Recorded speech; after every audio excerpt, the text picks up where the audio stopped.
for this show and for the opportunities we have to compete, learn, and grow. We're grateful for the hard work that has led us here and for the people who have supported us along the way. Please be with each showman as we step into the ring. Help us do our best and represent you in all that we do. Bless our animals, our families, the judges, and everyone who made this event possible. No matter the outcome, let us be thankful for the experience and the lessons it brings. Please watch over us all and keep everyone safe as we travel home. Amen. Thank you, Kinsey. Now we will have Katie Jewett of Kaufman FFA bring us our FFA motto. The FFA motto: learning to do, doing to learn, earning to live, living to serve. Thank you, Katie. Now bringing us the 4-H pledge is Riley Valenkamp, Runnels County 4-H. In support of the 4-H Club motto, to make the best better, I pledge my head to clear thinking, my heart to greater loyalty, my hands to larger service, and my health to better living for my club, my community, my country, and my world. Thank you, Riley. And now, if we will, please remove our hats and direct our attention to the flag as Alexis Engelman of Llano County 4-H brings us our national anthem.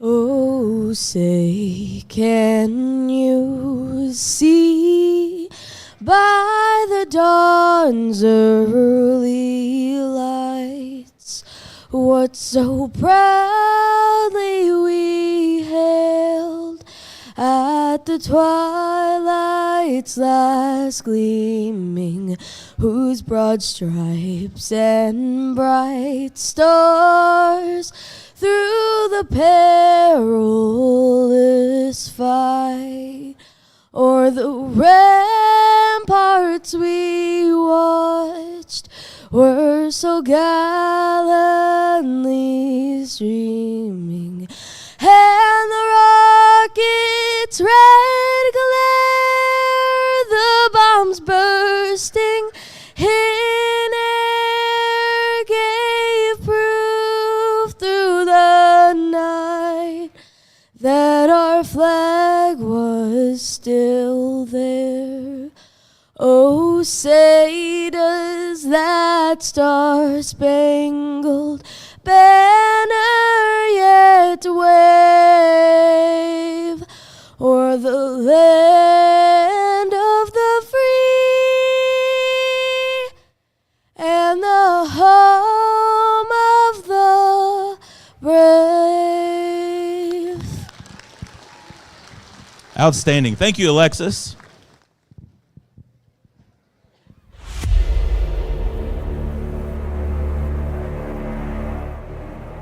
I have given every single thing.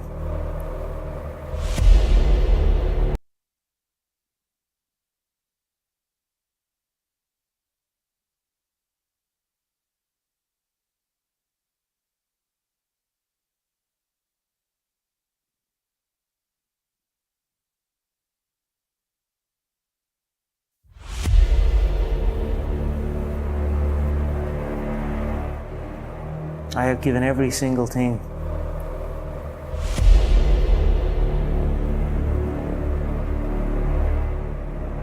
Every ounce of my life to this craft.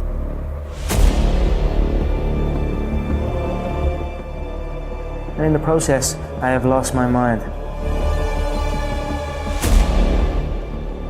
To regular society. To people who wake up at 9 a.m. Who clock out at 5 p.m. They would look at me and say, I've lost my mind, but me, I have found it.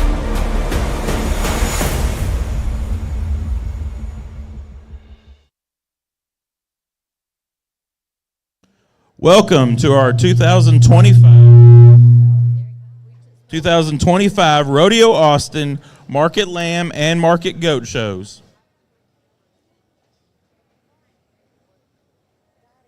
About to start Class 1 Market Goats and Market Lambs. Class 1 goats are weighing from 61 to 73, and Class 1 fine wolves weighing 121 to 132 are now entering the ring. Class 2 goats and Class 2 fine wolves will be the next group to check in.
I want to introduce our market goat judge this morning, Mr. Brandon Callis of Minco, Oklahoma. Brandon is a 2005 graduate of Texas A&M, has a master's of animal breeding and genetics from Kansas State. Brandon is currently a professor at Redlands Community College. He owns and operates BKC Livestock with his wife Kelly and 3 kids, where they raise Simmental and Simmental-influenced seed stock and show steers. Brandon has been blessed to sort shows in over 30 states and 3 countries. And he said he always feels blessed to be asked to sort our livestock shows. Folks, let's give Brandon a big round of applause for being here with us this morning.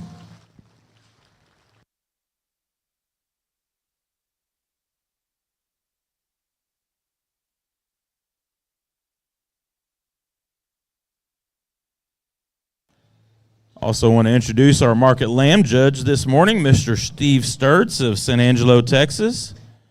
Steve went to Hawkeye Tech in Waterloo, Iowa, judged livestock, and was the university herdsman for their sheep flock. Received degrees at Tarleton State University and Angelo State University. Grew up in Gilman, Iowa, where he raised sheep and worked with his uncles and family friends on row crop, sheep, and hog farms. Steve and his wife Bridget reside in San Angelo, have 6 children who have all been raised in the 4-H program and participated showing lambs and goats. Steve was a county agent for 15 years. He now owns and runs Sturtz Show Goats and Stock Dogs and Sturtz Reproduction Services in San Angelo. Steve enjoys all aspects of livestock industry, but really enjoys helping youth succeed in breeding, raising, and showing of their projects. He believes in the mission of the 4-H and FFA programs. And folks, we're really excited to have him here today. Let's give Steve a big round of applause.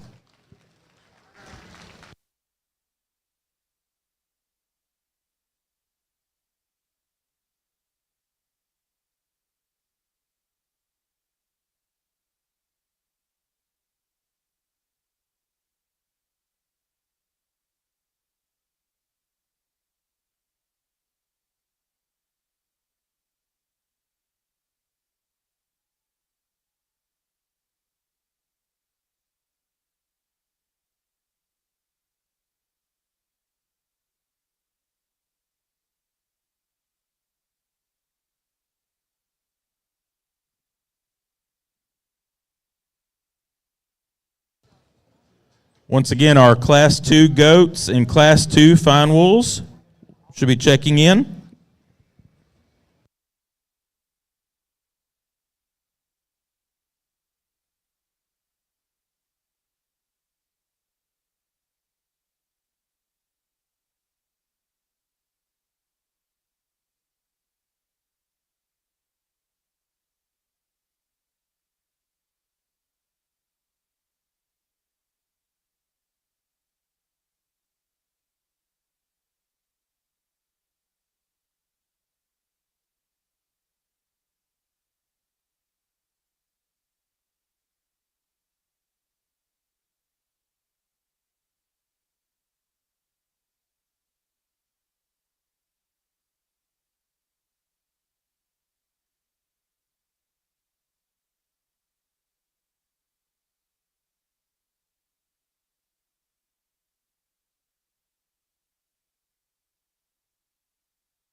Let's give these exhibitors a hand as they exit the ring.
Thank you, GOAT exhibitors.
Just a reminder, per the rule book, we can have no paint, powder, or adhesive used on these animals.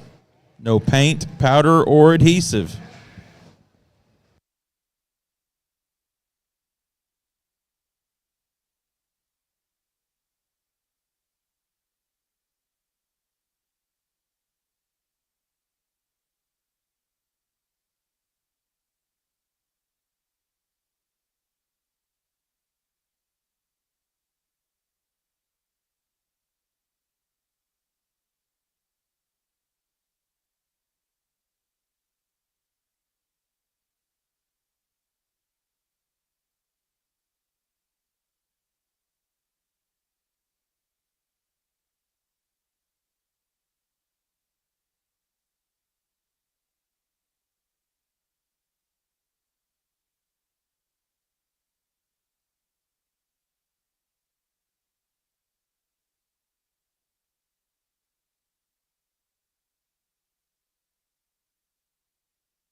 We will be weighing back for our breed and division drives today.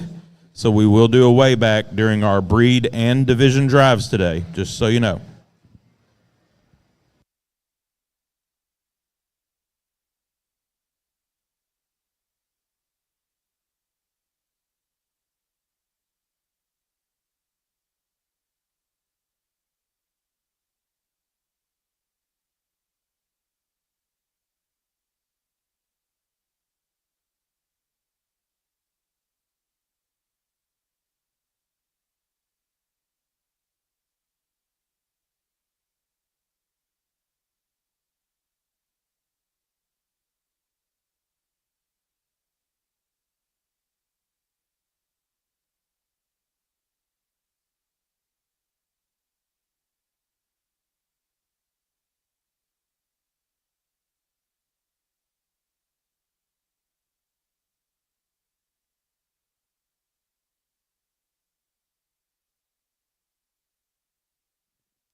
We do need tags 130824, 137089, and 137090 to check in on the lamb side.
Well, good morning, Austin, Texas. Really nice lightweight fine wool class to start the day off with. Before I get started evaluating them, I'd like to thank Rodeo Austin for having me.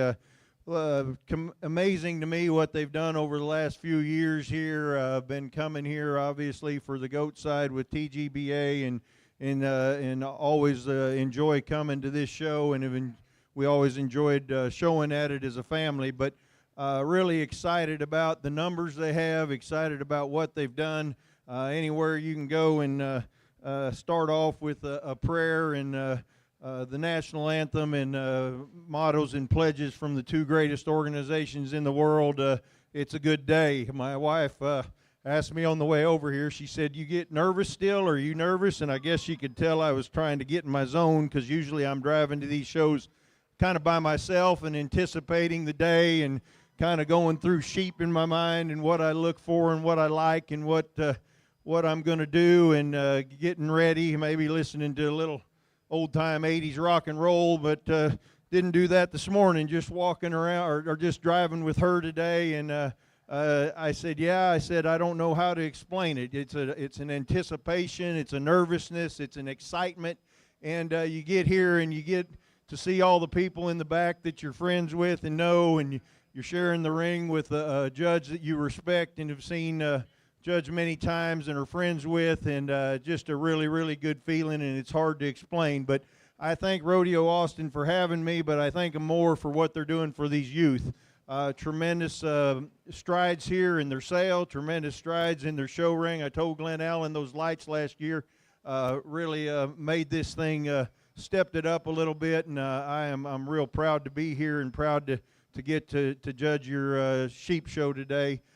Starting off with these lightweight fine wools, this one that starts to me, just any angle you look at him at any time, he just holds his skeleton and structure together well. He's big-footed. He's got some bone. He's wide coming at you, going away from you. He balances nice from the side. You put your hands on him. He's real crisp to the touch. One that I think is leaner probably than any of the top four when you look at the cleanliness in that four-rib, cleanliness back through that loin and crispness through that loin. Really love this one hip. Really widen that pin set.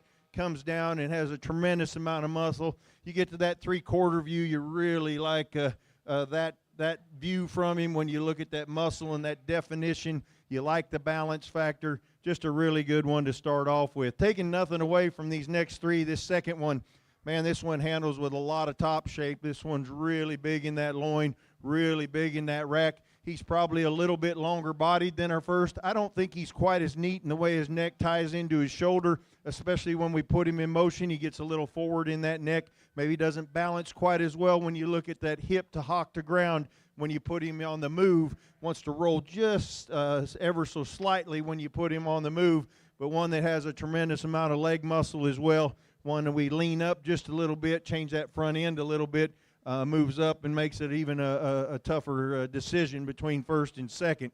We get into third and a really good touching one there. Also really like the levelness. He's probably more mirrors our first place as far as that hip shape and levelness out his hip. However, he gets just a little more refined in his front. He's got a little more forward shoulder than our first place animal.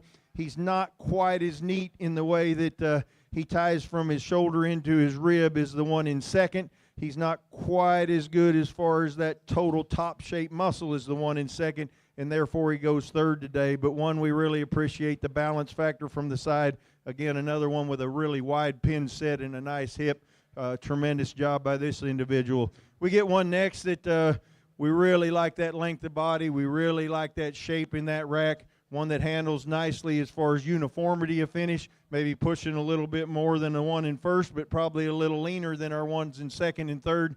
We need to drop this flank in this one just a little bit, change him on the move as far as that hip shape. He wants to roll just ever so slightly, but more so the balance factor. He's not quite as big out through his hip and pins and in his leg muscle as our top three, and so consequently falls in fourth, but one this girl can be proud of. We really like that length of body. We really like that cleanliness of shoulder and the way he ties there. Drop the flank, change the hip a little bit, and this one moves up. We get into one next that I told the young man's got a real good look from the side. Needs to be bigger out through its loin and through its hip.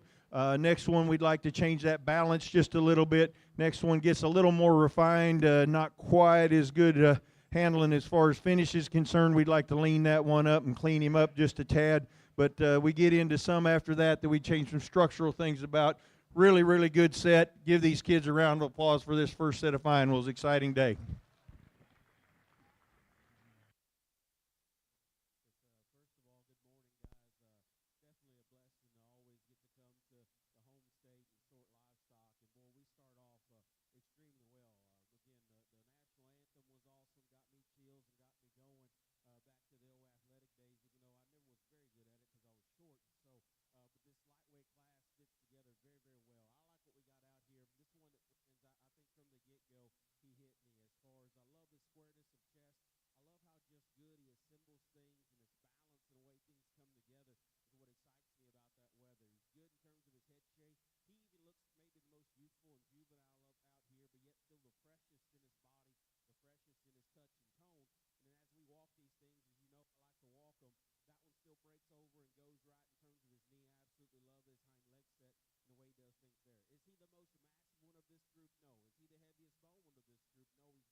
a nickel shorter all the way through everywhere he measures. He's just a little nickel tougher right there in terms of his head, neck, and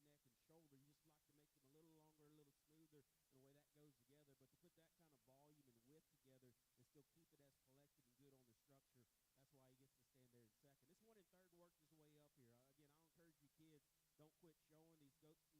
smoother, and the way that goes together.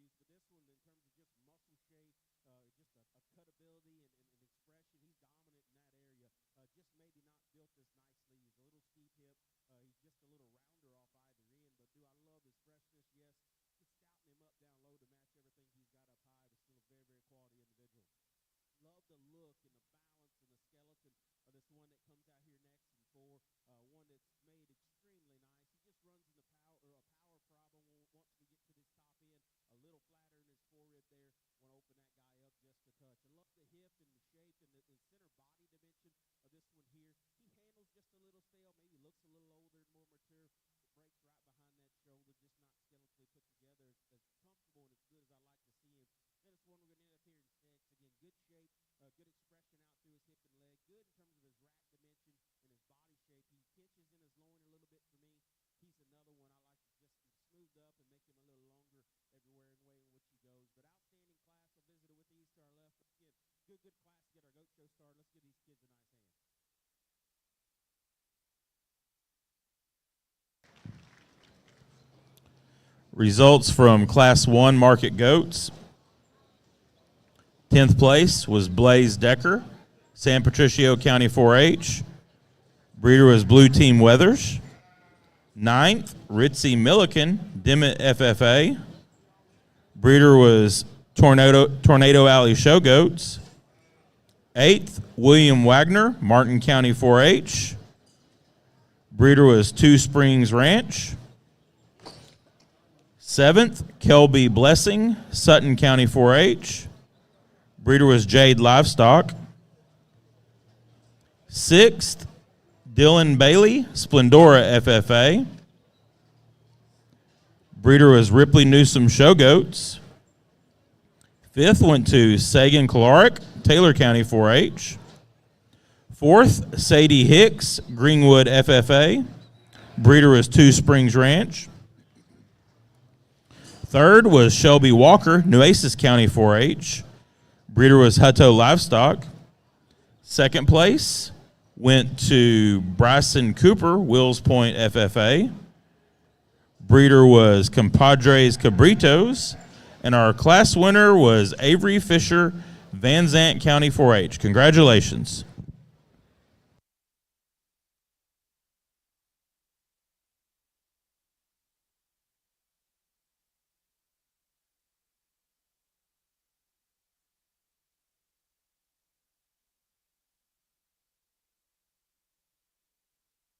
Once again, the Texas Lamb Breeders Association is pleased to be a part of the Market Lamb Show here at Rodeo Austin. Texas Lamb Breeders will be awarding $750 each to the two highest placing Texas bred lambs with the correct TLBA tag in the lamb's ear and properly recorded in the Texas Lamb Validation Program that do not qualify for the youth auction. These two lambs in each of the 19 classes today will receive the special premium for a total amount of $28,500 possible awarded. Our thanks to Rodeo Austin for working with the Texas Lamb Breeders Association.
Thank you, lamb exhibitors.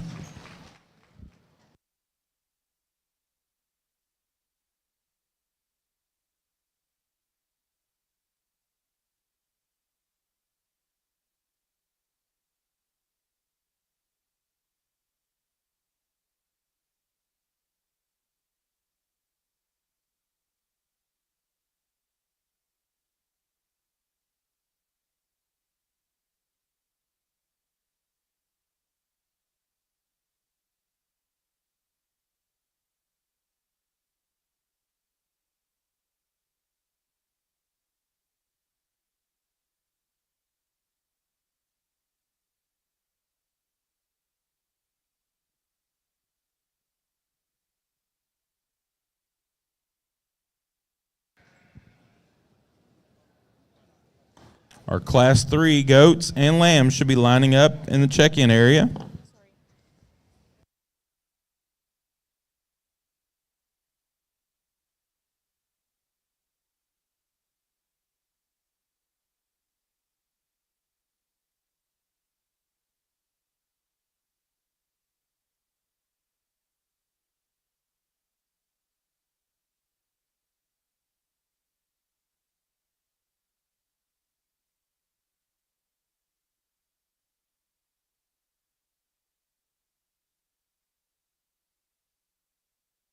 Results from Class 1 fine wools.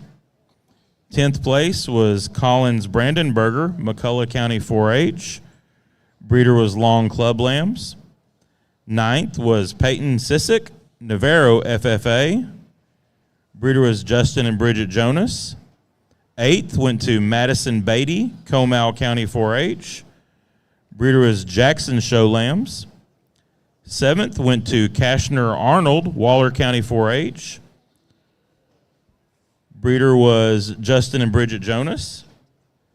6th went to Braylon Brandenberger, McCullough County 4-H. Breeder was Scott and Richard Long. 5th went to Wesley Stevens, Schlacker County 4-H. Breeder was Stevens Fine Wools. 4th was Allie Barrett, Tom Green County 4-H. Breeder was Jackson Show Lambs. 3rd went to Braxton Holscher, Highland FFA. Breeder was Horwood Show Lambs. 2nd went to Ben Sprayberry, Jones County 4-H.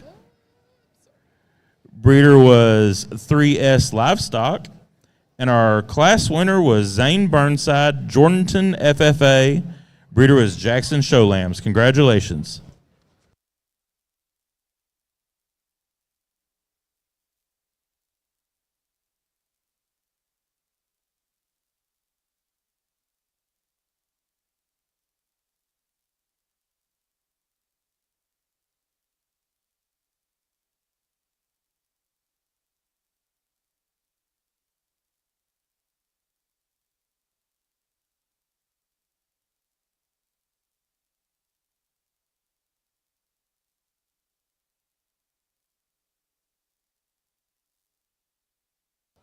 Again, Class 2 goats, 74 to 79 pounds, and Class 2 fine wools, 133 to 141, are currently in the ring.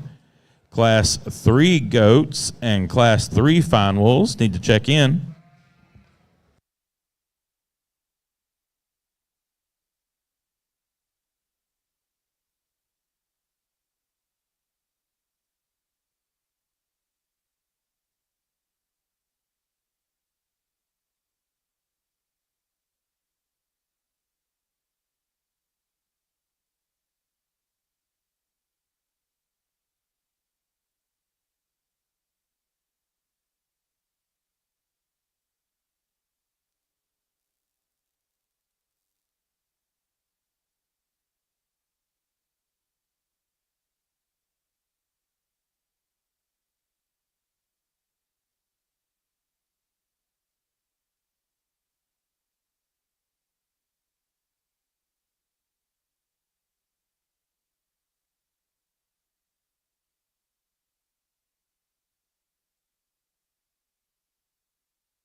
Thank you, goat exhibitors.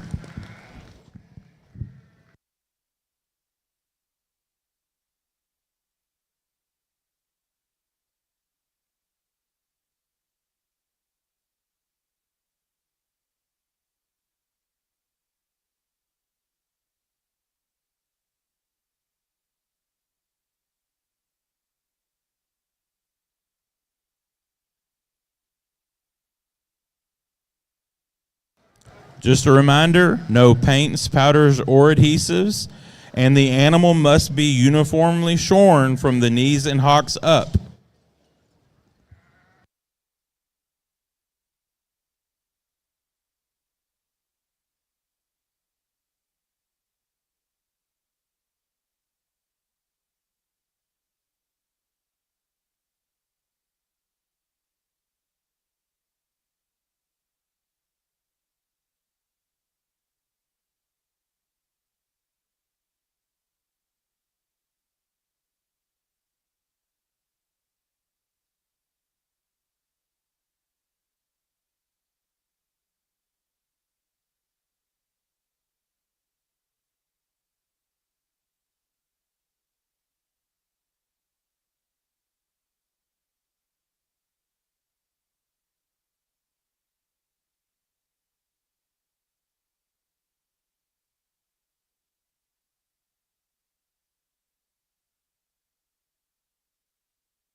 Please note, all placing animals must take a photograph at the backdrop. All placing animals must take a photograph at the backdrop.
Well, a tremendous set of middleweight fine wolves. Congratulations to these kids. Really tough all the way on through. I don't know what we pulled, 13 or 14 of them on the walk, or total, I guess, probably 10 to 12 on the walk, and it was a really a nice set as they came in. And there's 3 or 4 of these up at the top, obviously, that caught my eye as soon as they came in the ring, and they moved their way to the top with their handling characteristics and how they moved and how that they handled and petted. But we get into this top 3 or 4, and I think we've got some differences in them, no doubt. I think they're all quality sheep. There's some differences in them, and it took me a little longer to sort because there's some things I could change about all of them just a little bit, and I'd like to put them all together and make one out of them maybe, but I've not ever found the perfect one yet, so we're still on that quest. This one that starts, though, when you feel this one from that last rib back, this one is huge at that last rib, really big in that loin, tremendous out through that hip, really good pin set. We like the way the muscle comes down in the middle and lower part of that stifle and comes down close to that hock.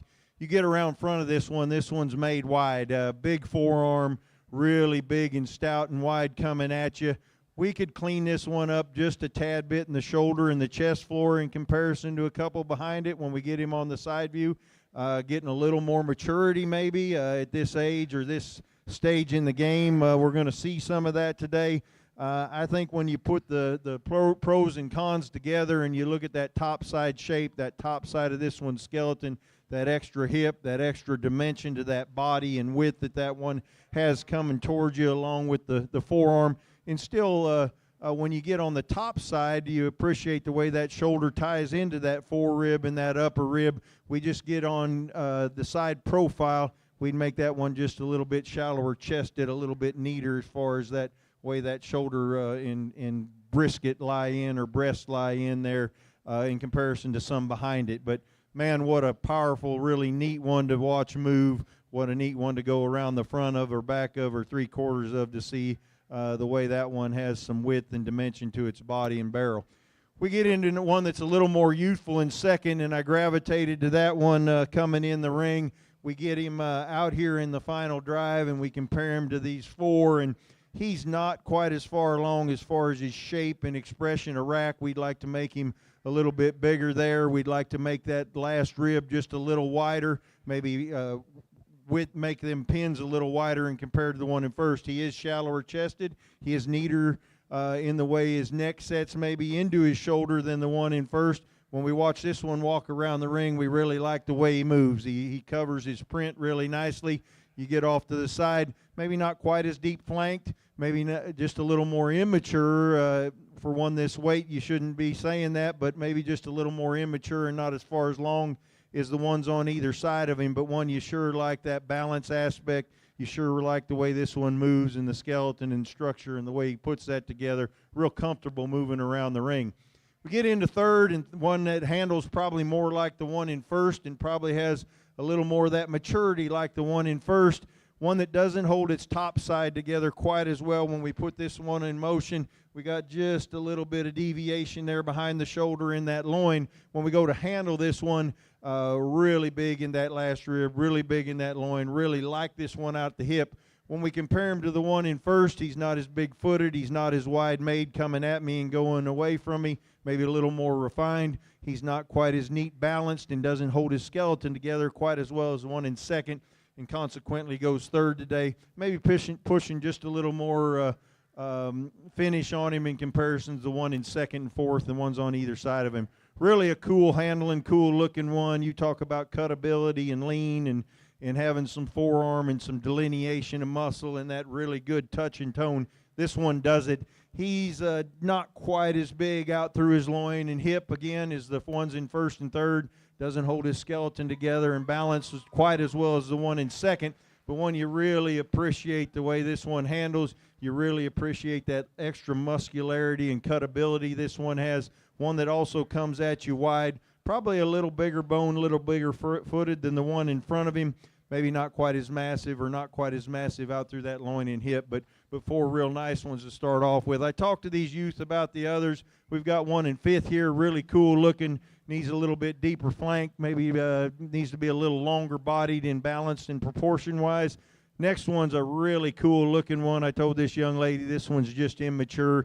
He needs to be bigger in his rib, bigger in his loin, bigger in his hip, just needs more time on feed, and this is the last one, so it's a shame he didn't get there, but really a cool looking one. We've got one that just doesn't hold his skeleton together well, but handles really, really good. Next, we've got one next, really cool looking, needs a little more shape to his leg. And then we get into some that maybe need to change some structural and skeletal and balance things in compared to that top end. But excellent middleweight fine wools. Let's give them all a round of applause for their efforts here. We need tag 134002. 134002 on the goat side.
Class 2 goat results.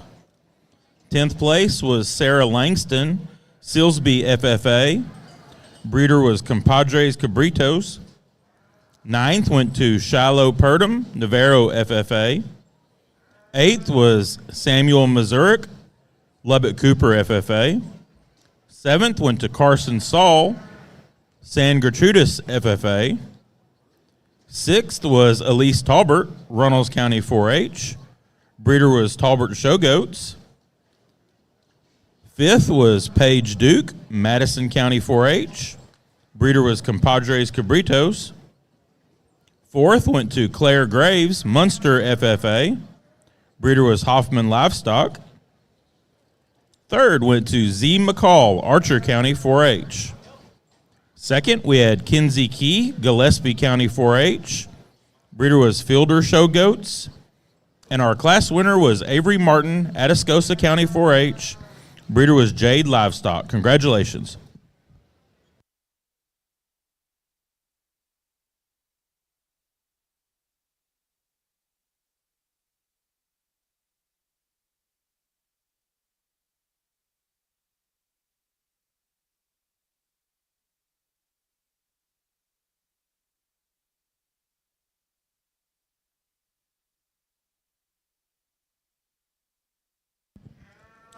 Currently, we have Class 3 market goats in the ring weighing 80 to 83, and Class 3 fine wools weighing 142 to 165.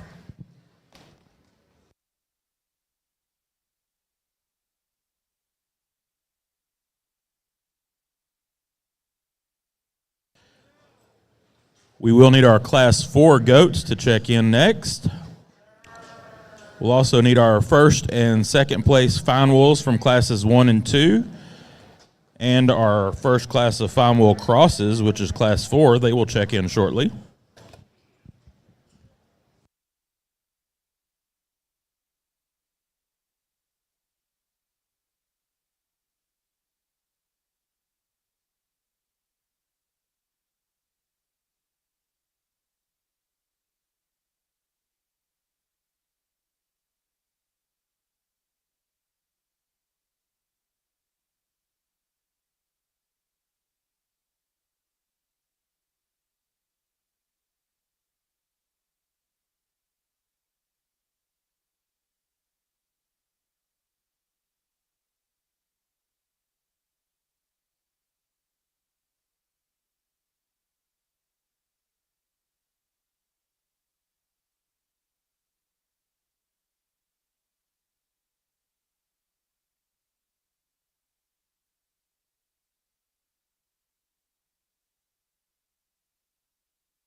Thank you, lamb exhibitors.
Results from Class 2 Fine Wools. 10th place was Thomas Davis, Upton County 4-H. Breeder was Stultz Sheep Company. 9th went to Katie Collins, Idalou FFA. Breeder was Long Club Lambs. 8th was Riker Paget, Fredericksburg FFA.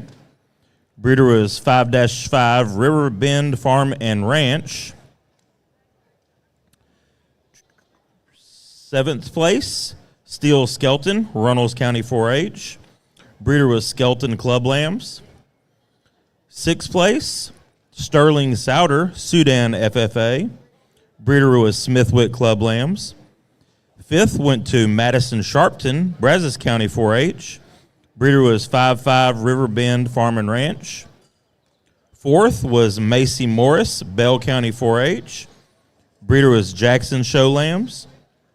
3rd went to Curry Smithwick, Runnels County 4-H. Breeder was Smithwick Club Lambs. 2nd went to Matty Joe Souter, Sudan FFA. Breeder was Smithwick Club Lambs. And our class winner was Emerson Blanick, Tom Green County 4-H. Breeder was Struby Livestock. Congratulations.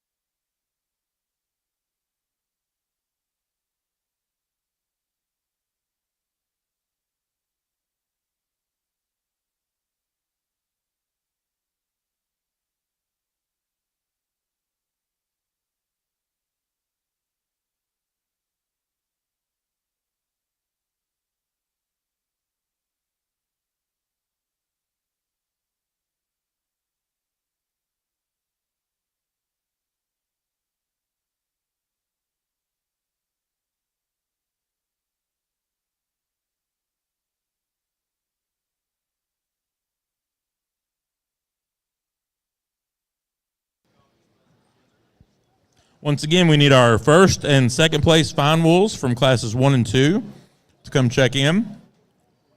We'll also need that first class of fine wool crosses, which is class 4. And we do need our class 4 market goats to check in.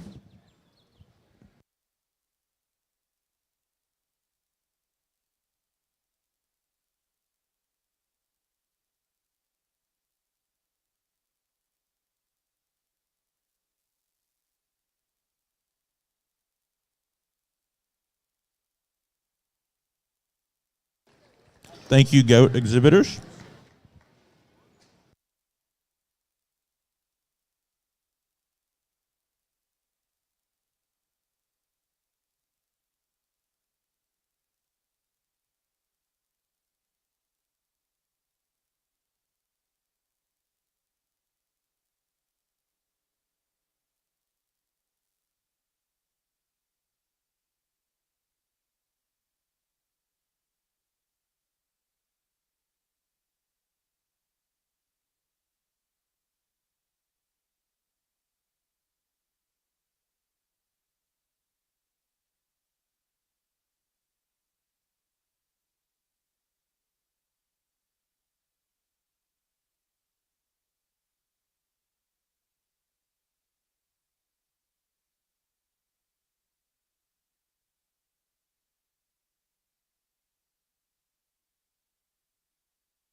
Well, a real nice set of heavyweight finals out here. When we move these around the ring and we park them, really a lot of good qualities, a lot of good things about them. When we get these top two up here, I think they come to the top pretty nicely as far as movement around the ring, handling characteristics, holding their skeletons and structure together good for a great big one, and still being youthful in their handle and their shape and their look.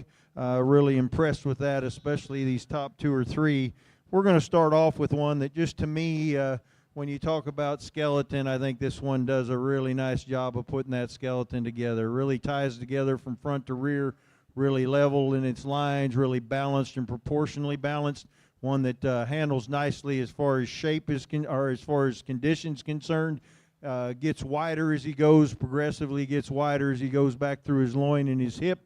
I will say that he's not quite as big in his edges and not quite as deep in his loin as the one in second, but he's a little bit neater about the way his shoulder comes out of his neck, especially when we put him in motion. Gives me a little bit better proportional balance when we put him on the move.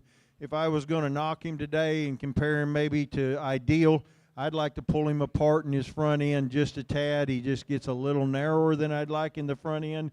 But I think as you look at that progressive width and the width he has between his hocks going away from you, the comfort in which he moves around the ring, the way he holds that skeleton together in his movement around the ring, that's where he comes to the top. This next one's got a huge loin, just tremendous from that last rib back and where he ties into his hip.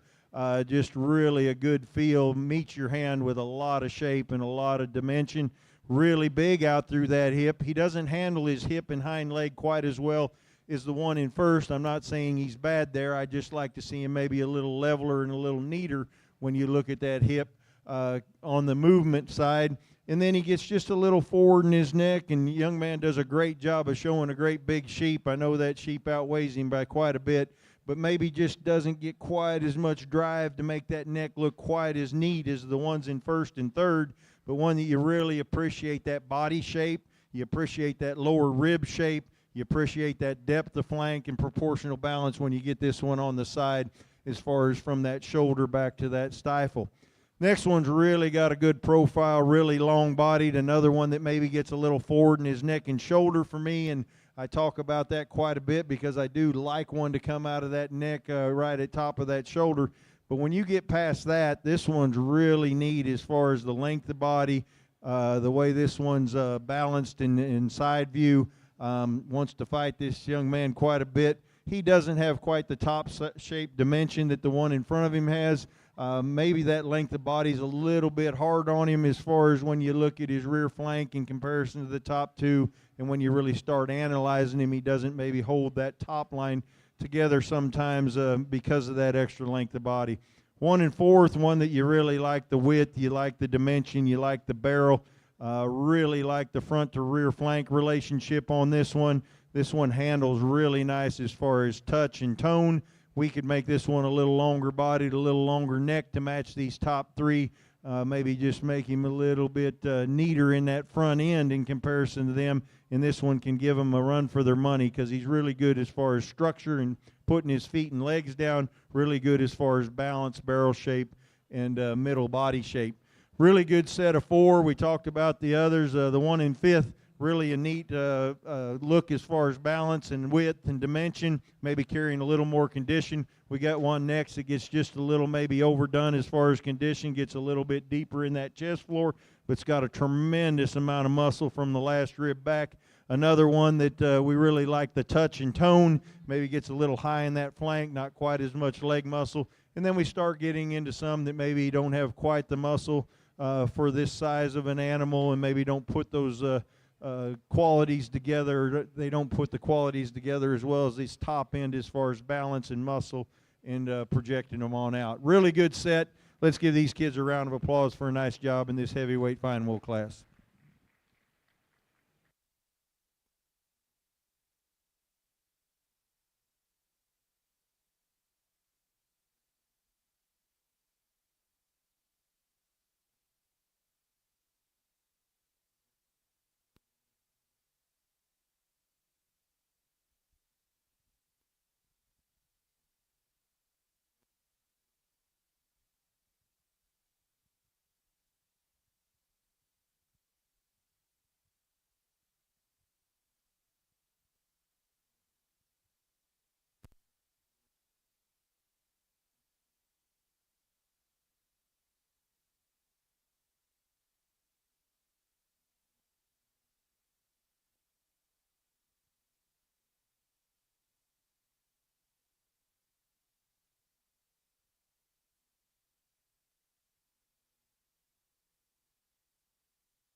of his body.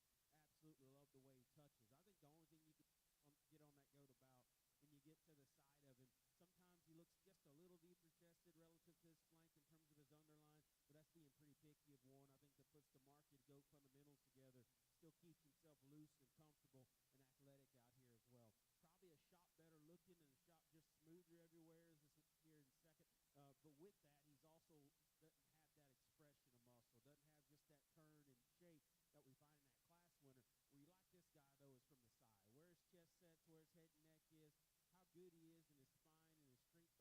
Probably a shot better looking and a shot just smoother everywhere as this one here in second. But with that, he's also doesn't have that expression of muscle, doesn't have just that turn and shape that we find in that class winner.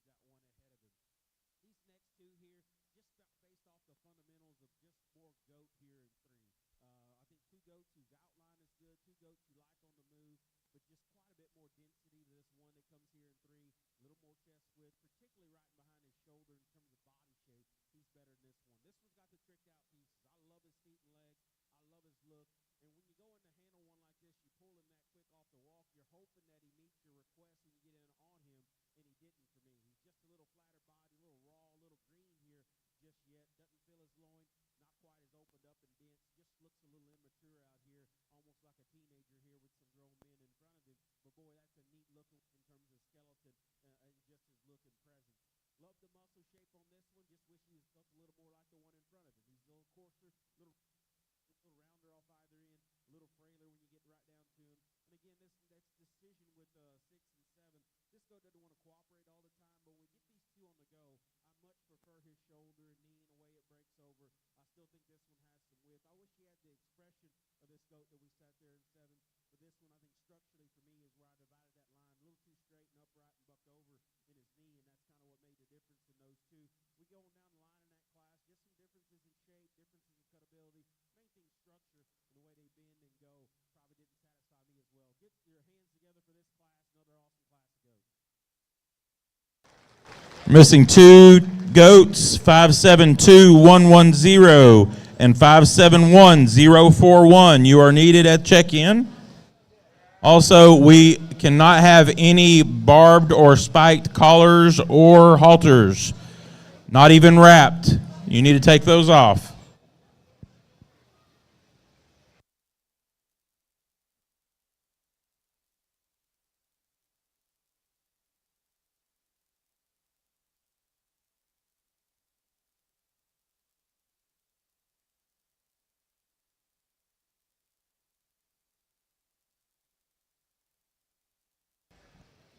Okay, we are ready for our final drive. Coming out of Class 1, first place was Zane Burnside, and second place went to Ben Sprayberry. Out of Class 2, first place was Emerson Blanick, and second place was Matty Joe Souter. And out of Class 3, first place went to Stella Sprayberry, and second place went to Parker Cook. Folks, let's give these 6 exhibitors a big round of applause.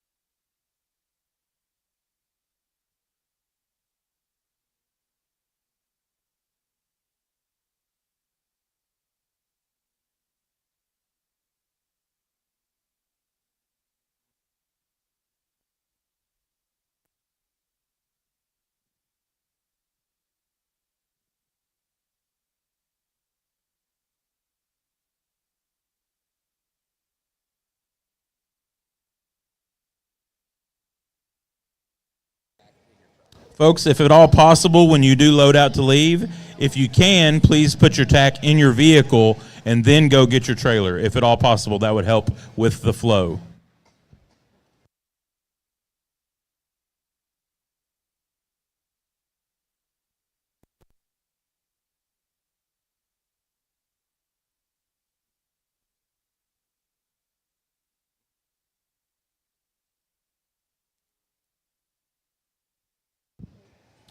Okay, we're going to do Class 3 final results. 10th place was Laney Bryans, Jordanton FFA. Breeder was Jackson Show Lambs. 9th, Carter Killam, Tom Green County 4-H. Breeder is Struby Livestock. 8th, Cade Perkins, Zephyr FFA. Breeder is Smithwick Club Lambs. 7th, Lexi Killam, Tom Green County 4-H. Breeder is Long Club Lambs. 6th, Holden White, Johnson City FFA. Breeder is Mark Tillman. 5th, Addison Shahan, Frio County 4-H. Breeder was Horwood Show Lambs. 4th, Carson Shahan, Frio County 4-H. Breeder is Horwood Show Lambs. 3rd, Royce Cook, Runnels County 4-H. Breeder was Smithwick Club Lambs. 2nd, Parker Cook, Runnels County 4-H. Breeder was Smithwick Club Lambs. And 1st was Stella Sprayberry, Jones County 4-H. Breeder was Stoltz Sheep Company. Well, an excellent set of fine wools out here for our champion fine wool drive. Let's give these exhibitors and everyone that showed fine wool today a round of applause for a really nice set.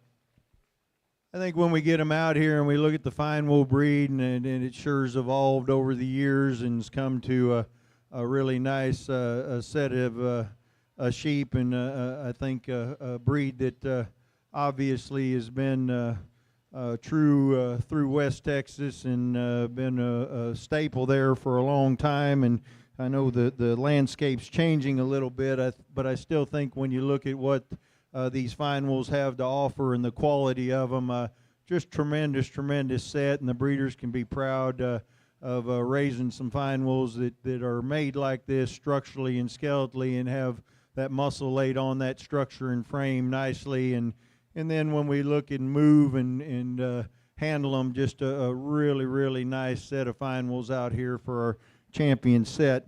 I think when we're looking at livestock, and I think it doesn't matter if you're listening to the other side of the ring with the goats or you're here for the hog or the sheep show, we've got to keep some things together as far as structure and skeleton, and we have to obviously it's a market animal class, so we've got to have some muscle put on there right, but we've got to have that finish laid on there right, and we've got to have some cutability and some shelf life, and so there has to be some finish on them.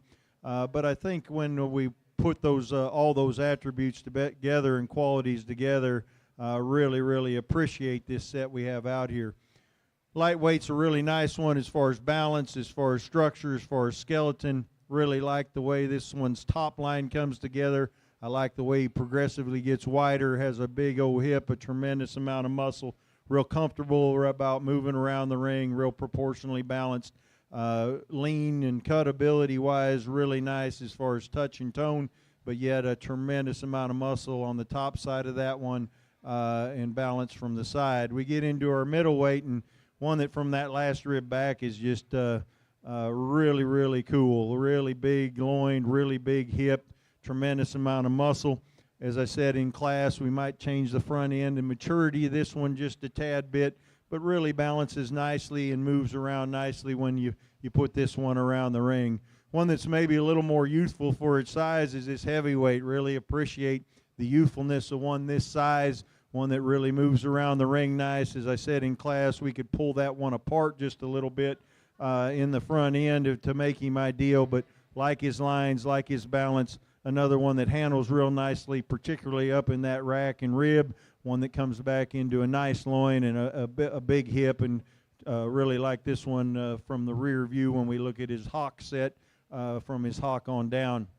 We've got a second place lightweight that handles tremendous as far as cutability, really big in that loin, really deep in that loin. As I said in class, maybe could change that hip just a little bit on movement, maybe gets a little rounder on that rear side or back side, one that maybe could be a little bit neater in that next set. But when you talk about one that has a lot of body shape, a lot of rib shape, and a lot of dimension back through that loin for a lightweight, you really appreciate that one. Another one good on his feet and legs as far as putting them down or picking them up and putting them down.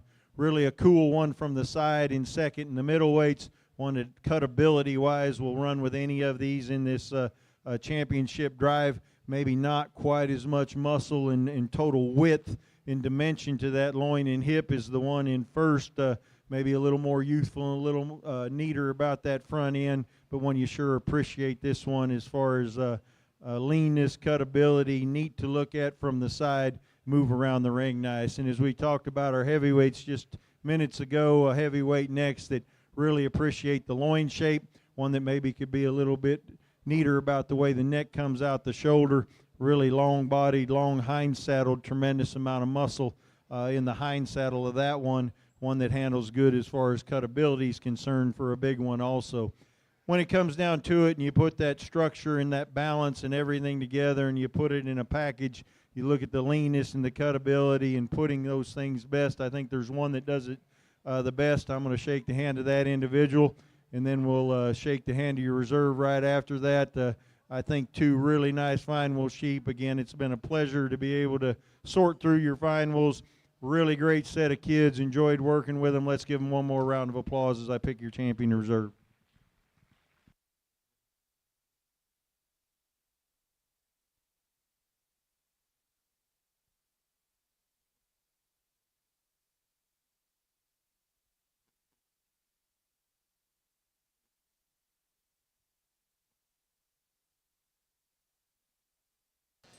All right, our champion fine wool goes to Zane Burnside, Jordanton FFA. And reserve fine wool goes to Emerson Blanick, Tom Green County 4-H. Congratulations to these exhibitors.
Results from Class 3 Market Goats. 10th place was Cade Rocall, Orange Grove FFA, breeder of Shrank Show Goats. 9th was Kinsey Lawrence, Angelina County 4-H. 8th, Peyton Kahn, Robertson County 4-H, breeder is Williams Livestock. 7th, Riley Valenkamp, Runnels County 4-H, breeder is Shrank Show Goats. 6th, Ava Birch, Houston County 4-H. Breeder was Barlow Livestock. 5th was Ava Ruiz, Three Rivers FFA. Breeder was Humphrey Livestock. 4th was Chandler Kirksey, Bell County 4-H. 3rd went to Aubrey LeClaire, Central FFA. 2nd was Kaysen Wink, Post FFA. And our class winner was Laney McCall, Archer County 4-H. Congratulations.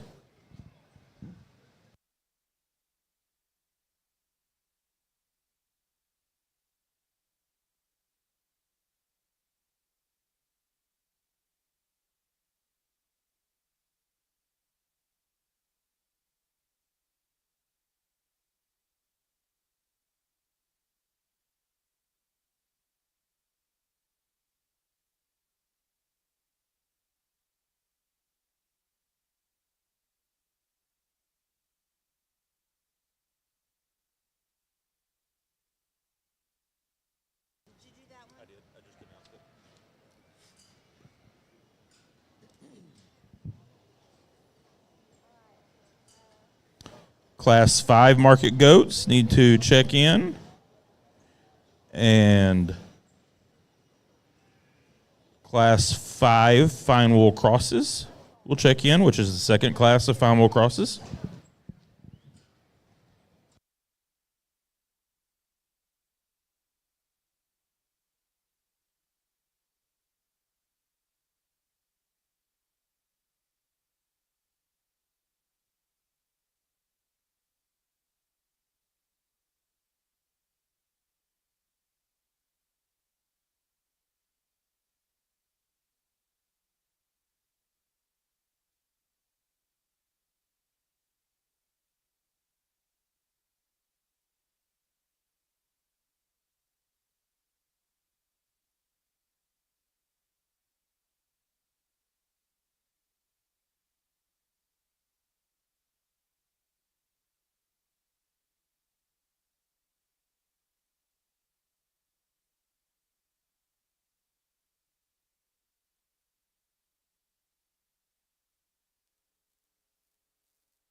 Missing some Class 5 goats. Tag number 131118. Tag 574116. Tag 132117. Tag 134391. Tag 568449. And tag 125200.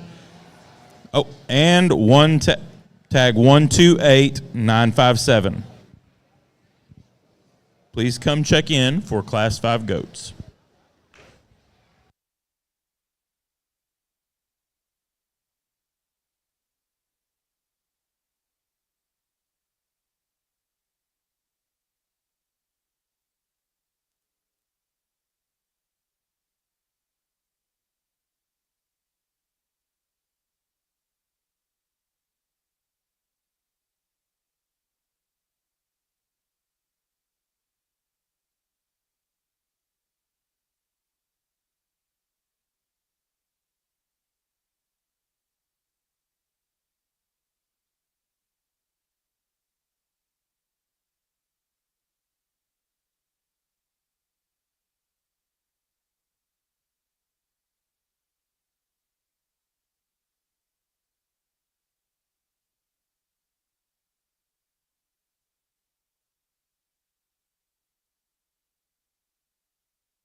Thank you, lamb exhibitors.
Still missing some tags for Class 5 goats.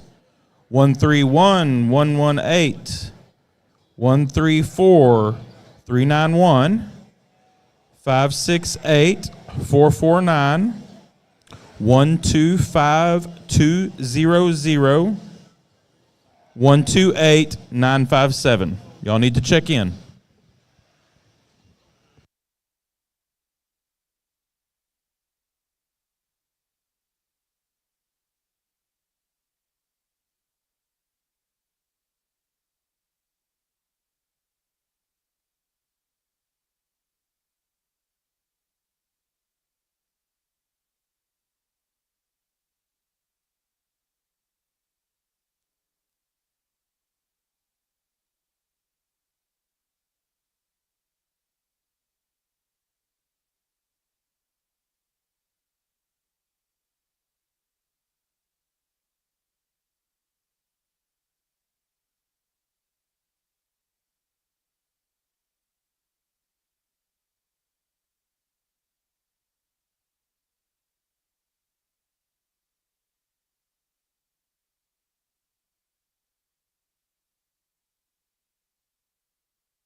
Another very good class here, and again, it gets a little more interesting to put together. Maybe there are a few more lines of acceptability or at least personal preference on how you read these things structurally.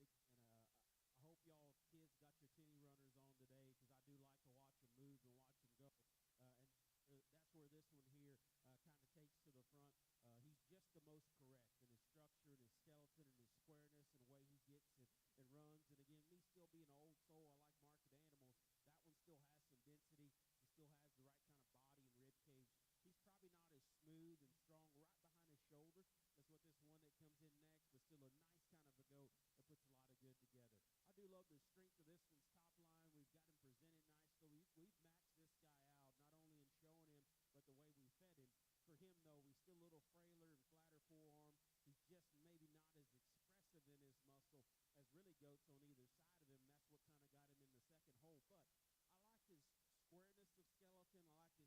weirdness from behind in terms of his hawk and the usage of his hawk relative to this one here at third. One here at third does a lot to like from the side.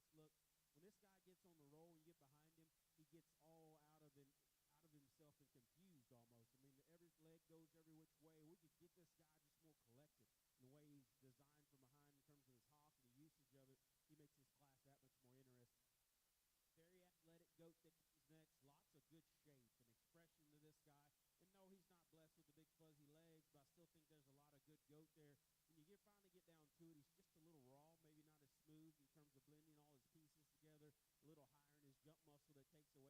He makes this class that much more interesting. Very athletic goat that comes next. Lots of good shape and expression to this guy.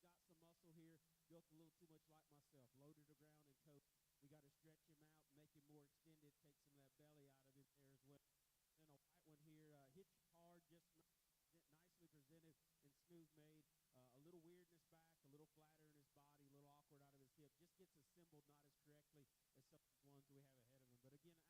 Built a little too much like myself. Low to the ground and toe. We got to stretch him out, make him more extended, take some of that belly out of him there as well. Then a white one here, hits you hard, just nicely presented and smooth made. A little weirdness back, a little flatter in his body, a little awkward out of his hip. Just gets assembled not as correctly as some of the ones we have ahead of him. But again, an outstanding class. Let's give these young people a nice hand. Missing some exhibitors on the lamb side. Tag number 135982. Tag 134488. And tag 131132. Y'all need to check in.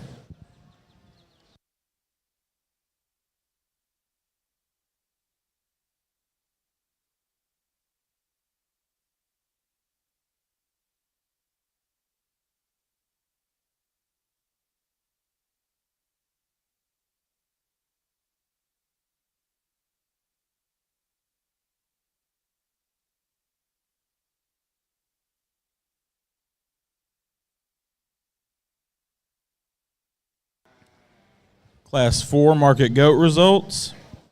10th place, Langston Martin, Wilson County 4-H. 9th, Kimber Beggs, Midland County 4-H. Breeder is Hoffman Brothers. 8th, Gage Calhoun, DeLeon FFA. 7th, Addison Maxey, Harris County 4-H. 6th, Hannah Brooks, Burnett County 4-H. Breeder was Evans Livestock. 5th, Haley Eichman, Canyon Lake FFA. 4th, Ashlyn Martinez, Zavala County 4-H. Breeder was south of Nueces. 3rd, Elvis McCrae, Deer Park FFA. Breeder was 26 show goats. 2nd, Isabella Stroder, Van Alsting FFA. Breeder is Shrank show goats. And our class winner was Carter Sherwitz, Fisher County 4-H. Breeder was Spencer Farms.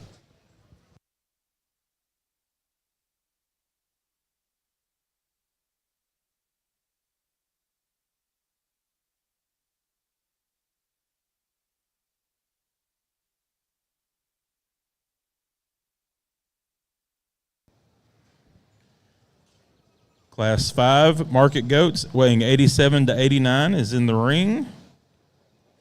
We will need our first and second place exhibitors from classes 1 through 4 to come check in here shortly for our Division 1 drive.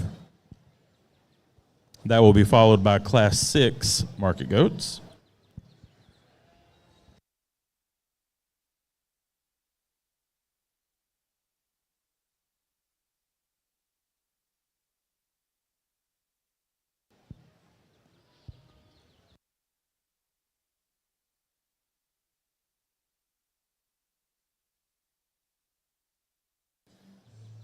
Again, our Class 5 fine wheel crosses should be checking in if they have not done so.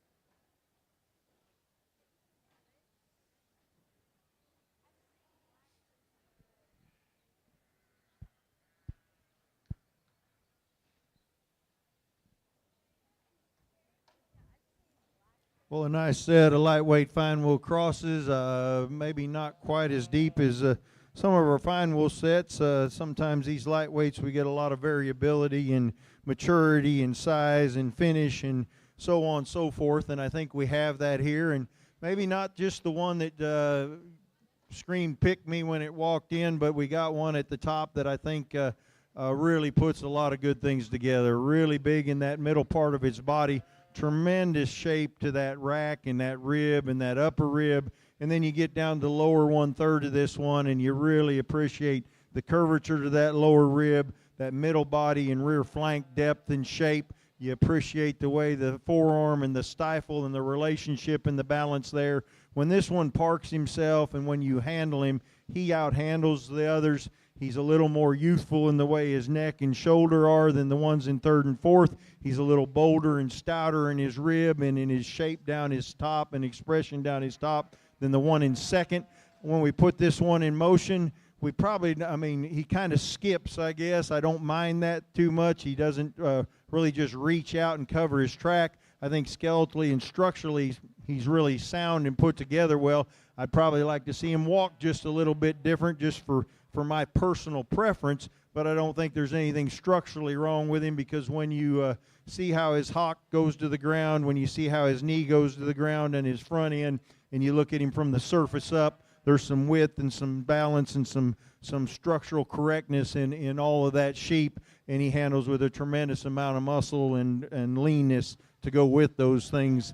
We get into the one in 2nd and a little bit cooler about that shoulder and neck and a little more up-fronted, for lack of a better way to say it, than the ones on either side of him. But we give up just a little bit of rib shape, especially in the top part of that rib in comparison to the ones on either side. We'd like to make this one a little bolder in that upper rib, a little bit neater in that rack. But that's where it stops, because when this one moves around the ring, really well balanced, really good as far as forearm stifle relationship, much like the one in 1st. We really like the rear and front flank relationship. One that when we move this one, I like to watch this one move out, really covers its track nice and hits this sand really, really nice. We get this one just a little bigger in that rib and rack, makes it really a tougher class between 1st and 2nd, but I think those two set themselves apart as far as maturity, as far as balance, as far as muscle, and putting that in a package. Our next two maybe get just a little coarser and a little forward in their shoulder and neck. I'd like to change that about them. Both of them big-footed, big bone, big forearm, got a tremendous amount of muscle and rib shape in them.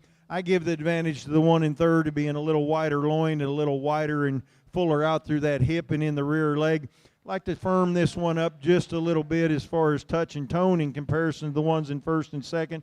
I'm not going to say he's pushing too much finish, but I'd like to see him maybe just a little bit leaner and maybe a little bit harder and firmer in that finish in comparison to the top two. Change that shoulder in that way that neck sets in comparison to the top two, and we have a really close race there as well, but I think logically goes in 3rd in this case. 1 and 4th moved itself up, didn't pull it on the walk. When you handle this one, he really meets your hand nicely, especially from the last rib back. You get into his hip and you like his pin set. You get down into his middle and lower leg, and that's where I'd like to change him a little bit. He doesn't balance quite as well from the side because of that. You get 3/4 view, and we'd like to fill him out there in the middle and lower part of his leg. But when you appreciate the foot size, the bone size, the mass that he has, you appreciate the middle body shape and upper rib shape, maybe make him a little better out through that hip, clean that breastplate up just a tad bit and clean that front end up a little bit, and he moves up.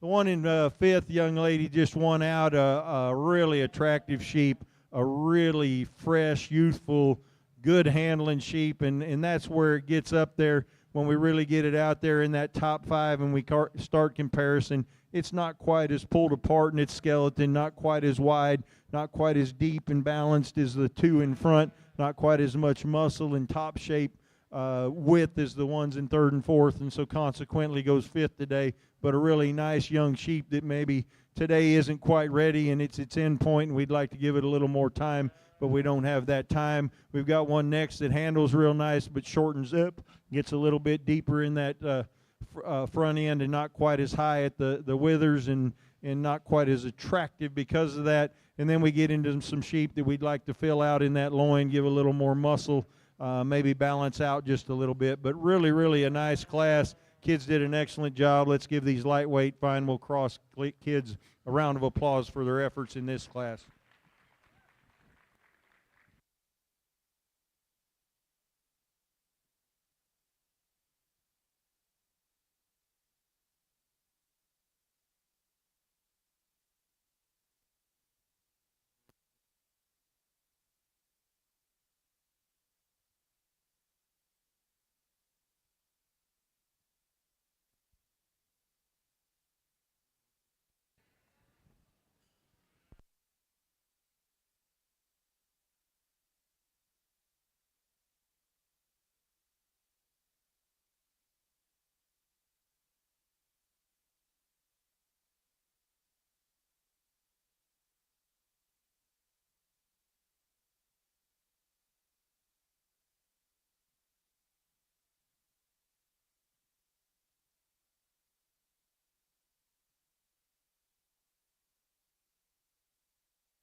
The third place lamb out of this class of fine wool crosses going into the ring will be the random test for drug testing.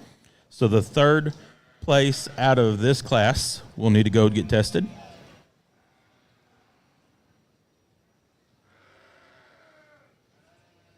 On the goat side, we will take about a 30-minute lunch break after the Division II drive. After the Division II drive, we will take about a 30-minute lunch break on the goat side. We'll find out when we're going to break for the lambs. Thank you, goat exhibitors.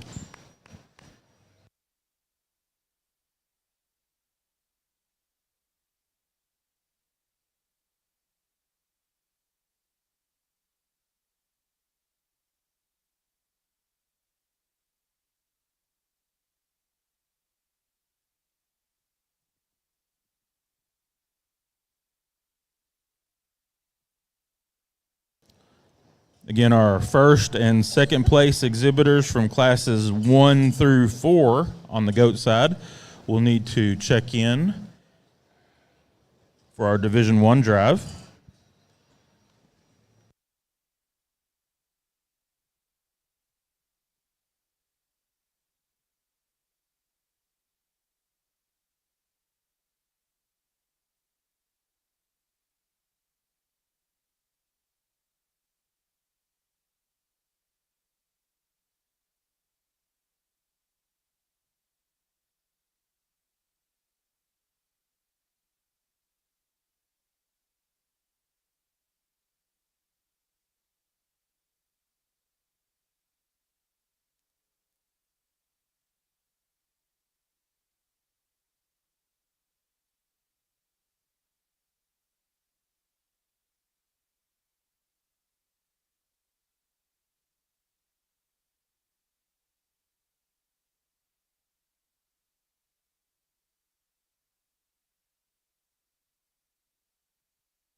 Thank you, lamb exhibitors.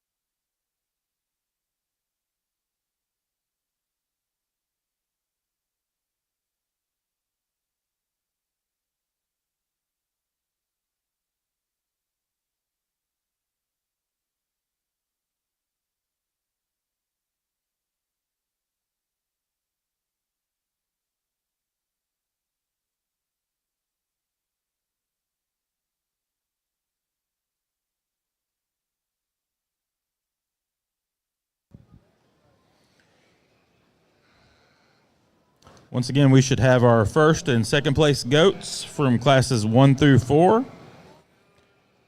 We'll also need class 6 goats to check in if they have not done so.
Once again, we'll take about a 30-minute lunch break after the Division II drive on the goat side, and we're going to take a lunch break after the Southdown breed drive on the lamb side.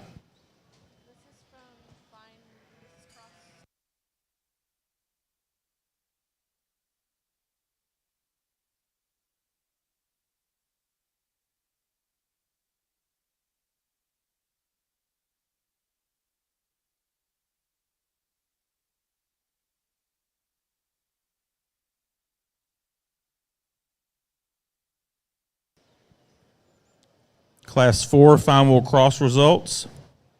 10th was Ella Sufall, Freestone County 4-H, breeder of Smithwick Club Lambs. 9th was Brayley Go, Spring Lake FFA, breeder was Newsom Livestock.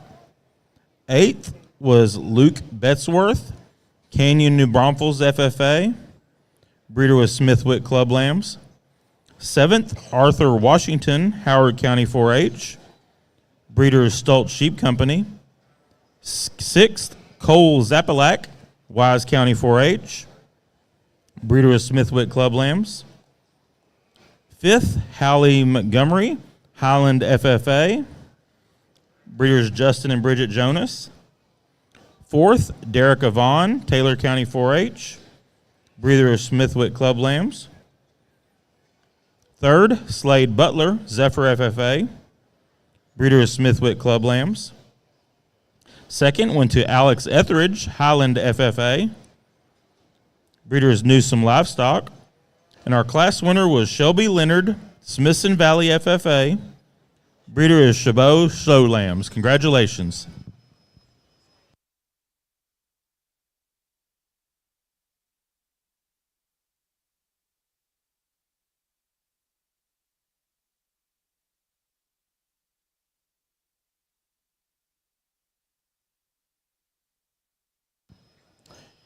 If Luke Krippendorf is in the barn, we have his debit card, which was turned in. Luke Krippendorf.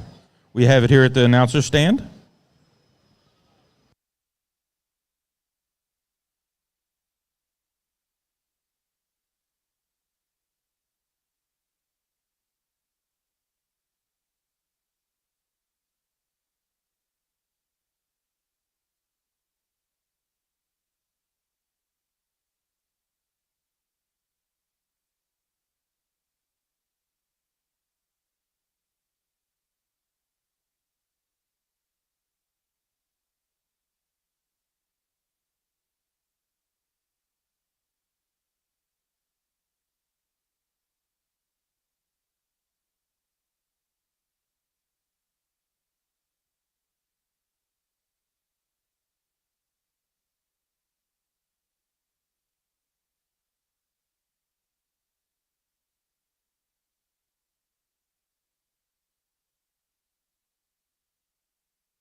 Missing a couple of lambs. Tag 746574 and tag 573860. We need you to check in.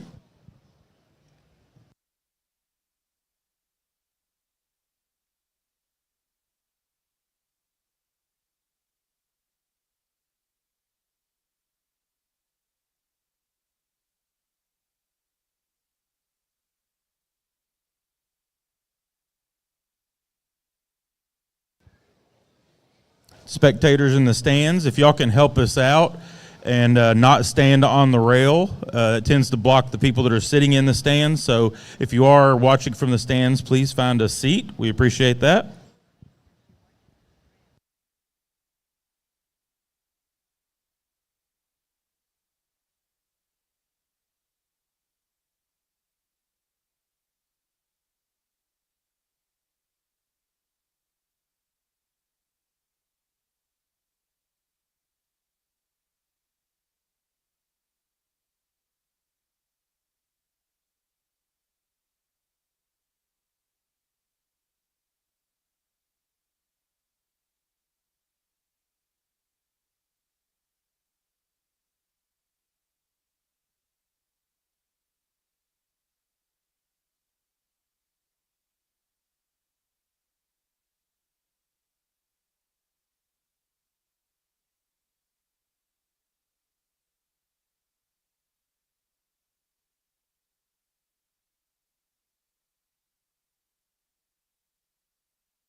Really good class here, obviously, and two of them that come in and sort pretty quick. And then of these two, one of those decisions, you'll go back and forth all day on these. I'll still go back and forth down the road on these two, but I think they're good.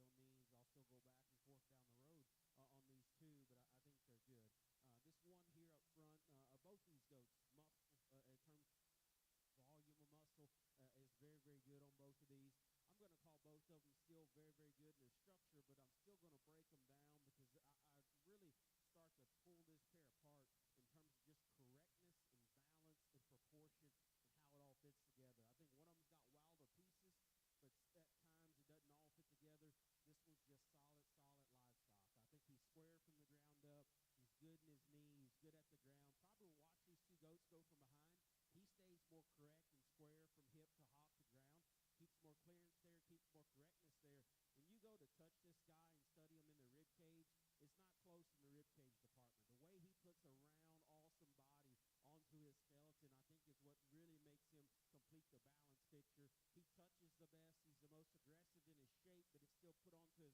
To me, he's not as wild in his neck. He's not as long in his hip as what this one is, but everything's very, very proportional and good and basic. Finally, when we start to stroll these two, I just like his correctness of skeleton and squareness from one end to the this one's easy to like. Boy, he is wild up front. He is stout-headed. He is long-necked. He's opened up and square. He's one for me, though, just not as fresh and dominant in terms of his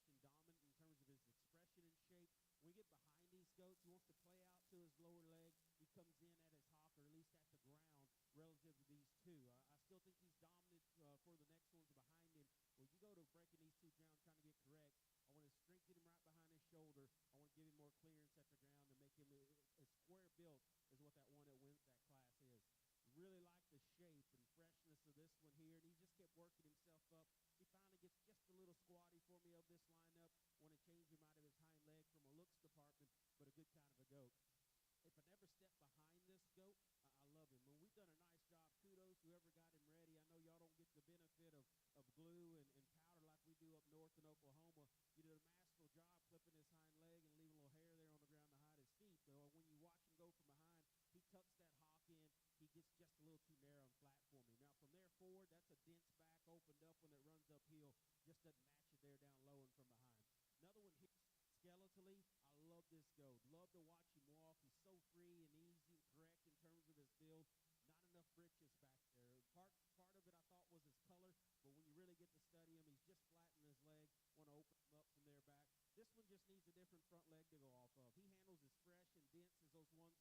He's just a little too far forward in his knee, a little buck knee for me. Want to set him back and make him more correct in his skeleton. Really some good goats down here, some structural differences, maybe some condition differences. Awesome class. Let's give these kids a nice hand.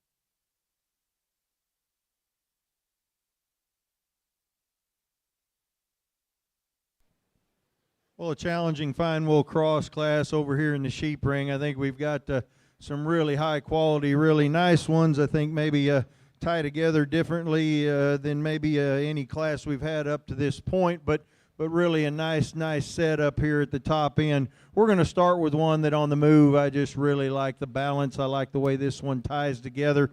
Really moves out and moves nicely, hits the surface good. Got a big forearm, one that balances good from front to rear, one that's really straight in its lines. One that probably, to me, where he beats the ones in second and third, I think he's a little bit neater. The way his neck ties into his shoulder, I like his hind leg set just a little bit when we stop him a little bit better, and I like his neck set a little bit better than the one in second. I like his length of body and his shape to his leg just a little bit better than the one in third. His youthfulness of that front end and chest plate and width of that chest plate better than the one in third. But really neat as far as handle, really wide as far as and deep as far as loin. When you study him down that spine and he just progressively gets wider through that hip. He moves around the ring nice. Again, big-footed, big-boned, stout-made. Really appreciate that. I guess if we get real picky on him, we could lengthen him out in comparison to maybe the ones in second and fourth, but one that we, I think, proportional balances out real nicely. One in second, somewhat difficult, wants to fight her a little bit and pull back on her a little bit. That makes, at times, this one not look as balanced and not look as good on that hind leg, but when you really get this one parked and get this one handled and get around to the front of this one's pulled apart and that chest really clean as far as that breast and clean as far as that shoulder's concerned and the way it ties in. We'd like to set that neck on top of the shoulder a little bit better. And when we get on the stand, gets just a tad straight and a tad out on that rear hock. But when you get past those things, this one pushes with a lot of muscle up there on that rib and rack. Really bold as far as that loin's concerned, and really a nice hip shape and dimension to that leg. I think he carries that muscle in his hip a little bit better, a little bit smoother and neater than the one in third. I think he's really neat as far as his chest plate and breastplate's concerned, a little more up-fronted than the one in third, and those are the two things that probably separate those two when you look at second and third. Really looking at a nice one in third as far as depth and width, the loin. This one's really big in that middle part of its body. Maybe not as big in its foot and big at the surface as the two in front. Maybe not as bold and big in that bone size, but one that we appreciate that body shape. We appreciate that muscularity at the top part of that skeleton. One that we could lengthen out a little bit, maybe make a little bit leveler and neater in that hip when we put it in the move. I'm not going to say this one's round by any means, but he's not quite as neat in that hip shape as the ones in front of him. 1 and 4th was kind of a problem for me because there's some things that I just really love as far as cutability, leanness, forearm, one that balances nice from the side when you put him in motion, especially when you park him, he balances nice. I think from the shoulder back to the front part of that hip, this one's put together really, really neat. He's got just a little point of shoulder when you get him out to the side. He's not quite as good out through that hip as what we have in front of him, especially when we put him in motion. I'd like to change that hip shape. One that's so long body at times, this young man has a hard time gathering him and putting him together because he's a big sheep and he does a really good job with him. But because of the way he's made, just gives you some angles and some looks sometimes at different angles that you'd like to change, especially in the front end and in the hip. But when you talk about from that shoulder back to that hip, really lean, really high cutability, really good touch and tone. Really like this one as far as those attributes and qualities. Next one moved its way up. This is just a good, balanced, nice sheep that has some width and dimension to it, carrying a little more condition than the top 4. That's probably the biggest thing that puts it back here, along with the fact that we just like to make more of it, make it a little taller fronted and a little more of him in comparison to the ones in front. But a nice sheep as far as balance, a nice sheep as far as putting things together. Give this one a little more muscle, a little more leanness, a little more upness in the front end, and this one can move up some. I told this young man next that this one's just not ready today. I like a whole lot of qualities about this sheep. In fact, I like this sheep as good as any of them as far as structure and skeleton and looking at him. When we go to handle this one, he's lean, he's cool as far as having some muscle shape. He just needs to be pulled apart more everywhere. He needs 30, 45 more days of just bulking up, and today's his end point, and so we're not going to get to see him that way, but really a neat sheep as far as putting that together. We get into some sheep next that we talk to these youth about. Need to have them a little more expressively muscled, maybe need to change balance, maybe need to change the way that they're put together as far as their skeleton and structure is concerned when we put them in motion. But a really nice set of fine wool crosses here. Again, these kids have done an excellent job. Let's reward them with a round of applause.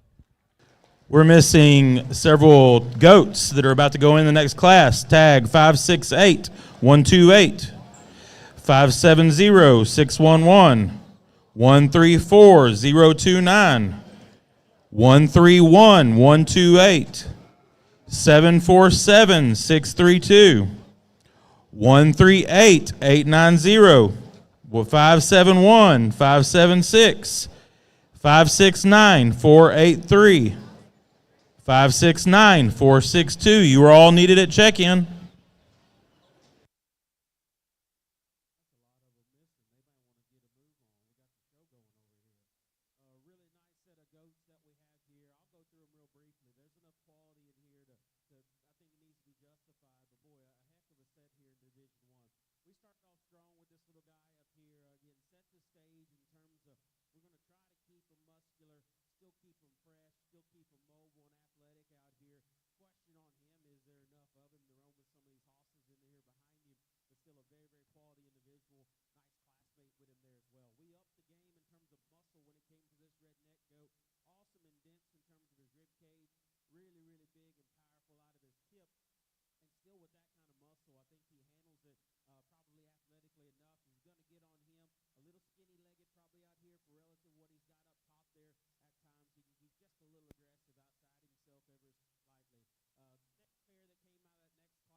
Still putting it together like some of these other ones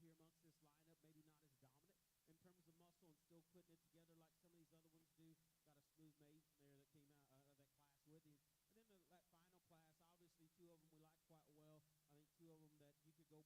I think 2 of them that you could go back and forth on and really mix and match here. The one on the back line, a little longer and wilder pieces. This one here, just everything assembles and goes and freshness. And again, a rib cage that's absolutely awesome, but yet still handles it and goes in a correct manner. So really nice set of them out here. I'm proud to stand behind any of them here, but no, I don't play poker, so my face is already out there. Them 2 out of that last class are going to stick together. They'll be our greater reserve here in this division.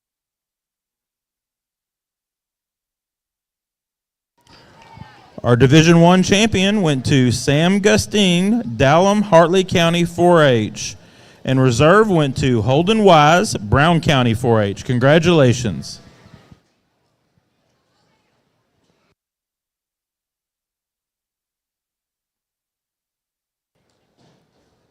Again, if you have a Class 6 goat, you should be checked in.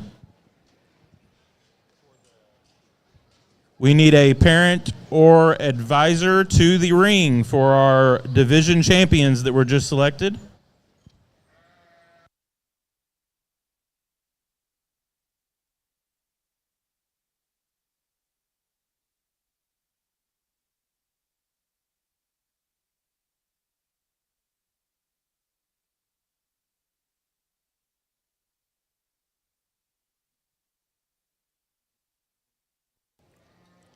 Class 5 goat results. 10th place was Grant Gonzalez, Agriculture, Science, and Technology, FFA. Breeder was Custer Show Goats. 9th was Aaron Rivera, Howard County 4-H. 8th was Willow Fuller, Wolf City FFA. 7th, Audrey Bettiga, Erath County 4-H. 6th, Caden Pacina, Ward County 4-H. Breeder was Stork Livestock. 5th, Talon Toch, Harper FFA. 4th, Brendan Kennedy, Leon County 4-H. 3rd went to Carly Parrott, Hawkins FFA. Breeder was Hutto Livestock. And our class winner was Sam Gustin, Dallam, Hartley County 4-H. Breeder was Stork Livestock. Congratulations.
Exhibitors, make sure you have one piece of your weight card with you when you go out to the truck.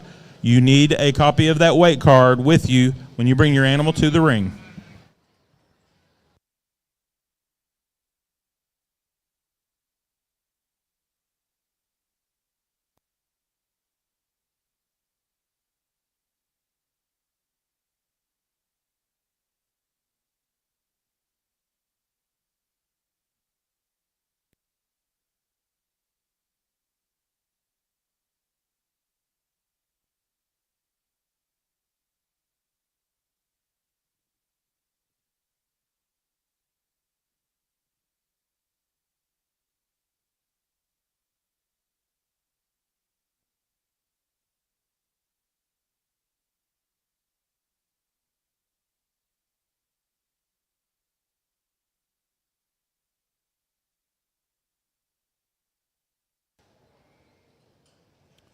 Our Class 7 market goats will be next to check in.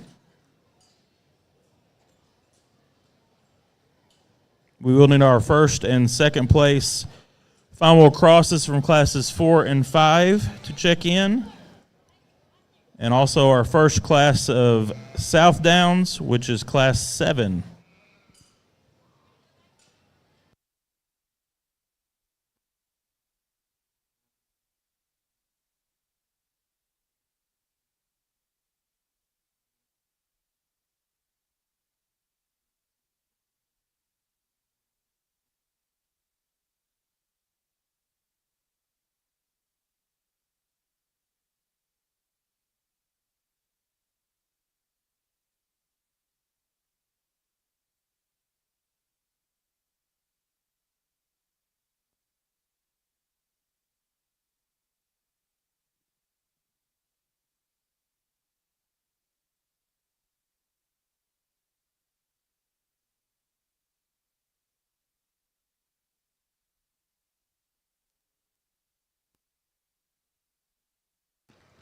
Thank you, Lamb exhibitors.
Thank you, goat exhibitors.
Again, we need our first and second places in classes 4 and 5, fine wheel crosses to come. Also, those class 7 South Downs should be checking in.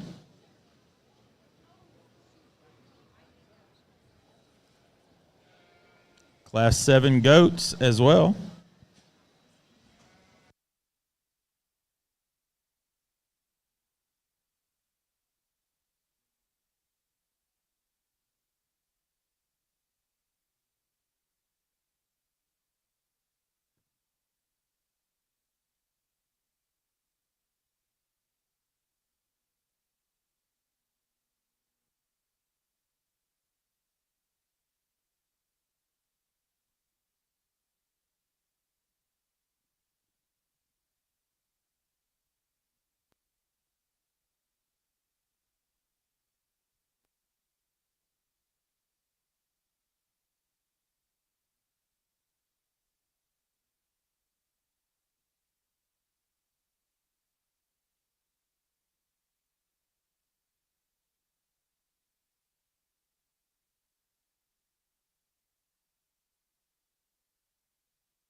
Well, an excellent set of crosses over here. Deepest set we've had all day. When you look from top to bottom, I think really high quality in this top end, and really appreciate him. Oftentimes, I'm asked when I pull them on coming in, and I can pull them, or I do pull them when they make 2 or 3 steps. What are you looking for? What are you doing? How can you tell? And you know, these 4 sheep all got pulled when they came in, and there's a quality about their front end, their forearm. There's some shape in that rib when they're coming at you. There's some cleanliness at chest floor and some front end quality. And then you get them about halfway in or at the side profile, and you look at that flank, and usually you can see that balance is there. And then they go away from you, and it's real easy to see the muscle and the 3/4 view from behind. But that front end quality and the way they look coming in the ring, and that forearm and those indicators of muscle and of shape and of dimension, all usually go back to a rear end and a hip that matches it and is of equal quality. And I think all these 4 do that real nicely. We're going to pick them apart a little bit, and I'll tell you right now, my decision was more between second and third than it was between anything else. This one that wins is just really nice. I don't know that he's got something that you just screams out at you and says he's better than everybody else in this class in this one area.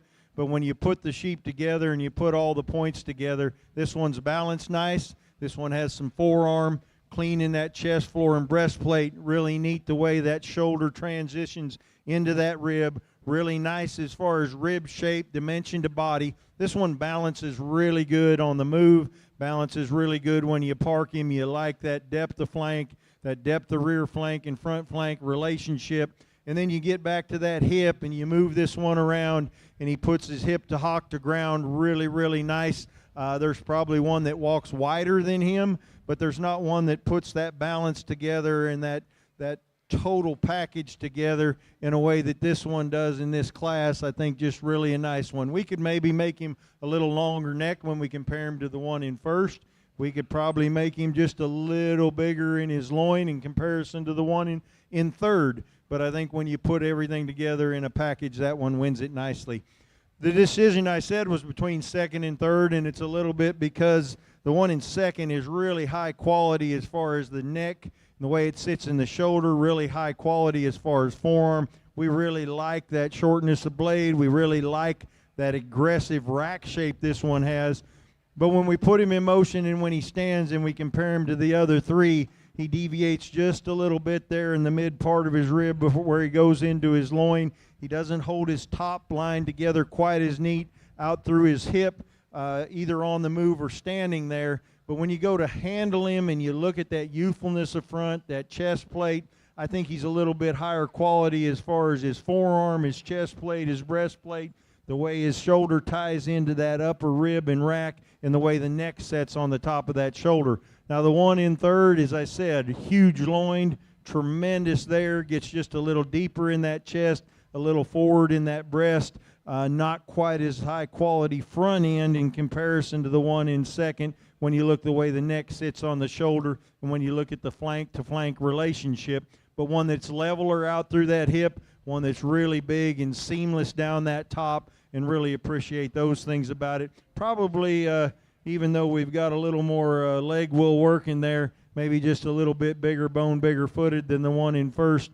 Not quite as high quality as far as that chest plate, front end quality, maybe not quite as much rear leg as if you compare him to the one in first and go that far. When we get into the fourth place, one that's really nice as far as the line's concerned, this one's pushing more condition than any of them. I'm not saying he's too fat. I'd like to lean him up and make him a little higher cutability. He's not quite as aggressive out through his hip and his leg shape as any of them. We like his up-frontedness. We like the way he's put together. Maybe could be just a little stouter in his bone in comparison to a couple of them, but really, really nice as far as that pattern and look. We lean him up a little bit, give him a little more hip shape, and he makes it a little bit more of a debate between second, third, and fourth, but 4 real high-quality sheep up here in this class. We get to the next one. I told this young lady I love this one as far as a big one that has some rear leg shape, one that has some forearm. We get on top, and this one's just showing his age a little bit. He's getting a little stale down his top. He's not as big in his rib and rack, not as big in his loin as he looks like he should be from the side or when you put him in motion. But when you sure appreciate that leg muscle, you appreciate that pattern and forearm. We get one next that gets just a little plainer in that hip and rear leg, maybe carrying a little more or is carrying a little more condition than any of them in the top 6. We'd like to lean him up a little bit. And then we start getting into sheep that maybe don't balance as well and structurally work out as well when we look at them from the side. Nice set. Again, these kids have done an awesome job. Let's give them a round of applause for their efforts.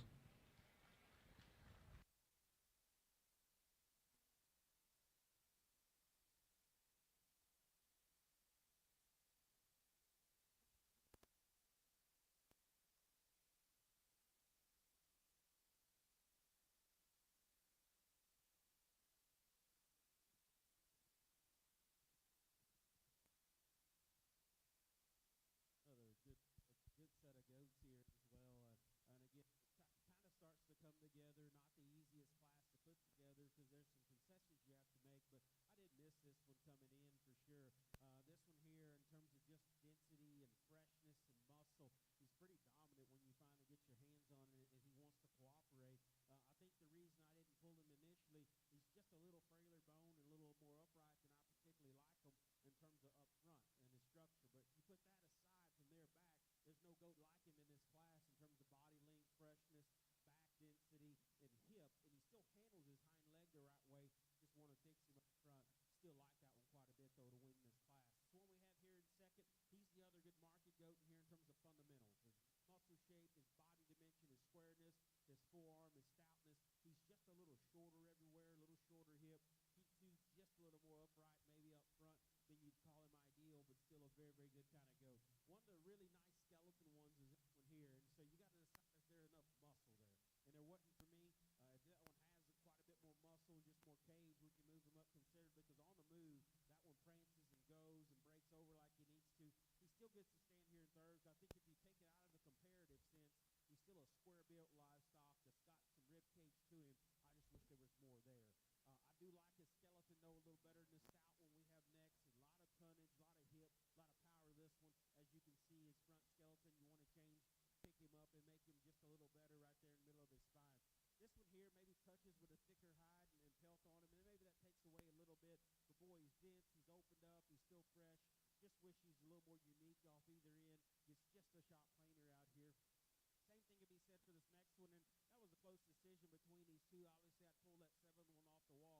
There's just a little more solid goat here in terms of dimension and boldness and just market goat feature. This guy got just a little stale on me, a little flatter rib. Didn't want to run him up here with these other ones here. But again, very, very good, very competitive class. Let's give all these kids a hand.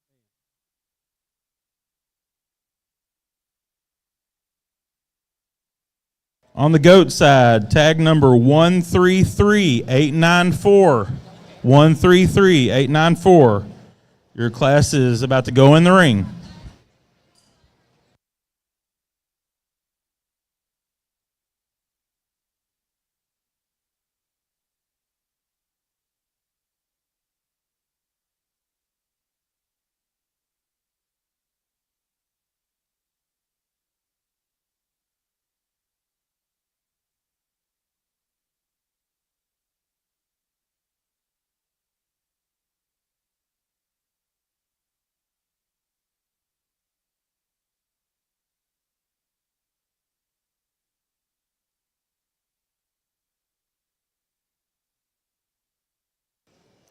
Class 6 goat results. 10th place was J.C. Godwin, Stephenville FFA. 9th was Keithland Wink, Garza County 4-H. Breeder is Blue Team Weathers. 8th, Kaylee Knowles, Harris County 4-H. Breeder was Techstar Genetics. 7th, Bailey Skinner, Bell County 4-H. 6th, Addison Shahan, Frio County 4-H. Breeder is Shahan Livestock. 5th, Eli Geistwhite, Gillespie County 4-H. Breeder is Sanders Showgoats. 4th, Kyan Kane, Munster FFA. 3rd, Letty Tuggle, Lipan FFA. Second was Alita De La Paz, Riviera Coffer FFA. Breeder is Bull Livestock. And our class winners was Briggs Bowers, Gillespie County 4-H. Breeder was Holster Showgoats. Congratulations.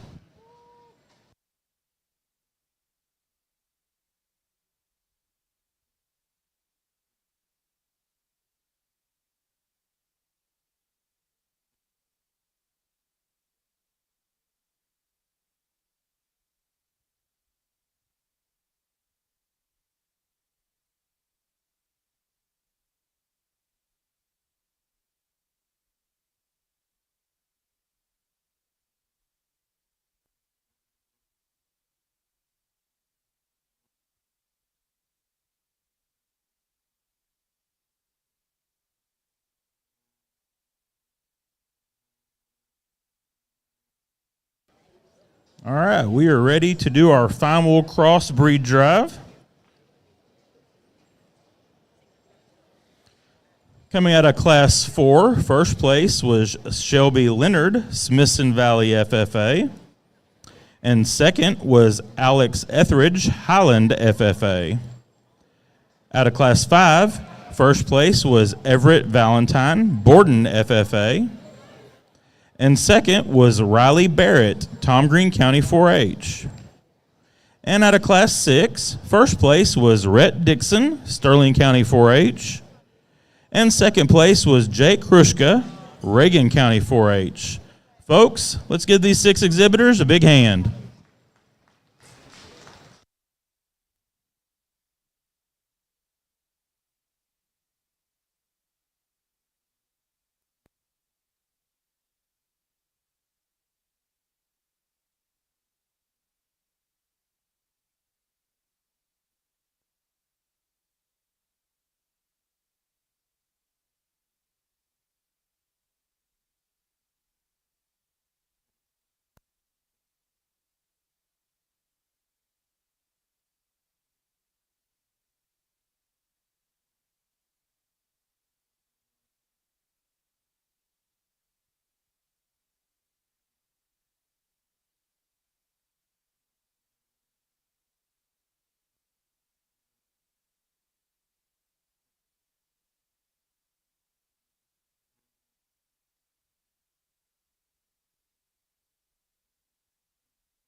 Well, a really nice breed drive over here on the sheepside. Let's say that 5 times fast. Sheepside, really nice set of crosses. Let's give these kids a round of applause for a nice job here. Real high quality set. Again, balance, structure, quality from that ground up is what we're emphasizing, and I think we've got a set up here on the front row that really imitates that, and I think we've got some seconds behind them that really follow nicely in some of the pieces, maybe not quite the quality when we put the whole package together, but is our first places, but just a really, really nice set. I'm not going to go through each class. I talked them all. I did that in the finals, but good balance, good muscle, good structure is where it starts. I think there's one out here that does it just a little bit better at a higher degree, and then I think it becomes real close for reserve. I'm going to go shake the hand of your individuals with your champion in reserve. It's been a pleasure to judge these crosses. It's been a pleasure to work with this group of kids. Let's give them one more round of applause as we shake a hand of our grand in reserve.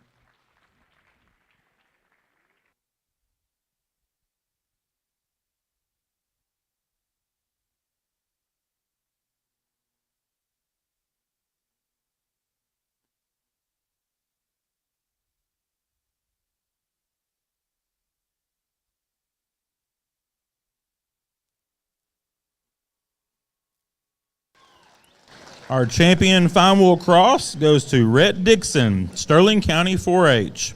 And reserve fine wheel cross goes to Jay Krushka, Reagan County 4-H. Congratulations.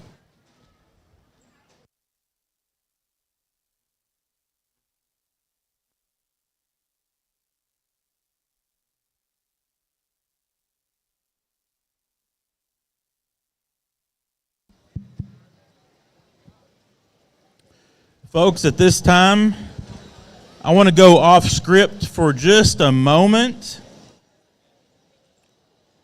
And I've got some notes because if I go too far off script, we'll lose track.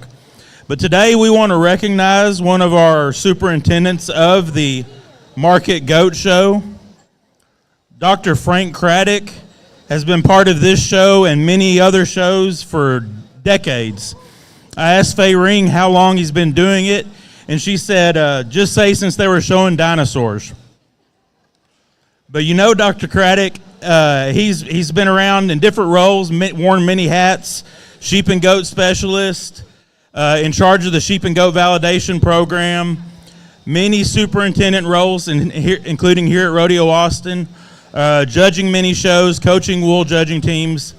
And there's lots of numbers we could throw out, but I think the main thing I wanted to point out is over the past few days I've watched, and really over the past number of years, there's been so many county agents, ag teachers, parents, current exhibitors, and former exhibitors that seek out Dr. Craddock to come give him a big hug, just like he's doing right now.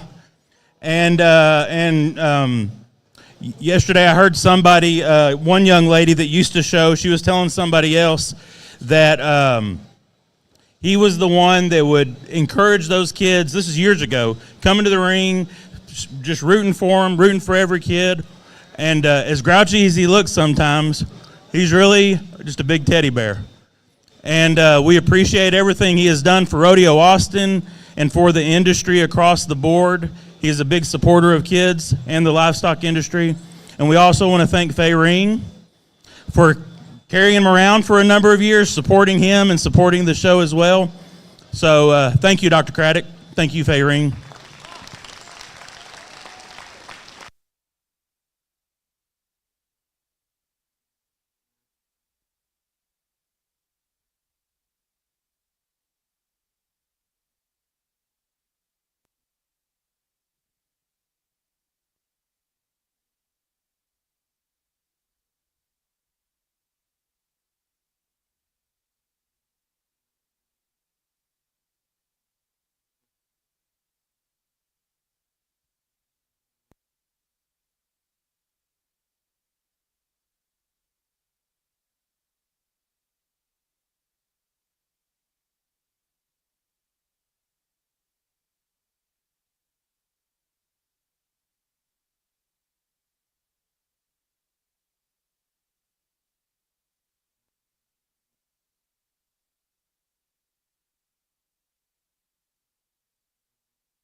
Our Class 8 market goats should be checking in if they have not done so.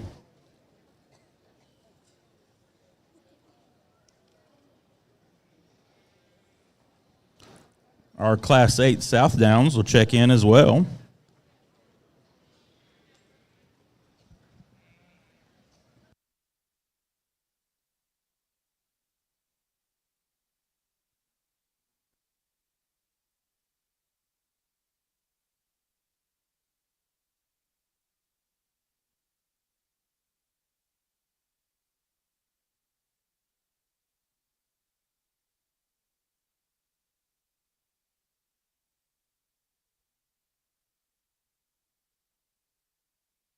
Thank you, GOAT exhibitors.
Got a couple of classes of final crosses for results. 10th place, Maxwell Munchow, Guadalupe County 4-H. Breeder is Justin and Bridget Jonas. 9th, Briley Yargo, Anderson Shiro FFA. Breeder is Stoltz Sheep Company. 8th, Porter Parsons, Weatherford FFA. Breeder is Stoltz Sheep Company. 7th, Waylon Cook, Runnels County 4-H. Breeder is Cook Club Lambs. 6th, Bryce Stevens, Schlacker County 4-H. Breeder is Smithwick Club Lambs. 5th, Kaylee Dunn, Randall County 4-H. Breeder is Newsom Livestock. 4th, Wyatt Renfro, Brewster Jeff Davis County 4-H. Breeder is Renfro Club Lambs. 3rd was Kenley Holscher, Highland FFA. Breeder is Smithwick Club Lambs. 2nd was Riley Barrett, Tom Green County 4-H. Breeder is Jackson Show Lambs. And 1st place was Everett Valentine, Borden FFA. Breeder is Stokes Livestock.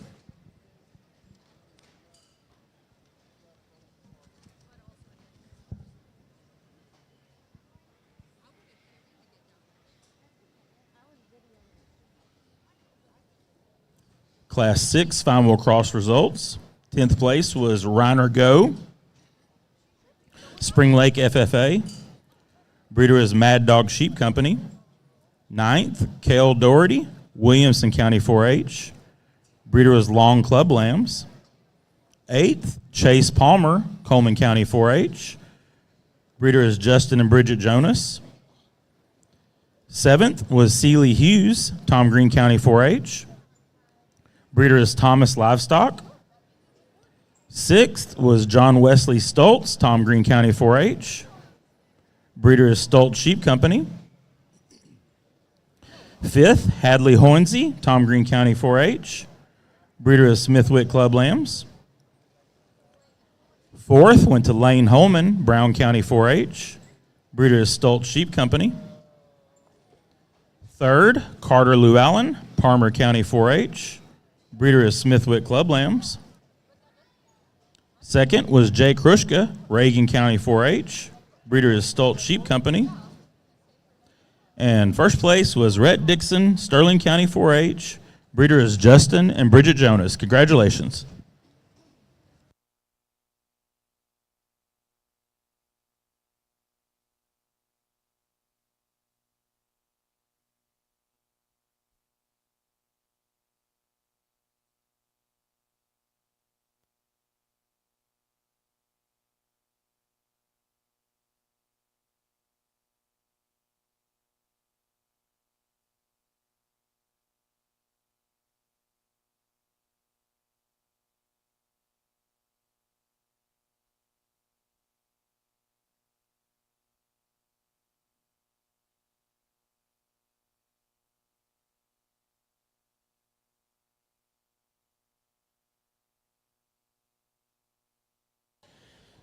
Need some Class 8 goat exhibitors to check in.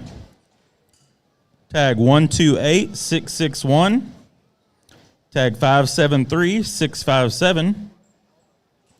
Tag 571683. And tag 126058. Need you to check in.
Thank you, lamb exhibitors.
Just a reminder, we will take a brief lunch break after the Division II goat drive and after the South Down breed drive.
steel is very, very pronounced. You get on top of this guy, he is big loined, he is bold in his rib.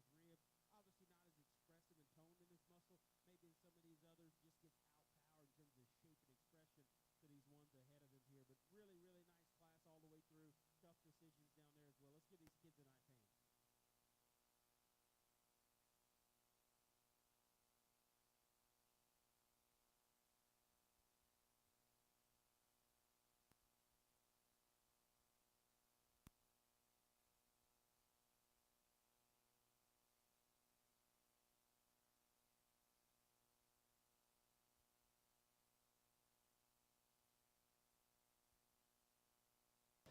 On the lamb side, we need tag 127990 and 574344 to check in.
Class 7 GOAT results.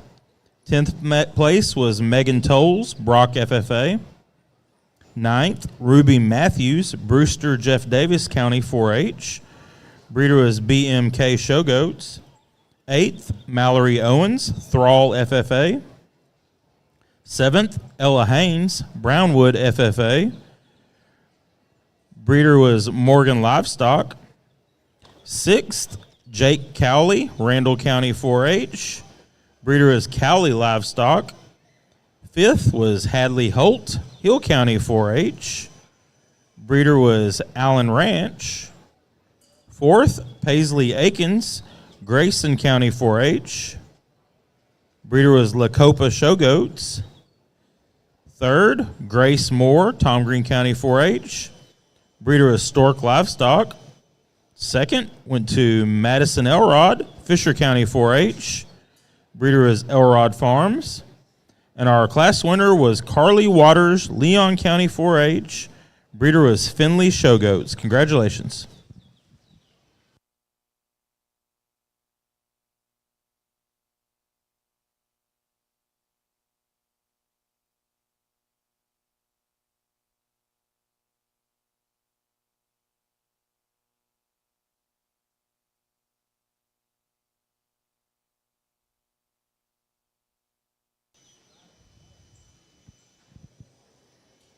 Once again, our Class 8 South Downs should be checked in. Class 9 Goats will check in.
Well, I'm sorry for taking a little bit longer on this class, but I don't regret ever taking a little more time on a quality class. And I think that these top three, they drip with quality, guys. These are high quality Southdown sheep. And in saying that, what fights your head is there's some unique differences in them, and when you're going through those things in your head and you're trying to put all your checks and balances together, sometimes you'll get a class that's a little more difficult like this. And to me, I wanted to go through those check boxes in my mind and keep checking the boxes and going with the one that I liked the best that had all those boxes checked. And I think that this one up front does that the best of the three that we have up.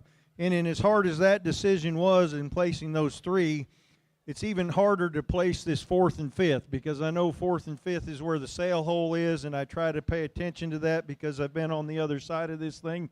And the hardest thing is to put somebody fifth and be one out and know that they've got a good quality sheep. And I think that the differences between fourth and fifth are just as close as the differences between first and third, and maybe more important in this case at this time to those two individuals. And so a tough class and a quality class, and my hat's off to these kids that brought these good ones. We're starting off with one really aggressive muscle shape. Really like the rack shape. I like the loin shape. I like the hip shape. This one's got a big forearm, one that balances real nice both on the move and on the stand. Real high quality as far as the way it ties together and transitions from front to rear. Good feet and leg placement, moves around the ring nice. Probably the bigger difference is this one's more aggressive shaped than the one in second as far as especially loin in rack shape. This one probably has a little more forearm to me. When you look at forearm, he's not quite as big-footed, not quite as big-boned, and he doesn't move as well around the ring as the one in second. The one in second, I often tell people this one's looser structured, or this one's too tight structured, or the way they move around the ring. If you want to see one move around the ring the way Steve Sturch likes them to move around the ring, this one in second imitates that. This one just moves balanced and with symmetry, and just everything goes where it needs to go at the right time in the right place. He hits the saw or the ground and the sand really nice. One that balances really nice. Feet and legs are in the right place. They're bent right. They're correct as far as knee placement. Moves just really neatly around the ring. Not too tight, not too loose, just at ease, and really like that about this one. However, when I compare it to the ones on each side, he's not aggressive in his rack. He's not as big in his loin. He doesn't have as much hind leg as the one in third. He's not as aggressive in his rib and his rack shape as the one in first, and so consequently he's going to go second today, but a really good moving one that's really balanced from the side, that has a lot of nice features about him. Really lean, high cut-ability, probably higher cut-ability than the ones on either side, just not as aggressive shape today. This one in third is in all of these I had first and third at one time. This one's bold, this one's wide. There's no doubt this is the widest fronted. He's the biggest barreled. He's got the roundest shape to his body. However, when you compare him to the others, he's rounder about that shoulder, he's shorter in that neck, and he's rounder in that hip when we put him in motion. Now, is he so bad that you got to, put him down? Obviously not. He's up here in the top three, and he's close. We can lengthen that neck out. We can make him a little smoother in that shoulder, a little neater in that pattern as far as levelness and lines and length of hip, and the way he moves around the ring in comparison to the one in second. We can move him up a place, and there's going to be individuals that take that extra shape and that extra boldness and put him right to the top. I choose, because I'd like to see him longer necked. I'd like to see him a little neater made in comparison to the two in front of him, to go third today. Really cool made one in fourth, really long bodied, really long necked, not quite as deep in the flank, not quite as neat as far as balance when we compare him to the three in front. We like the levelness. When we get this one on top of him, he's really aggressive shape as far as his muscle for the way that he looks from the side. He's not as wide as the top three. We need to drop that flank in him. I think the biggest difference between him and the one we put fifth is he's wider out through his pins, wider out through his hip, gives me more shape and more dimension and more total product down his top than the one in fifth. One in fifth's a great little lightweight. I told the young lady it's hard to put a true lightweight that has this kind of quality in fifth and know she's won out. She's done a really good job with this sheep. He's just 30, 45 days away from being much better. And then we talked to the individuals some about why we pulled them over here. Maybe lack of muscle, maybe balance doesn't work as well on these. Maybe structural skeletons got something to do with it. But all those factors factor into why these are down a ways. But really, really nice set of lightweight South Downs. Again, 3 high-quality sheep, hard decisions. Really appreciate these kids bringing them to me. Let's give them a round of applause.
Missing some Class 9 goats.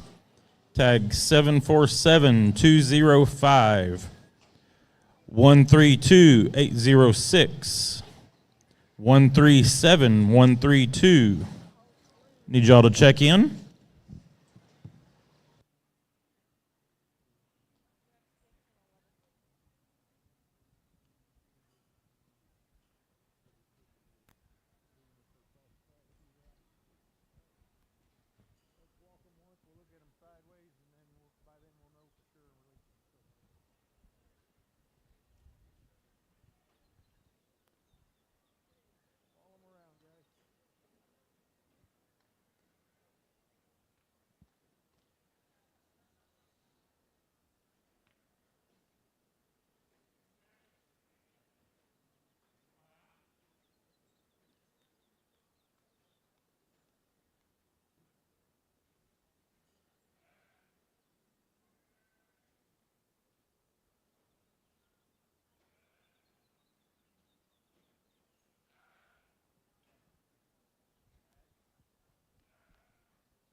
Another good class and a fun class. And again, as they come in, some folks kind of walk them at the right pace. Some of them get in a hurry and get the nerves on them. And so some of these goats can get kind of tangled up as we're watching them. And so, again, I'll tell you exhibitors, don't be discouraged if you don't get pulled right off the wall because your goat could be acting like a goat or somebody could be forcing you a little far forward. And that was the case with this. We never really got a good look at it because crowd was getting up on that one. He finally got to clearing an opening down there, and it was easy for this guy. He's good in his skeleton. He's good in his build. What he really like this goat. We've done an awesome job feeding him. You get right on top of him, he blows everything away in terms of just loin dimension, in terms of width of loin, but also depth of loin. His body shape's awesome. His length is good. He's very, very, very smooth. There are goats here that are more expressive, probably so. He's not the most refined in his forearm shape, and I'll give you that. But he just puts a lot of gear together from a balance standpoint. He still has the check mark in terms of muscle there as well. So nice to relieve the thought. Good shape, good expression here. He loves his country home, loves his activity. Just one or two times he gets their legs loose on the elbow. Bit of freaky flow there. I think the rookie class maybe wants to get out and practice that control line as well. We'll get the control. We can correct this one in his spine and just make him more hydrated and better right here behind the shoulder. But the skeleton, listen, this is comfort movement. He's very, very good. He's square off either end of his structure there as well. Little weak in his back and maybe with that not as muscular right there in the center part of his body relative to those ahead. Goat here, love him on the when he comes in. He's up-headed, he's smooth-made, handles himself right from the side. Get in behind him. You got to make that call. Is there enough goat there? He wants the narrow up for me and flatten for me. Doesn't handle quite as wide and dimensional right there over his hip and loin. Another one here, again, I love the shape. I like his feet and legs. He's very loose. He's very, very comfortable. The longer he's out there, and as you watch him move, he starts to run downhill a little higher in his jump muscle, just a little raw, a little green yet at this stage. But boy, his shape and his tone is still very, very good. I still love how athletic he gets around and goes. Then a one that catches that last Elho. Love the smoothness of his go, particularly he's on the walk. He's up-headed. We've done a nice job with. Finally decided there just wasn't enough muscle there in terms of just expression of muscle relative to those. Same thing can be said for the paint that comes next. Again, a few others down here that maybe didn't have quite the muscle width up top, maybe some structural differences. Let's give again a round of applause to this class.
Class 8 GOAT results.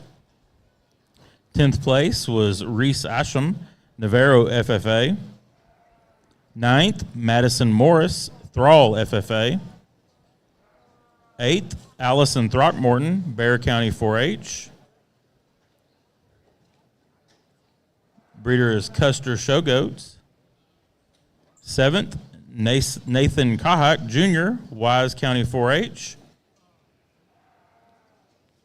Breeder is Chandler Showgoats. 6th, Zachary Casas, Huffman FFA.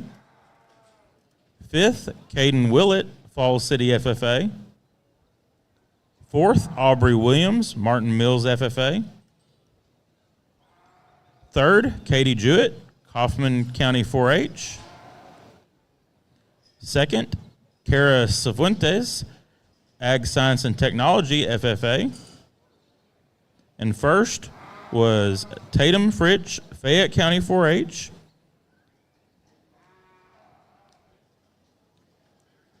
Breeder is Sturt Showgoats.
Class 7 South Downs. 10th place was Gage Barons, McCullough County 4-H. Breeder is Barons South Downs. 9th, William Beatty, Mason County 4-H. Breeder is Jennings Show Lambs. 8th, Grant Lackey, Haskell FFA. 7th, Killy Hunginghouse, Denton County 4-H. 6th, Cassidy Westbrook, Aquila FFA. Breeder is Harbor Livestock. 5th, Renee Striegler, McCullough County 4-H. Breeder is Barron South Downs. 4th, Aubrey Rocheski, Dawson County 4-H.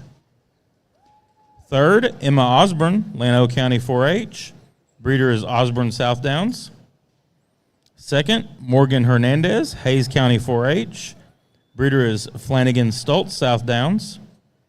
And first place was Taylor West, San Patricio County 4-H. Breeder is Flanagan Stoltz South Downs. Congratulations.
Thank you, goat Another exhibitors. real high Sorry, Gary.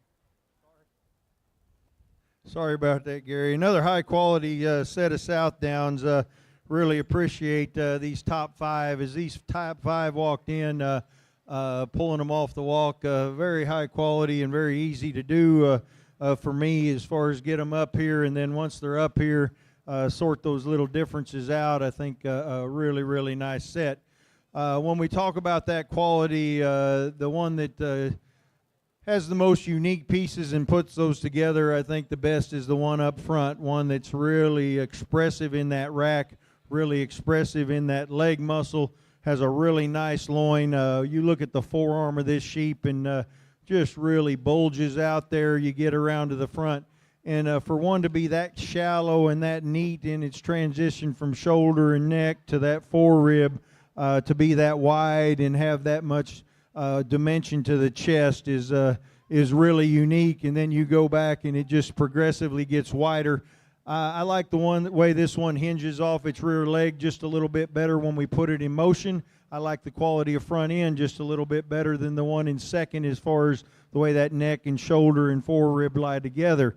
Now, as far as transitions and symmetry from front to rear, this one in second is really cool. This one is really bold in his rib. He's not as expressive as the one in first, but he's a little bolder, especially at the top part of his rib, than the one in first. He's really wide in that loin and out through that hip, and he's really seamless in his transitions, and he goes from front to rear in transitions maybe a little smoother than the one in first. We get up to that neck, and we'd like to maybe set it up on top of that shoulder a little bit in comparison to the one in first. I'm not going to say this one's U-necked, as we call it, as much, but he does need to pull it back just a little bit in comparison to them. He's not quite as bold in his forearm. He really looks good from the side as far as balance and symmetry. When we put him in motion, he doesn't hinge off his hip and hind leg quite as well as the one in first or in third. This one in third was, I had him up at first at one time in my mind when I just look at him. When I handle him, he just gets out-handled. He's a little softer to the touch. He's a little mellower feeling. We like that freshness, but I'd like to see this one a little firmer as far as touch and tone. I'm not going to say he's too fat because I don't think he's too fat. I just think he's a little softer in his makeup and a little softer in his muscle. He's not as aggressive in his shape out through his loin and in his leg as the two in front of him. That softness along with those things, I think he's not quite as symmetrical as the one in second. I don't think he's unique as the one in third or first, so he falls into third. One in fourth's just a nice sheep everywhere. This sheep probably could be a little bit better out his hip and in his pin setting in comparison to the ones on either side of him. One that's big bone, big footed, wants to splay out just a little bit when we go around to that front end. We'd like to change that. Not a major structure issue, but something that we notice. One that we just need to make bolder from his loin to his hip and out through his hip and pin setting to compete with the three in front of him. Really nice balance, really nice package in that one. The one that goes fifth today, one that we appreciate the balance and symmetry from the side, one that as this one walked in right away, just one that you see as a quality type animal and individual. When we go to handling this one is carrying more condition than I'd like. He's a little bit mellower in his touch. When we really start looking at his base width and his true width, I don't think he's truly wide. When we move him around the ring, is the four in front of him and carrying a little more condition. One next, I told the young lady we'd like to change that hide and maybe change that the way this one handles a little bit as far as touch because of that hide. A nice balanced one. When we get this one in motion, this one gets a little rounder on both ends, a little coarser. We'd like to change that about him. When we get into the next ones, again, we start getting some that maybe are a little flat, don't have quite as much muscle, some that structurally and skeletally we'd like to change. A lot of them we'd like to change that balance factor from front to rear, but really, really a nice set of downs. These kids have done another excellent job. Let's give them a round of applause for their efforts here.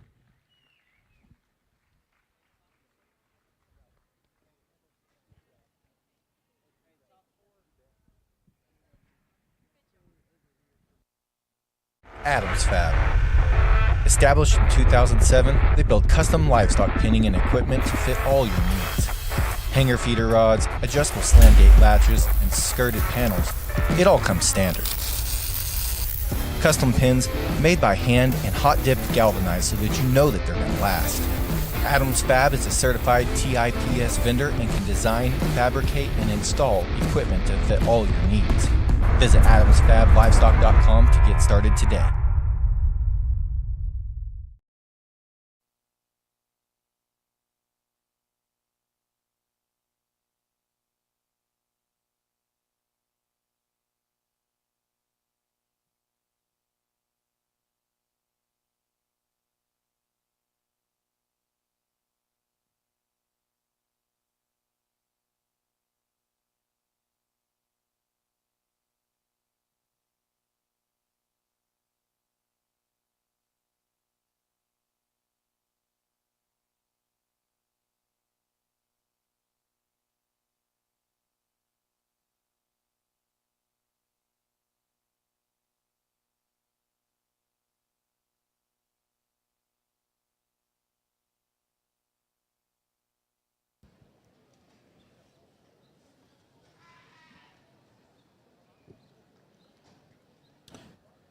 Your Class 10 goats and your Class 9 South Downs should be checking in if they have not done so.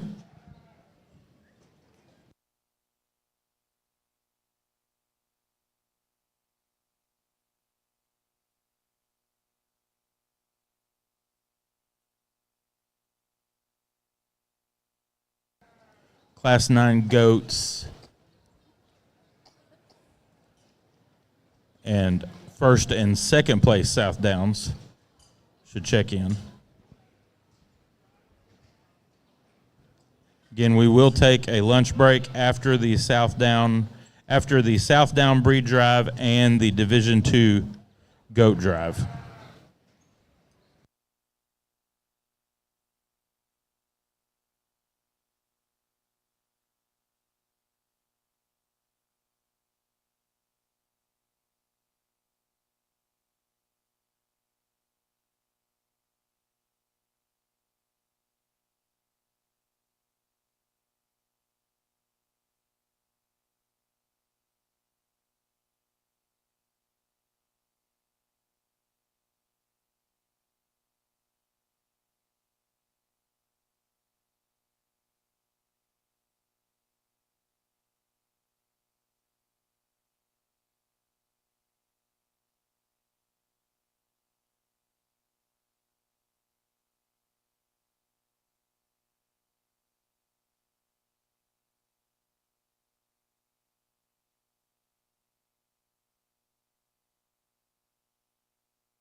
Class 10 goats, we need 569-971 and 133-756, 138-184.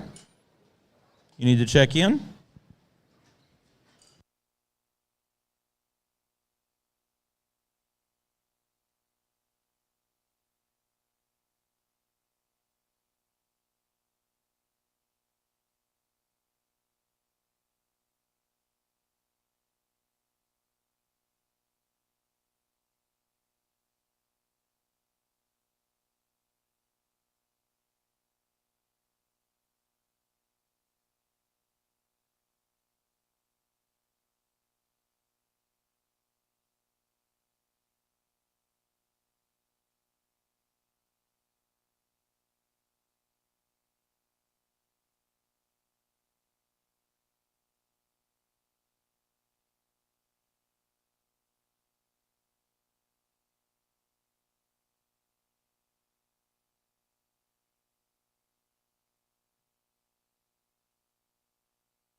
Again, if you are a Class 10 goat, you should be checked in.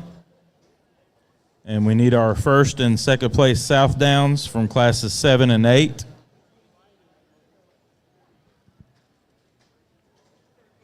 We will take a lunch break after the Division II goat drive and after the South Down breed drive.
Our Class 10 goats are about to enter the ring.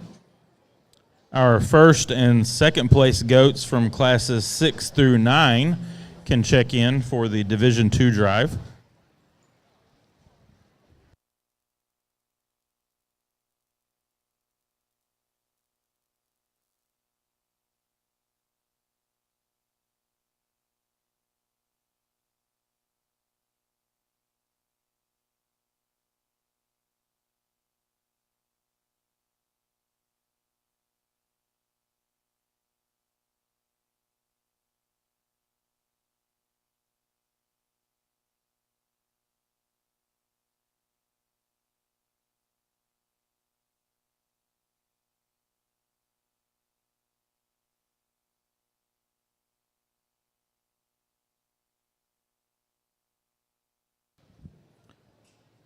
Class 9 goat results.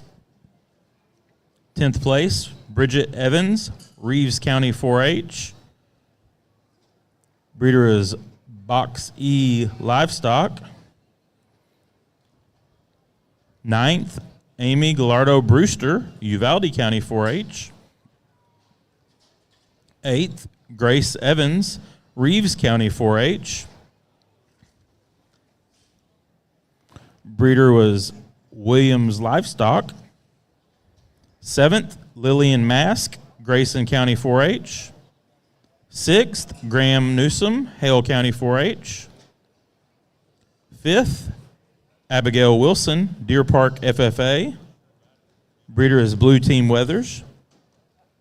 4th, Conley Martin, Wilson County 4-H. Breeder is Hutto Livestock. 3rd went to Riley Barlow, Lavernia FFA. 2nd was Mackenzie Evans, Burnett County 4-H. Breeder is Evans Livestock. And our class winner was Madden Wise, Brown County 4-H. Breeder is Shrank Show Goats. Congratulations.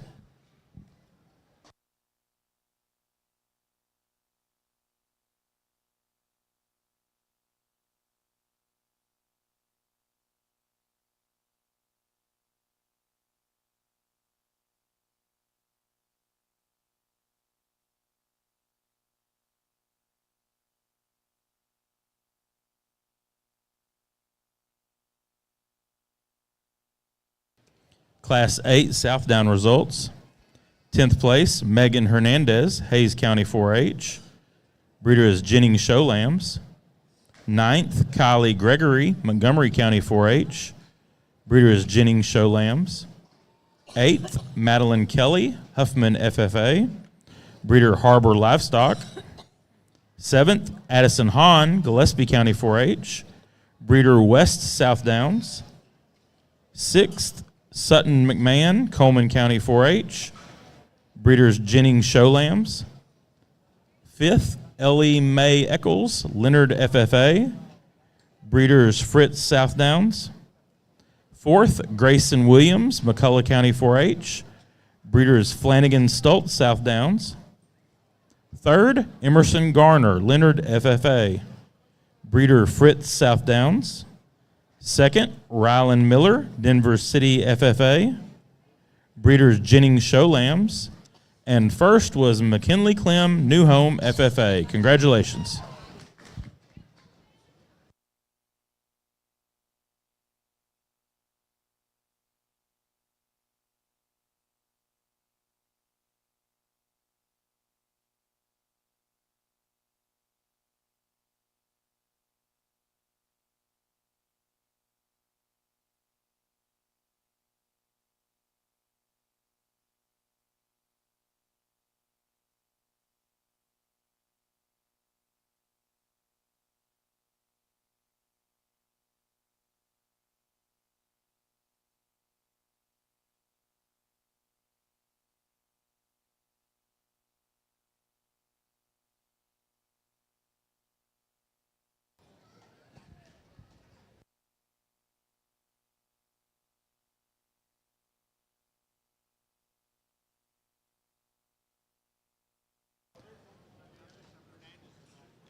Again, we need our 1st and 2nd place South Downs for our South Down Breed Drive.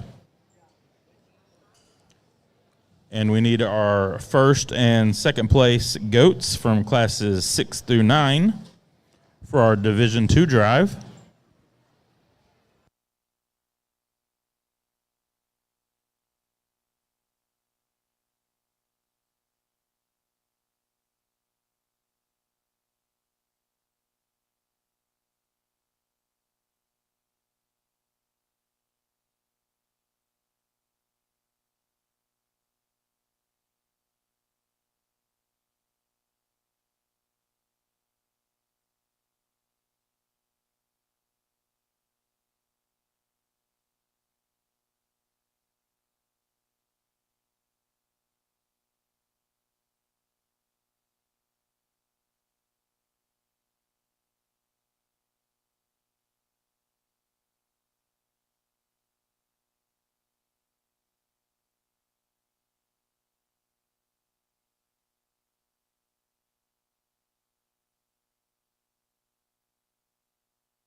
Just FYI, you will need to have your attack loaded out by 1 hour after the conclusion of the show.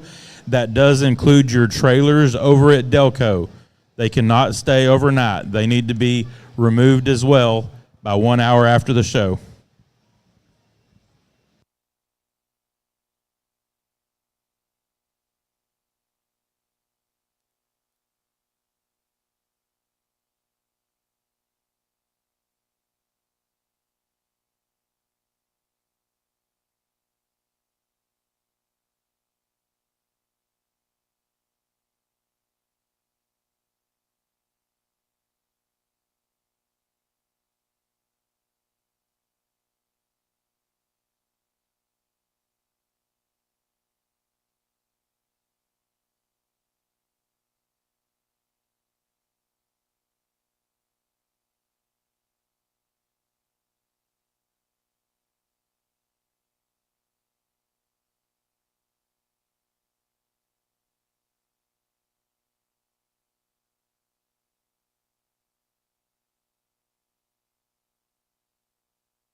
Thank you, GOAT exhibitors.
Attention in the barn.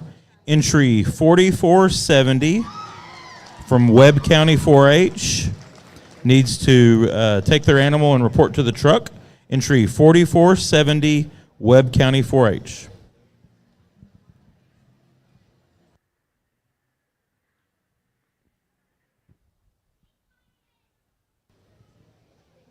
Once again, our first and second place goats from classes 6 through 9 need to check in for Division II drive. Well, a real nice set of heavyweight South Downs. Somewhat difficult to sort is a lot of times these classes are when we get this late in the game and this kind of maturity and start to get some finish on them. Maybe not quite as youthful at times in some of them, especially when we get down in class, and then sorting out and trying to make sure you're not one-traiting them too much. There's a couple in here that you could one-trait and move to the top, or one-trait and move down 3 or 4 more spots, and so trying to just check the boxes and go through, and as I used to tell my livestock judging kids, let's weigh the good and the bad and then sort it out, and let's have a criteria and keep with that criteria. And so in doing that, when we look at these things in motion and we look at that skeleton structure and we look at balance, we look at that the way they move around the ring, I think the one that comes to the top is this one up at front. Definitely really neat as far as loin, really neat as far as hip, really neat as far as length of body and balance. This one probably is not as big in its rear flank and as deep in his rear flank as the two behind him. He's a little leaner in his condition. He's by far a higher cutability sheep. When we go to handle that flank, you can tell he's leaner in that flank. He's cleaner in that body wall thickness. When we stop this sheep, that's where the flank shows up to me. When we move this sheep around the ring, it's not as noticeable. He seems to fill in there and do fine. And so when you're putting all those things together, I think it's that extra cutability, that extra structural skeletal correctness when he moves around the ring. I think it's the way his neck sets into his shoulder, that extra height at his shoulder, and extra cleanliness and neatness in the way he ties into that base of that shoulder in comparison to the one in second and third. And then he comes at the ground with a lot of bone work and a lot of dimension to his bone and to his foot. So he comes in those things with a lot of good criteria. Now the one behind him, by far the most aggressive shaped, boldest ribbed, biggest topped one in the class. This one just screams muscle at you. Tremendous amount of muscle up over that rib and rack. Really good over that loin. A big old leg in this one. This one comes wide at you. He's got a lot of forearm. This one's probably pushing the most condition, or I believe he has the most condition of the top 4. I'd like to lean him up a little bit. I'll let the data show whether he's too fat or not, but to me he's carrying a little more than I'd like today. And I think when you look at cutability in comparison to the one in first, I don't think he's going to be there. I don't think he's quite as neat in his neck in the way he ties into his shoulder. But as far as boldness of top, roundness of body, shape, and dimension, this one is really good. He handles good as far as firmness down his top. We just like to change him a little in that elbow pocket and that rear flank in comparison, especially the one in first. One in third's carrying a little more softness, or is a little softer than the one in first, and then in the one in fourth. But one that's really nice as far as putting things together, a really good top shape, really level out through his hip. Another one that moves around the ring nice. I think just a real nice, I guess when I first saw this sheep come in, I said, I thought that's a nice one in my mind. As we got to judging him and trying to pick him apart, there's really no one place to pick him apart. He may be just a little deeper in his breastplate and his chest. We'd maybe like to shallow him up a little bit. He's not as cool as the one in first. He's not as aggressive as the one in second. I think that there's more boxes checked on the first two, and so he goes third today. One in fourth and fifth, again, I said earlier in a class that's to me where the decision is a lot of times, and I had 3 of them out here and was going to go bang, bang, bang with all 3 because I had them in this position and the way it was. This one, when you talk about shag and you talk about having hair and you talk about all that stuff, you could sure miss this one. I think if you just would put a flashcard or put something there from his knee down and look at this sheep, This is where the sheep belongs, and that's why I have him here. I don't think you one trait anything for good or for bad, and I think if you put this sheep anything but fourth, you're one trait in him. This one's big in his top. He's really wide in his loin. He's probably the widest loin of the top four, really level out through his hip. He has some muscle. He's not as aggressive shape in his rear leg as the ones in front of him. He's not quite as cool made as the one in first. He's not quite as big and bold as the ones in second and third. I think you put some leg wool on this one, and you put him all against him, and he stands here no matter if he's got it or not, and that's where he's going to stand today. And I think a really nice one in fourth. Taking nothing away from a fifth, one that does have that leg wool, to me, not quite as good down that top, not quite as level down his top line, doesn't carry his top line quite as well when we put him in motion. Maybe not quite the width, especially in his loin and out through his hip, is the one we have in fourth. And the other one in that three that was in contention for being fourth in making the sales, this one in six, one that really is long-bodied, really cool, pulled right off the walk when I came in. When I go to handling him in comparison to the others, there's just not as much shape and not as much mass, especially when we get back into that hip and then that hind leg. And then we get into some that have a good look. We've got one that's a little overdone to me. Then we've got one that maybe needs a little more leg muscle. And as we go on down, we'd like to try and change the way they balance out, probably lean them up just a tad and make them a little bit higher cutability. But really a nice set. Again, these kids have done an awesome job. Excellent heavyweight South Down class. Let's give them all a round of applause once again.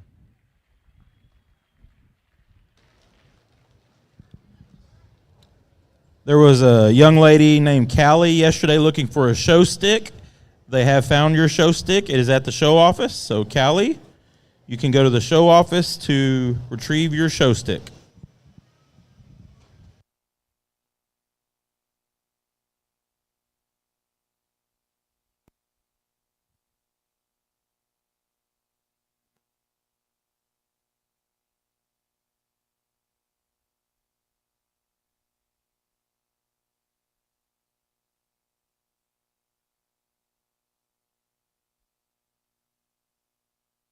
Still missing one goat for our Division II goat drive. If you have a first or second place goat from classes 6 through 9, you need to be in the holding area. We're about to start that drive.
pretty goat that comes next. He runs uphill. He actually handles really big and dense right there over his loin and over his rack.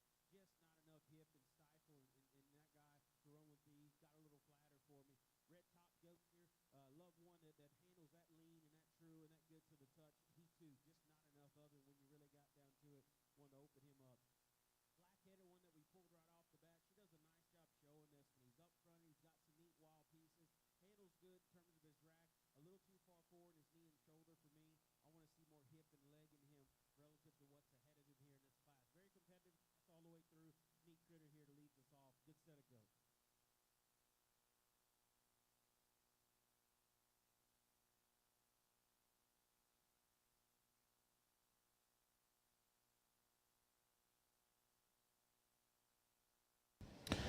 Okay, we are ready for our South Down Breed Drive. Coming out of Class 7, first place went to Taylor West, San Patricio County 4-H. And second went to Morgan Hernandez, Hayes County 4-H. From Class 8, first place was McKinley Clem, New Home FFA. And second place was Rylan Miller, Denver City FFA. And from Class 9, first place was Emily Matina, Riesel FFA. And second place was Whitney Drummond, Williamson County 4-H. Folks, once again, let's give these 6 exhibitors a big round of applause.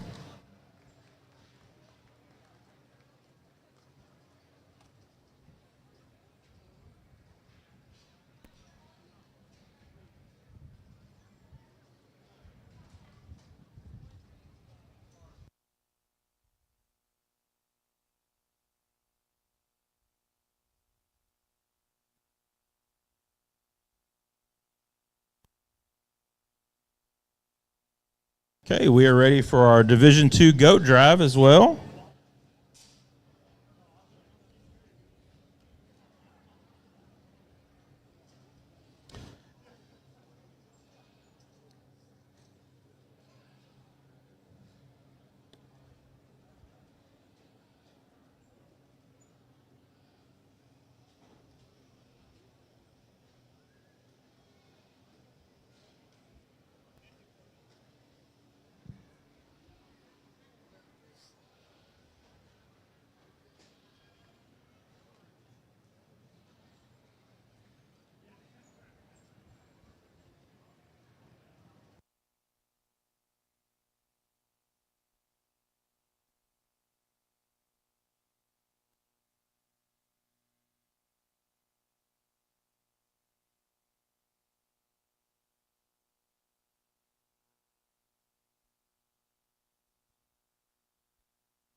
We're going to have dueling mics here. We good? Well, an excellent set of South Downs over here on the sheep side. Again, really high quality set. Was fun to judge, fun to sort through, and had some challenging times. And appreciate these kids bringing these sheep to me and this quality of a sheep. Let's give this group of South Down kids out here and all of them that showed us South Down a round of applause. I was going to go into a little bit more, but I know they're waiting on the goat side to get in there. We'll just pretty much tell you that there's one out here to me that just has some really crazy pieces, especially for this breed, and really put together nicely. And when you talk about lining up all the things that you're looking for from the ground up, as we've talked all morning, both me and Brandon, that structure and skeleton, and there's way they lay that muscle on there. I think that there's one that just does a little better job than the others, and then I think it's really close for reserve between the second in that class and the 2 other first. I think it's really probably closer for reserve than it is for grand. I'm going to shake the hand of your individual with your champion, and then we'll go to your reserve grand. Again, it's been a pleasure. These kids have done an awesome job. Let's give them one more round of applause as I go shake the hand of that individual.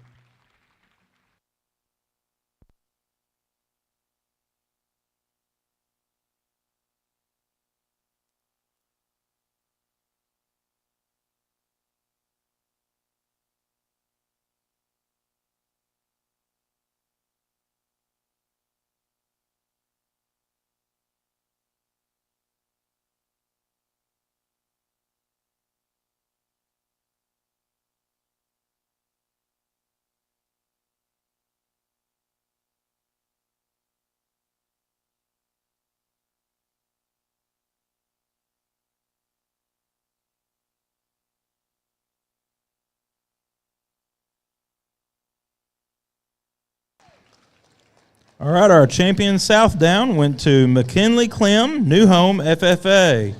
And reserve went to Emily Matina, Riesel FFA. Congratulations.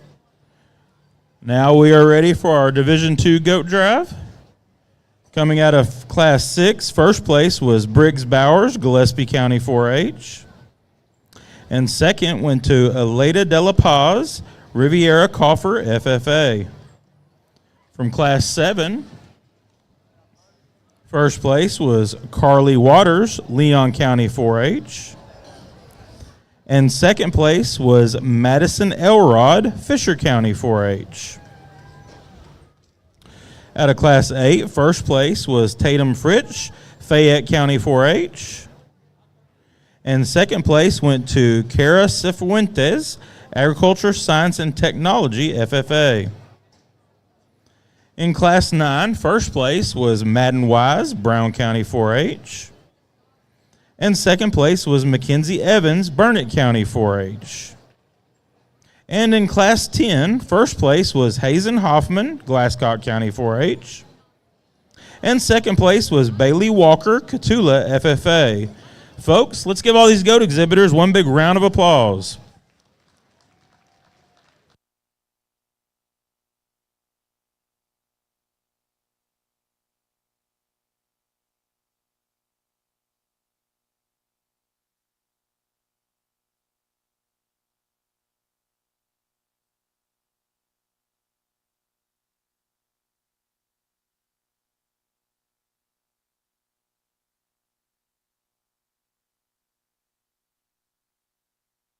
Class 10 goat results.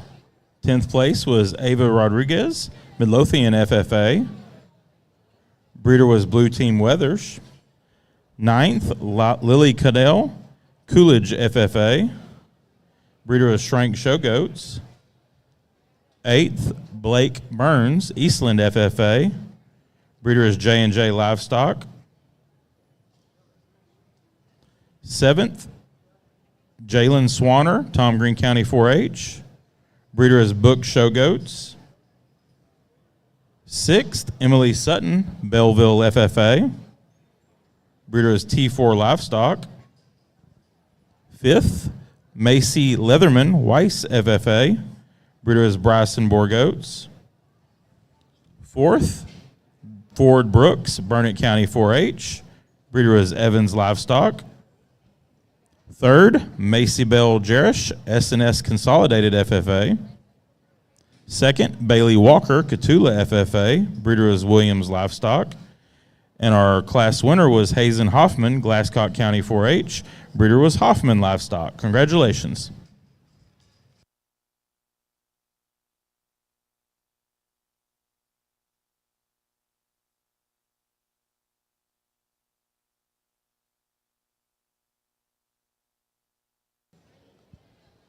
Again, the lamb side has broke for lunch. Take about a 30-ish minute lunch break, and we'll start back with the Class 10 Dorpers.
what we get out here on this front line. Want to make him a little longer and bigger in his tines. This paint that comes next, again, he's one I like for the most part in terms of just a big, dense loin in this guy. I like his comfort of movement. He's very, very easy on the eyes when he gets on the go. You can study some pieces about him.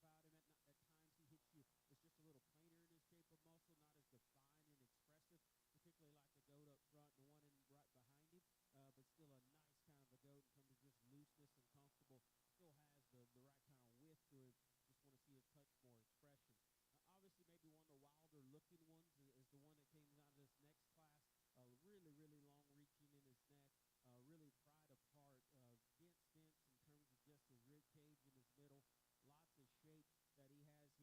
terms of just looseness and comfortable. Still has the right kind of width to him. Just want to see a touch more expression. Obviously, maybe one of the wilder looking ones is the one that came out of this next class. Really, really long reaching in his neck. Really pried apart. Dense in terms of just his rib cage in his middle. Lots of shape that he has here as well. Still handles himself, I think, structurally well. He's going to get on him as well. It's just right there up front.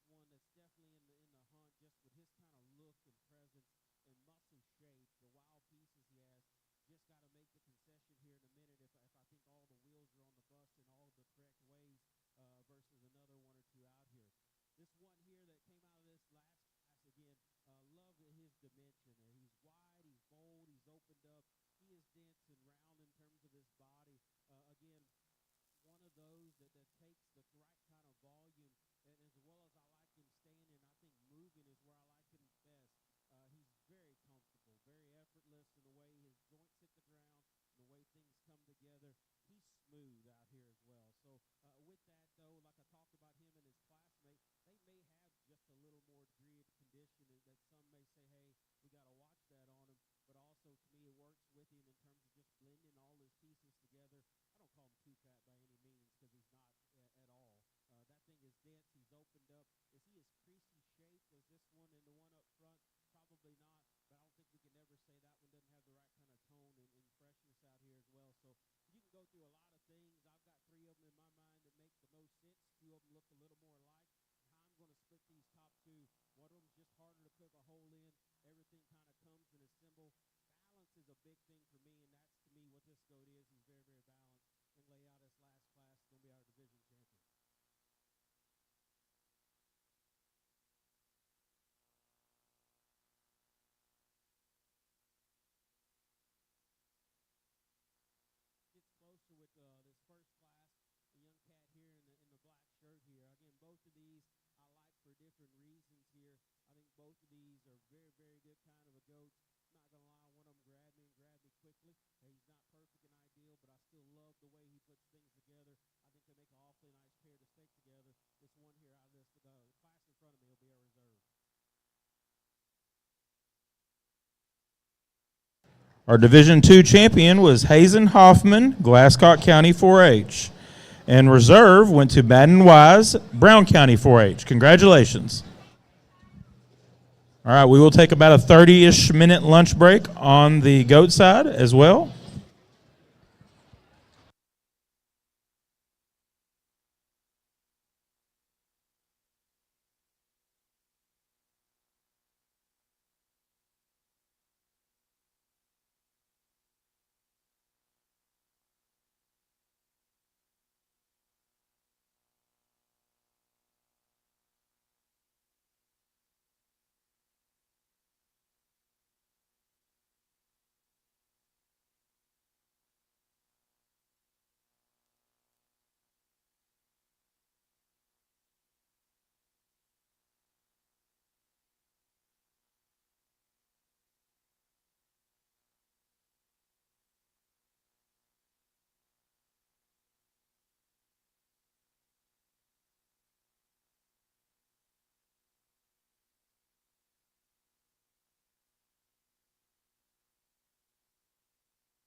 Class 10 Dorpers can check in. Class 10 Dorpers.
We did have some Nissan keys that were lost that have like a black and white cow print key ring attached to them.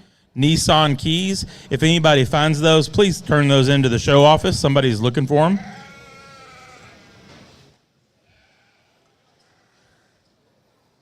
Our Class 10 Dorpers and Class 11 Market Goats should check in.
Adams Fab. Established in 2007, they build custom livestock pinning and equipment to fit all your needs.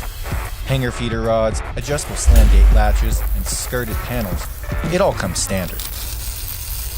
Custom pins made by hand and hot dipped galvanized so that you know that they're going to last.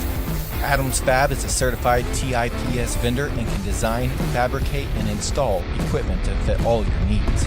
Visit adamsfablivestock.com to get started today.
Okay, our Class 10 Dorpers are entering the ring, weighing 90 to 127.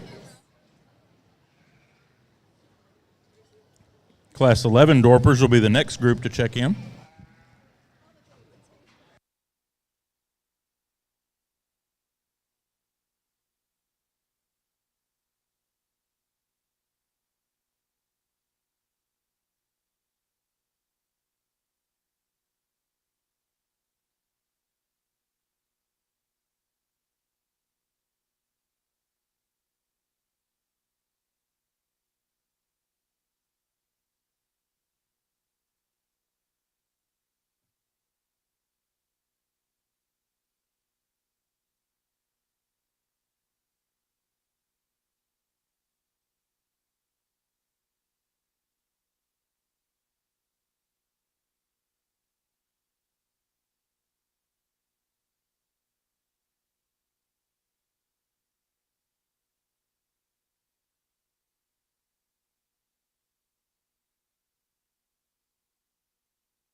Some Class 11 goats.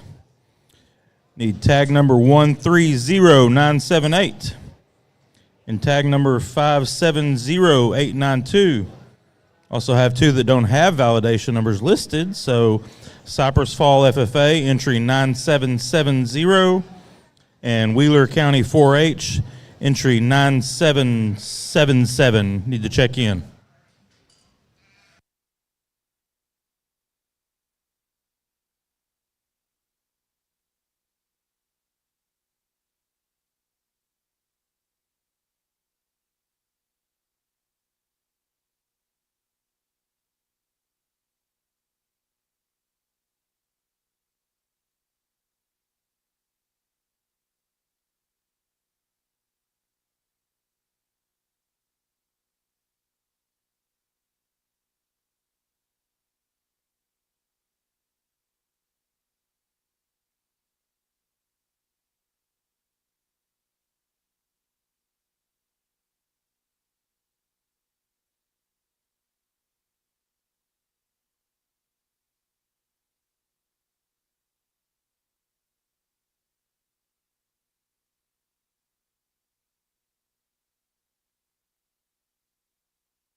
Final call, Class 11. Class 11 goats are about to enter the ring. Final call.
All right, Class 11 goats weighing 104 to 105 are entering the ring.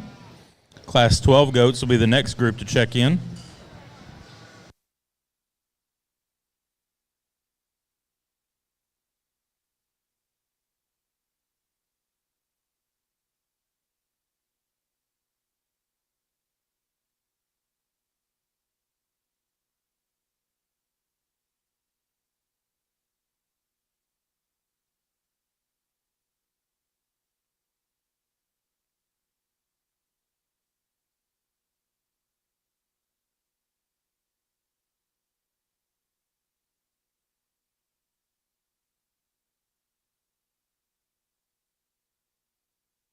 Thank you, lamb exhibitors.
Let's give these goat exhibitors a hand as they exit the ring.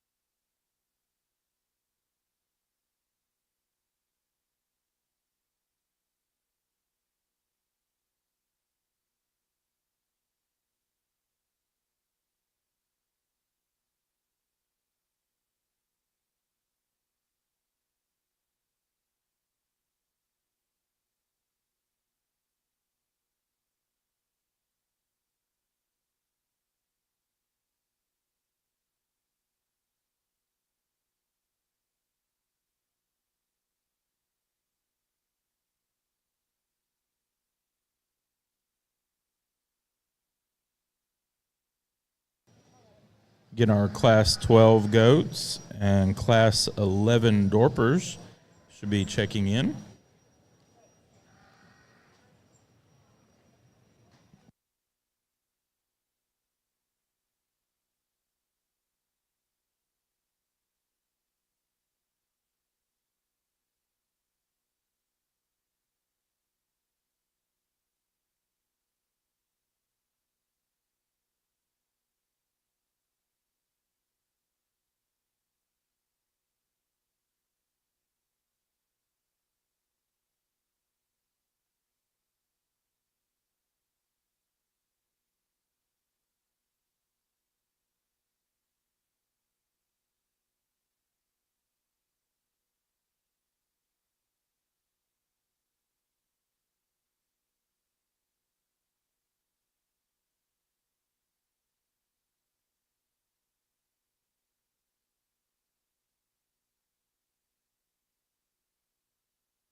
Well, an excellent class of Dorpers to start off our afternoon after lunch.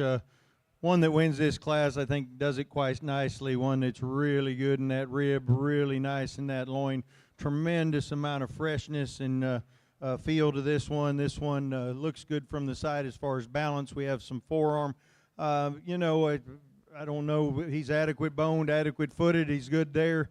Really balances nice from the side. When you get back to this one's hip, this hip and hind leg is tremendous. As amount of the muscle he has, the way he puts that leanness on. He's a rib longer than anything else. He's really cool about the way he transitions from front to rear. Just puts a lot of good things together. I guess if I was to compare him to Ideal, and we don't ever one trait one, otherwise that one would go down for being a little soft on those rear pasterns. We'd like to make him a little shorter and a little stronger on those rear pasterns, but I think that's getting awful picky on one that's good everywhere else.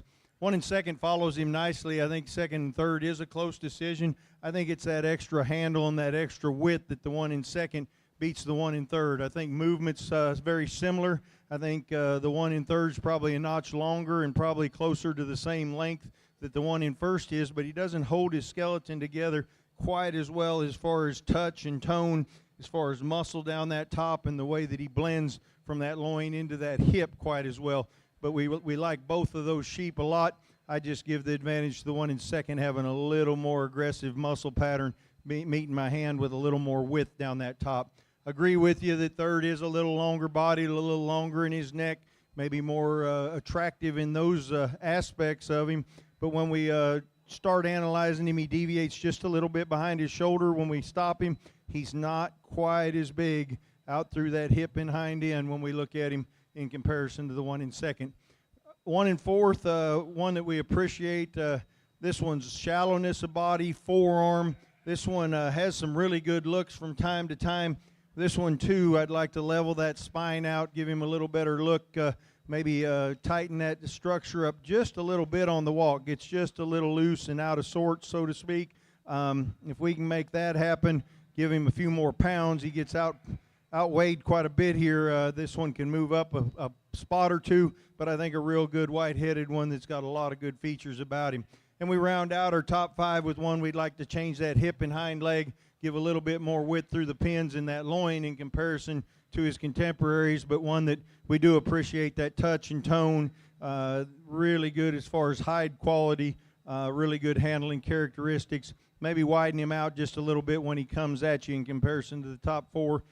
Give him a little bit more hip and hind end, and we've move him up a few spots. We've got two next that are probably more what I'd call true lightweights. They're a little smaller framed, a little shorter neck, face, and cannon.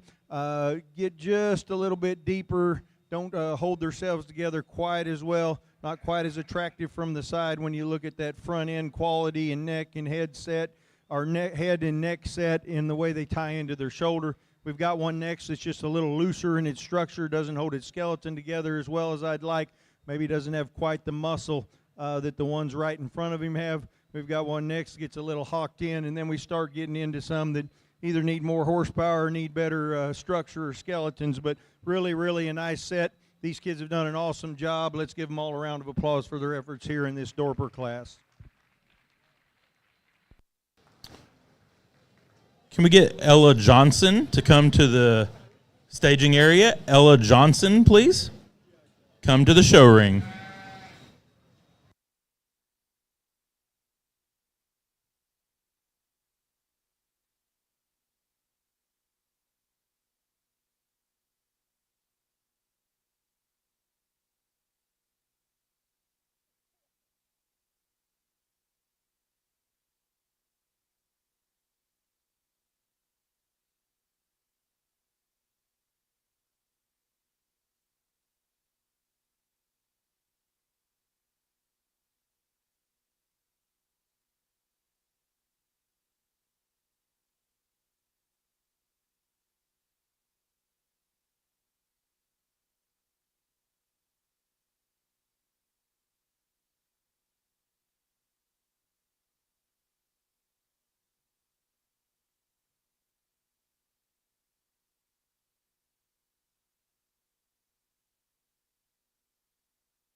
production one of this crew.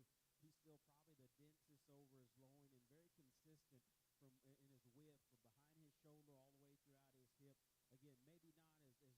Again, maybe not as dominantly punchy muscled in his lower leg as some. I don't think you ever get off to the side of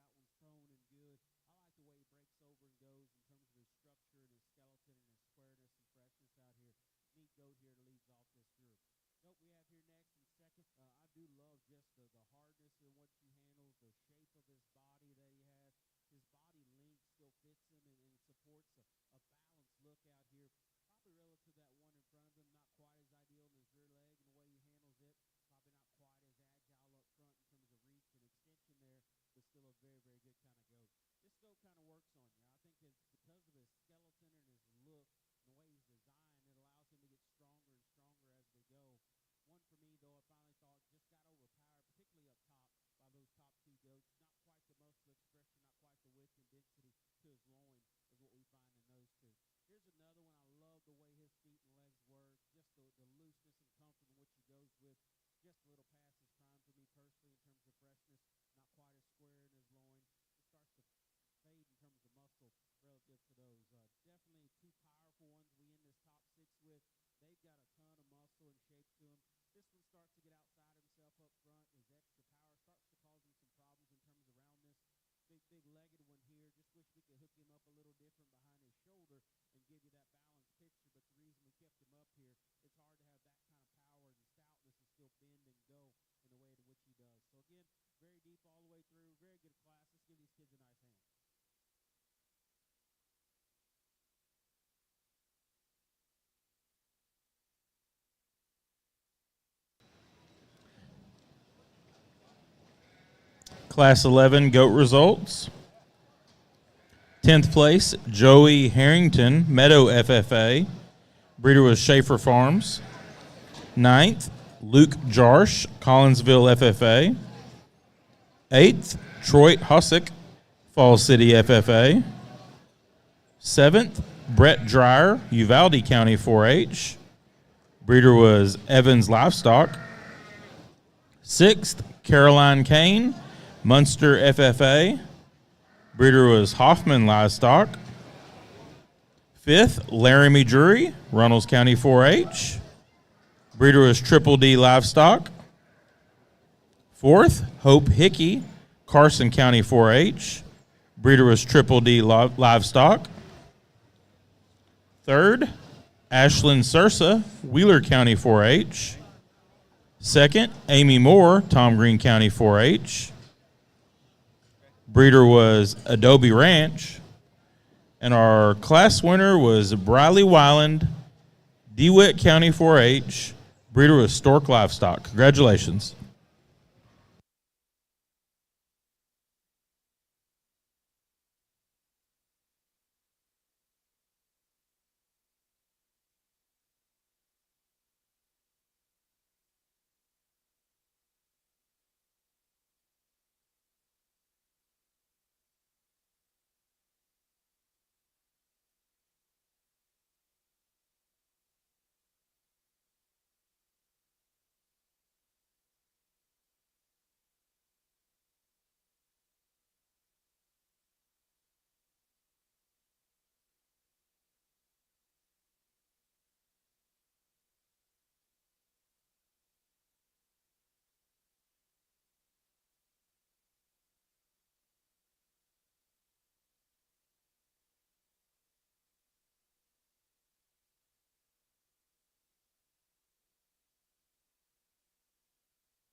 Class 10 Dorper results.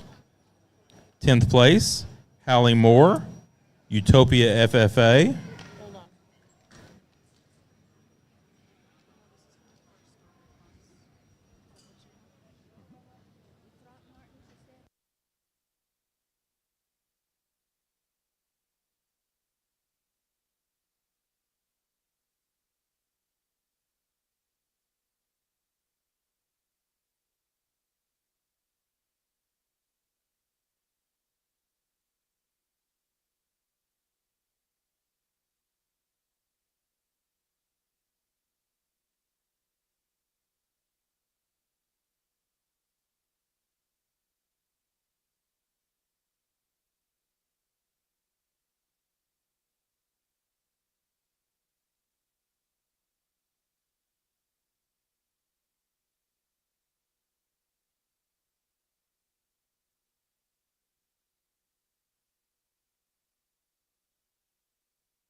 Okay, I'm going to start over on those Dorper results from Class 10. 10th place was Hallie Moore, Utopia FFA. 9th, William Thomason, Kendall County 4-H. 8th, Addison McCoy, Coleman FFA. 7th, Travis McClellan, McLennan County 4-H. 6th, Ryder Davis, Sterling County 4-H. Breeder was 5-Bar-5 Riverbend Farm and Ranch. 5th, Mackenzie Allison, Gatesville FFA. 4th, Molly Bedwell, McCullough County 4-H.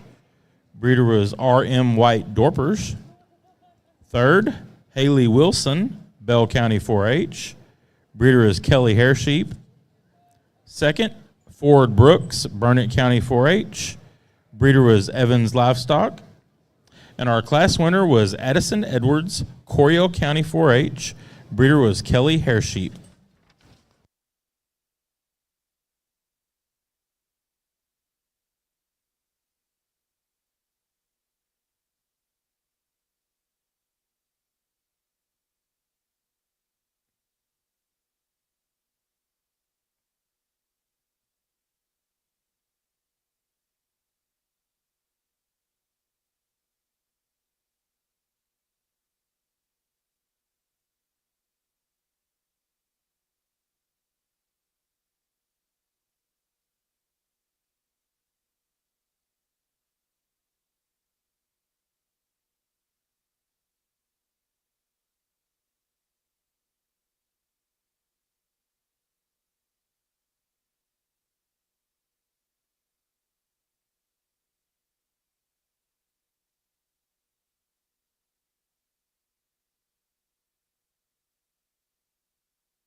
Our class 13 goats check in.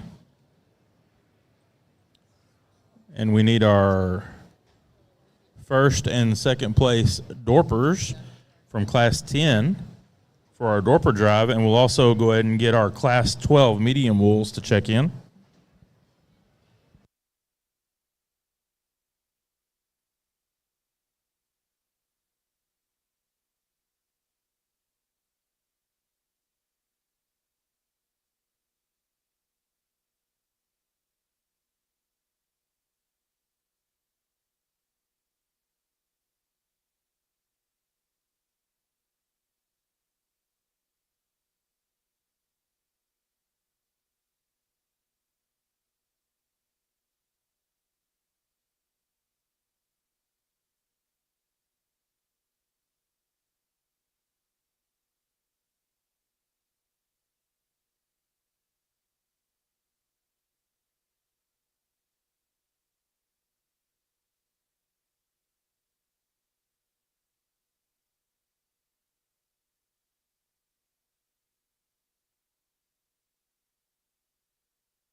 Thank you, goat exhibitors.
Still missing the first place Dorper from Class 10. We need you in the ring. We're about to do that breed drive.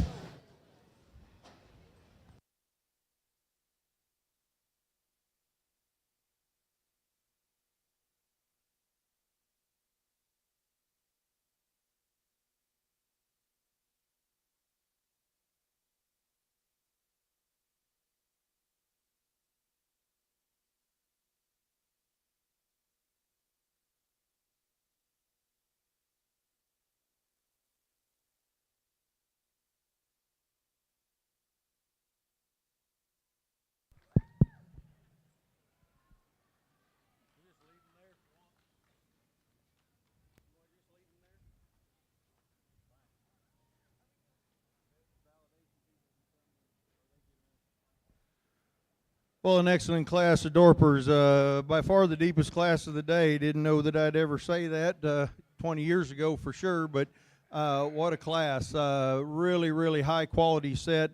There's some kids over there, 4th, 5th, 6th, 7th, 8th, that have some really high quality Dorpers. And as I told a couple of them, and when it comes down to being this close, it's those little finer things and those little things that make a difference. And that's sure the case here. We're going to start with one that when you put this one in motion, that's where he comes to. When he walked in the ring, it was kind of like, wow, that one is really structurally and skeletally sound, is round-bodied, is neat to look at the front end. And then you get to the side profile and the three-quarter profile, and he just continues to drip with muscle. And you get around to the front of him, and he's wide, but he's clean-chested. One that's big-footed, big-boned for this breed, very big-footed, very big-boned, very symmetrical in his balance, very neat in the way that he ties together from front to rear. Really, really nice one that puts all those qualities together. And I think probably as tough as this class was, that was the easiest thing to do. I think it's close between second and third. Second's got a little longer neck, a little cooler, neater shoulder. A little more tucked up in that chest floor, so to speak. Third probably outmasses him as far as rack shape. I think loin shape and hip shape is very similar. The big thing I saw when we put them in motion is we're a little bit neater about that front end. We're a little truer from hock to ground and a little more stable in our rear hock than the one in third. The one in third just gets a little narrower at the ground from hock to ground, and we'd like to change that. He also doesn't hold that chest floor quite as neat as the front two, but one that handles tremendous and really smooth and good as far as conditions concerned and freshness is concerned, but yet being firm to the touch and having a good touch and tone. Next one, much like the one before him, I told this young man, tremendous handle on this one. Really, really meets your hand with freshness and firmness, and you really like to handle sheep like that no matter what breed they're in. One that's not quite as wide coming at you is the top two. One that's hocks in just a little bit when we put him on the move, but you can see it right here. We'd like to stabilize that hocking back, make him a little truer from hock to ground, and that's getting real picky, but when you get them this high quality, I think you have to get that way. Tremendously heavy muscled one next, a little finer featured, one that gets just a little round on both ends when we go to move him. I told him that's a heck of a good sheep, and he's got a lot of muscle, and there's a lot of guys that would tie to that muscle and go right to the front with him. To me, I'd like to change him a little bit in that chest floor, give him a little more curvature to that lower rib, smooth him out, make him a little more symmetrical when we compare him to these up here in the top four, but a tremendous sheep as far as muscle and his shape of muscle. Really bold rib, big bodied, and tremendous hip. We get one next that handles real nicely down the top, progressively gets wider, really nice out through the pin setting, gets just a little weaker in the pastern, maybe not quite as neat on the move. We get one next that hocks in just a little bit and lacks the total muscle shape the others have, but is close. And then we get one next that we just like to tie that skeleton together a little tighter where he doesn't give his top line up and give it a little sway at times, especially when we put him in motion. And then we've got four that have a lot of nice features about them as far as muscle and touch and tone, just don't put it together in quite as good of a package as far as balance and symmetry. Really, really good set. Excellent, excellent class. Let's give these individuals a round of applause for a good job.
Still missing a few lamb exhibitors for Class 12 medium wools. If you have a Class 12 medium wool, you need to be checked in.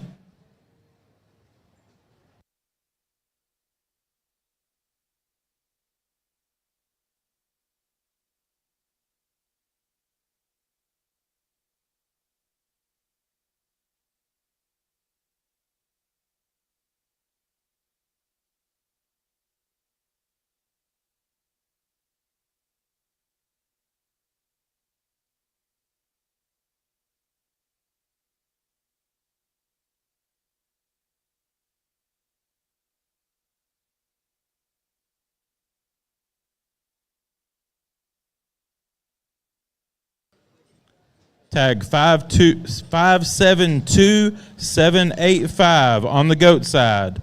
572785. You need to check in.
We are ready for our Dorper breed drive now.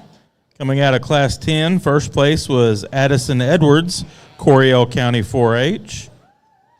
And second place was Ford Brooks, Burnett County 4-H. From Class 11, first place was Allison Throckmorton, Bear County 4-H. And second place was Blaze Mock, Erath County 4-H. Ladies and gentlemen, let's give these four exhibitors a big hand.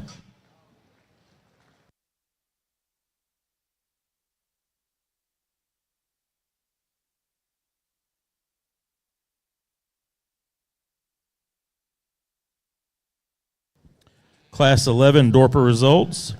10th place was Kylie Burns, Eastland FFA. Breeder was J&J Livestock. 9th, Kaylin Brazil, Salado FFA. Breeder was Kelly Hairsheep. 8th, Bailey Dunlap, Runnels County 4-H. Breeder was Kelly Hairsheep. 7th, Kendall Keeter, Comanche FFA. Breeder is Kelly Hairsheep. 6th, Deacon Gann, Wichita County 4-H. Breeder is Kelly Hairsheep. 5th, Henry Slough, Tarrant County 4-H. Breeder is Kelly Hairsheep. 4th, Johnson Wise, Brown County 4-H. 3rd, Hadley Johnson, Medina County 4-H. Breeder is Kelly Hairsheep. 2nd, Blaze Mock, Erath County 4-H. Breeder was Kelly Hairsheep. And our class winner was Allison Throckmorton, Bear County 4-H. Breeder was Game Bred Livestock. Congratulations.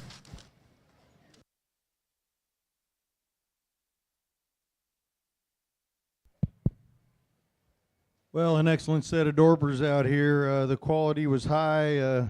I appreciate them bringing. Let's give these kids a round of applause for really bringing a nice set. Not just these out here that are first and second, but really appreciate the quality that was brought in these classes. There's only two that sell and only two classes, and so it's quite competitive to get those holes, and I can assure you that the competition was very, very high, and these are well regarded and very nice sheep when we look at them from the side and when we move them. I think it comes down to just like the other breeds. It doesn't change when you change breeds of sheep. They change a little bit in the way that they're made and the way that they look, but I think we talk about the same things and obviously want the same things and do that across species as well. When we talk about structure and we talk about muscle and we talk about putting that in a package that's appealing to the eye, that can move and yet doesn't hinder structure and skeleton when they do move. They've got the kind of muscle that does that. And then we lay that fat on in a way that's pleasing to both the touch and eye and have some kind of shelf life, but have some cutability. I think all these out here meet those qualities in different ways, but I think they all meet them very well. There's one sheep out here that puts it together to me better than the others, probably has a little more structural and skeletal quality, excuse me. And then there's one that follows it nicely, I think, with front end quality and neatness of chest floor and giving me a lot to work with as far as having some muscle down that top and some structural correctness out that hind leg. I'm going to go hand the banner to your champion, then your reserve champion, Hairsheep. Again, these guys have done an excellent job. This has been fun to do. Let's give them one more round of applause as we go shake their hand.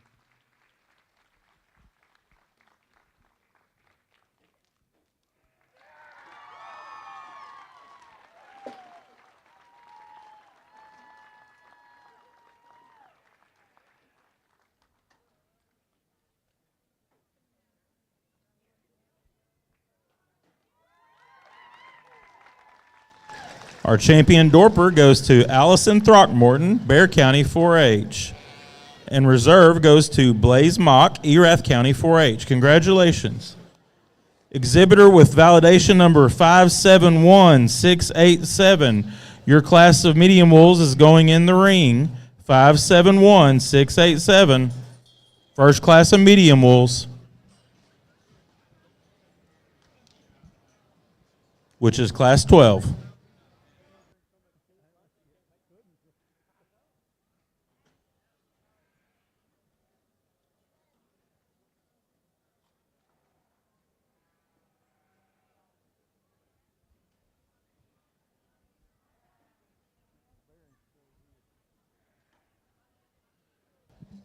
Class 13 medium wools will be the next group to check in.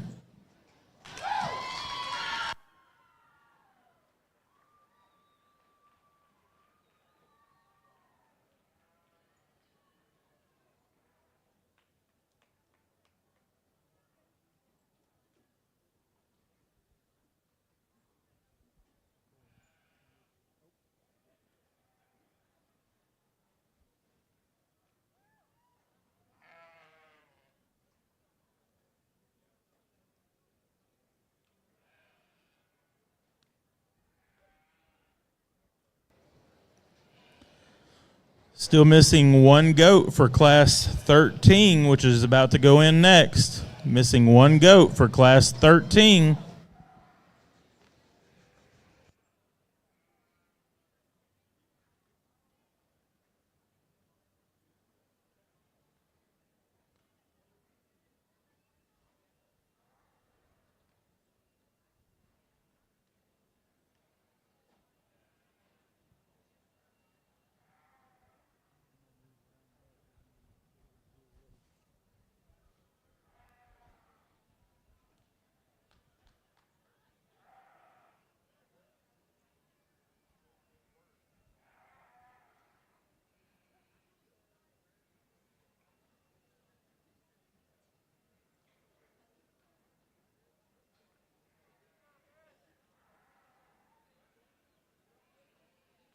Another good class and a deep class. Talking for me, though, a little harder to put together, to be honest, just trying to figure out where you want to be on things. And then structurally, there's something I changed about each one of these top three to really make them the one that fits me in terms of the skeleton. But I do think this one comes the closest as far as just how durable and bold he is in his body, how good he is out of his hip and rear leg. And that's kind of what made the difference there. I could link him up front. I could set his elbow and his shoulder onto his body just in a little more appropriate and square fashion. But boy, he has opened up from their back. He is very, very dense. Probably for these top three, maybe doesn't have quite the elevations, particularly the one in third. But when we get him on the go, when he's not fighting it, I think he sets the best there at the ground, particularly out of his hip and hind leg. And that's what gets the guy here in second in trouble. I love the way this is handled, even compositionally where he is from a condition standpoint. I call him probably better than any coach on either side of him. His boldness is good. His back is big. He's got a lot of shape to him. A little frailer bone and just a nice straighter off either end. I think causing him some trouble moving. Want to see him a little longer out of that hip. And if this one's good enough in his heart and his forehip and his shoulder for you, he's the one that needs to lead because that's the good looking one that runs uphill. He's good in his loin. He's pretty good in terms of his hip. To me, he's just too vertical in his knee and his shoulder for me. And with that, he's flatter in his rib cage, particularly in his forerib, and maybe not as pronounced in his rack because of it relative to those two. Another dense maiden one here that's got good bendy feet and legs. Just might decide he was a little rounder off either end, a little smaller in his time, a little weaker right there behind his shoulder. Smooth maiden one here that could benefit from just a little more leg hair probably than bone, but I love the way he touches. Just really, really good in terms of his shape and his freshness here. Just a pretty athletic type of an animal. Just finally decided there wasn't quite enough just uniqueness in terms of bone and feature relative to those ones ahead of him. This one worked himself up, and that was a split between him and this next one that we have here that I call maybe not having enough muscle. This one edged him out in terms of width, particularly up high. Still wanted to get just a little plainer shape in terms of his leg. But boy, he went in terms of length and set down his feet very good. Just needs to intensify in his shape. I don't think anybody's as good as him and I can.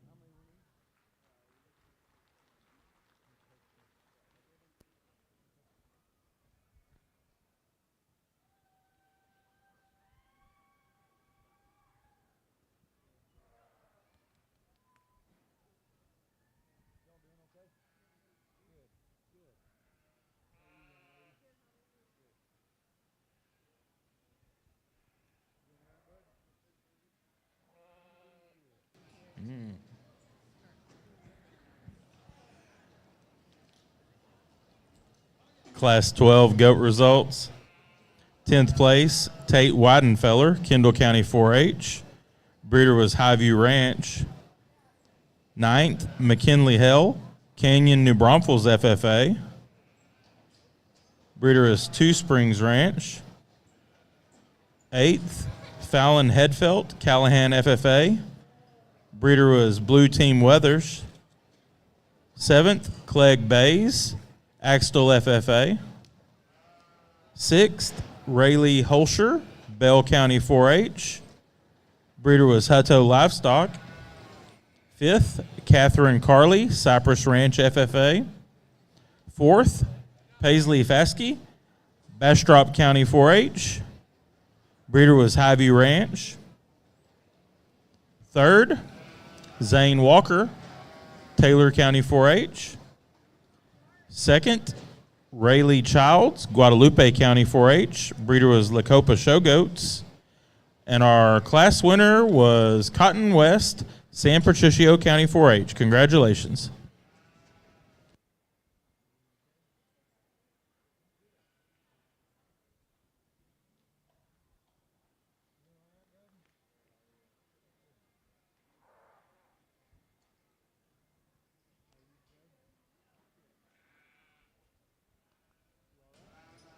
Class 13 goats are in the ring, weighing 109 to 111. Class 14 will be the next group to check in.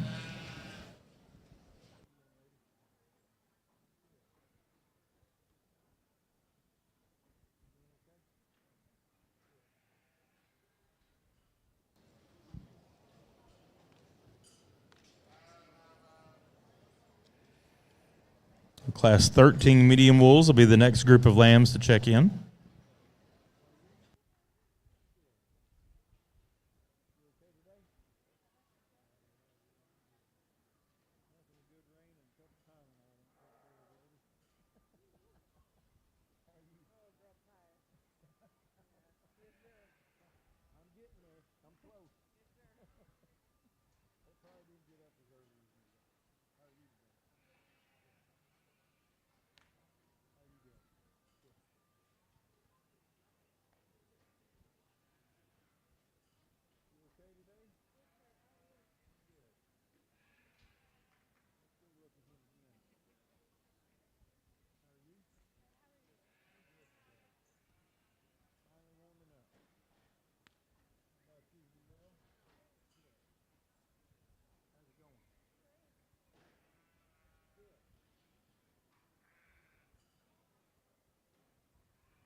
Over here on the sheep side, we've got a lot of sheep in these classes. We've handled them. We talked to the kids. We've got some nice sheep left out here. We've got a tremendous set back there to sort through.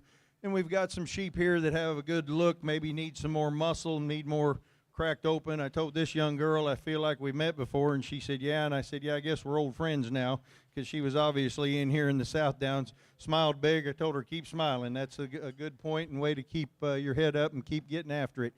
We've got some that we'd like to change some structure. Here's one that's got some muscle, doesn't put it together quite as neat in its skeleton and structural pattern. We've got an attractive one up here. Where'd it go? This blue one's really attractive, just needs more horsepower, needs more width. We've got another one that classed into here that just doesn't have quite as much to compete with the medium wools. We've got a blue sheep over here, really neat to look at the silhouette. Just needs more muscle and more total width, especially out through that hip and out down in that leg. We've got one here that's really got some muscle, gets a little rounder on both ends, is a little greener, doesn't handle with quite as much muscle down its top. And again, just if we've got the power, it seems like we don't have the structure in the skeleton. If we've got the structure and skeleton, we don't have the power. There's some in this lightweight class that just absolutely need more time to bulk up, get heavier, and they don't have any more time, and came here to Austin to show them to me, and I appreciate them doing that. Excellent set of kids. I talked to each one of these kids, and I'm telling you, it's so good to ask how their day's going and have them smile at you and look you in the eye and be very good to you and good to me. And I appreciate that stockmanship and that showmanship, and I appreciate their attitudes and them coming out here, and whether they're first or last, they're winners today. Let's give them a round of applause as they leave.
Give these goat exhibitors a hand as they exit the ring.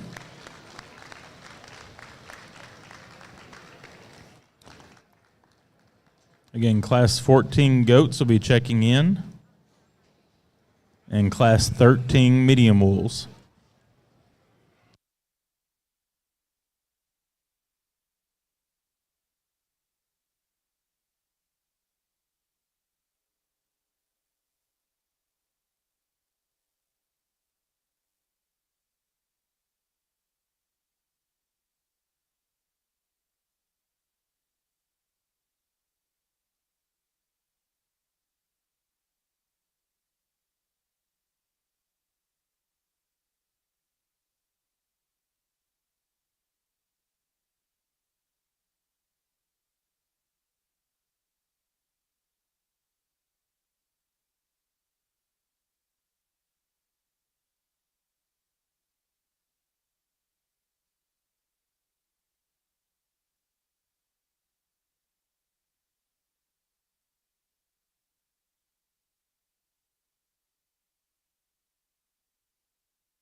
Well, we're going to do a little switching up in the medium wolves, so I didn't want everybody to wonder what that old man out there is doing. Is he all mixed up or what's going on? So we're going to put, we've got 10, we've got a place here.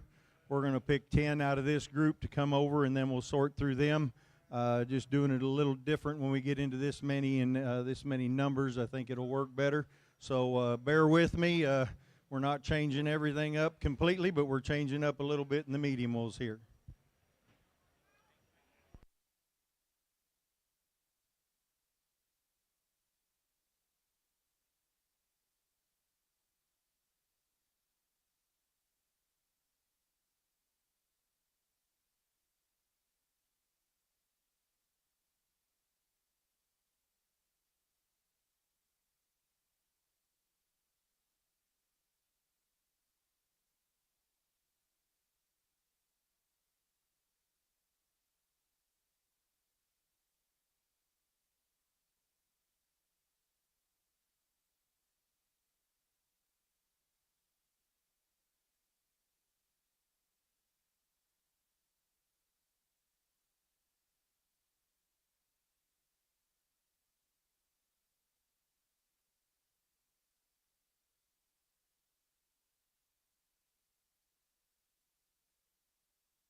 Attention to the barn. We do have a pickup and trailer that is blocking the semi from being able to get in. So if you've got a pickup and trailer out there blocking the way, it needs to be moved. Also, just a reminder, as you are loading out, it needs to be an efficient process. So please load up as efficiently as possible and quickly as possible, so everybody can get in and out easily.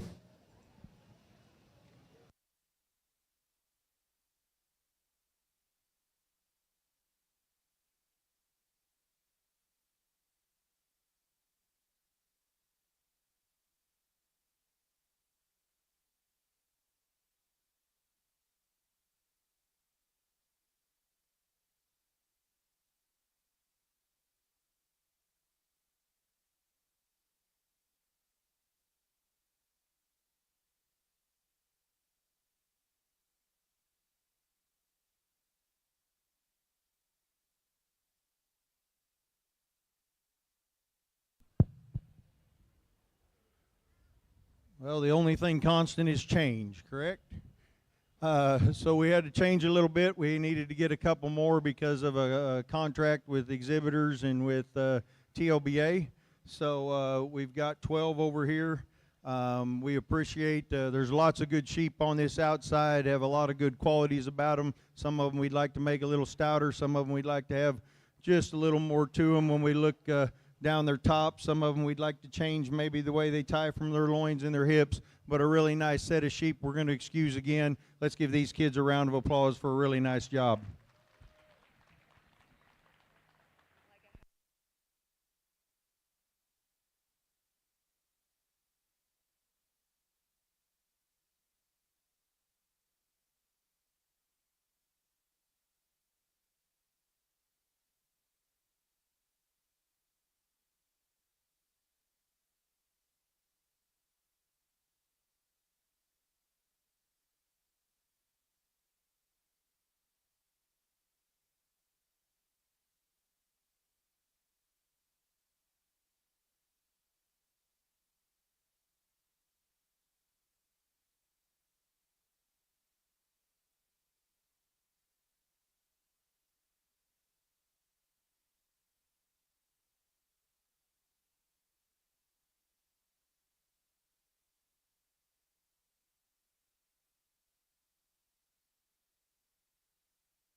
Well, three excellent sheep, taking nothing away from 4 through 6 and on down. A really tough class, a really competitive lightweight division.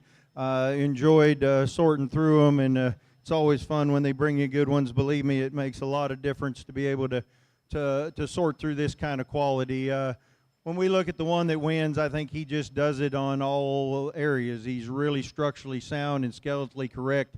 He moves around the ring and covers his track nicely. He's balanced both on the stand and on the move. He's got plenty of muscle, and it's in the right places. It gets wider as he goes back. Really good from his loin and transitioning into his hip.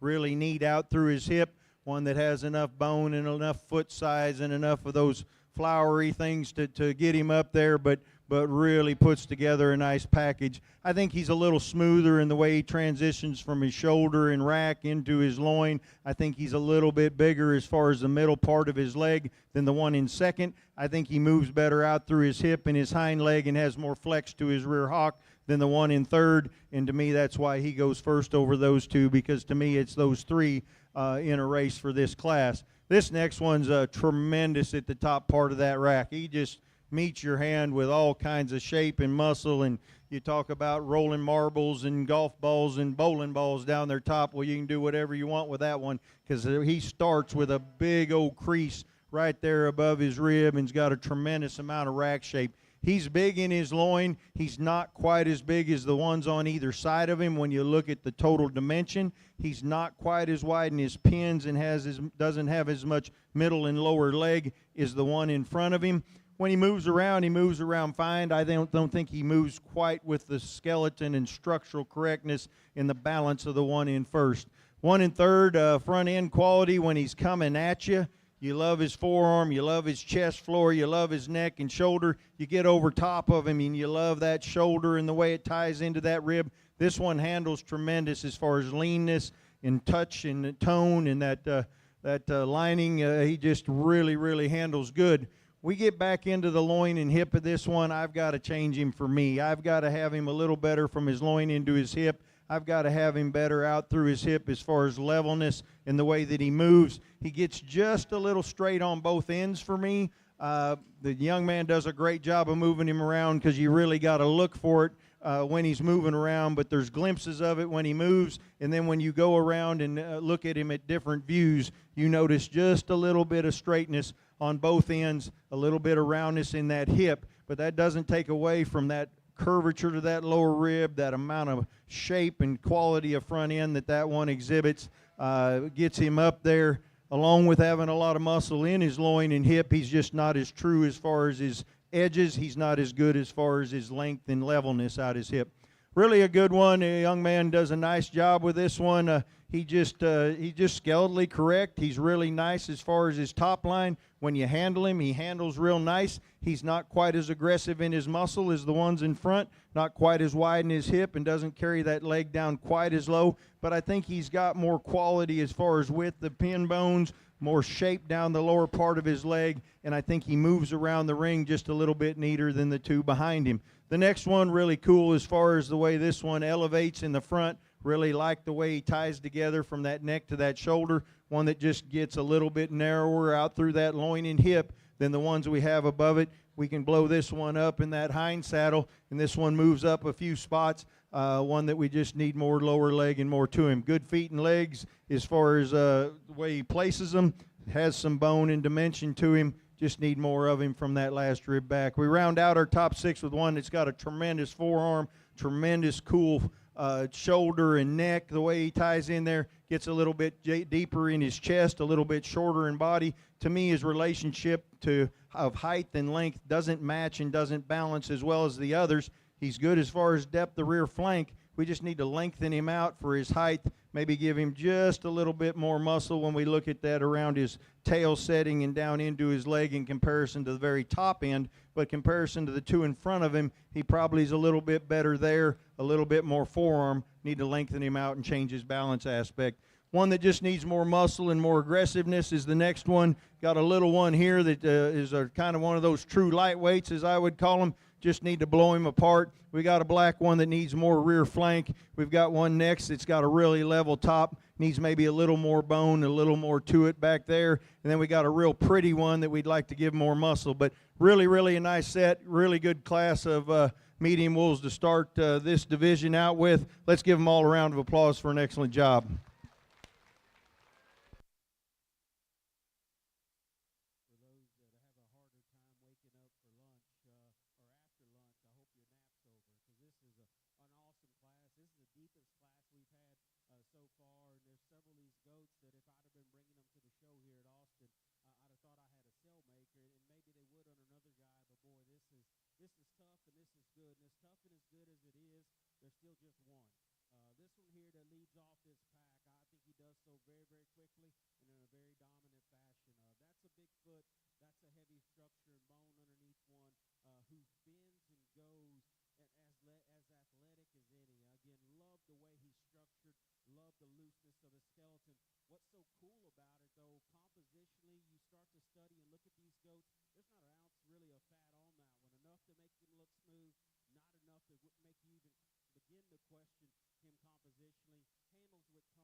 Class 15 goat results. No, Class 13 goat results.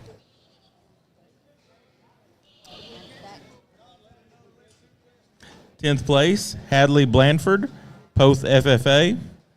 Breeder is Jade Livestock. Ninth, Johnson Wise, Brown County 4-H. Breeder was Richardson Livestock.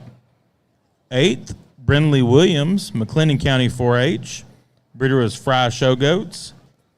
7th, Reagan Downs, Whitesboro FFA, breeder was Flock Livestock. 6th, Addison Sharp, Tom Bean FFA. 5th, Cason Newell, Falls County 4-H. 4th, Alexis Guthrie, Marion FFA, breeder was Highview Ranch. 3rd, Kaylee Ottmers, Bandera County 4-H. 2nd, Maddox Fleming, Scurry County 4-H. And our class winner was Reagan Miller, Denver City FFA, breeder is Blue Team Weathers. Congratulations.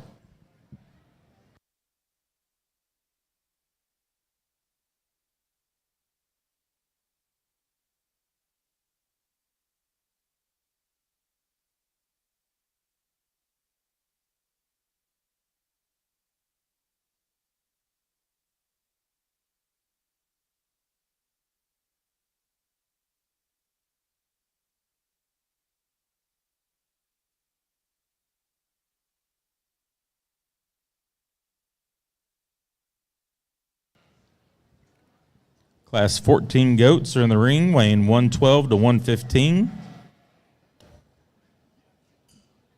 Class 15 goats will be the next group to check in.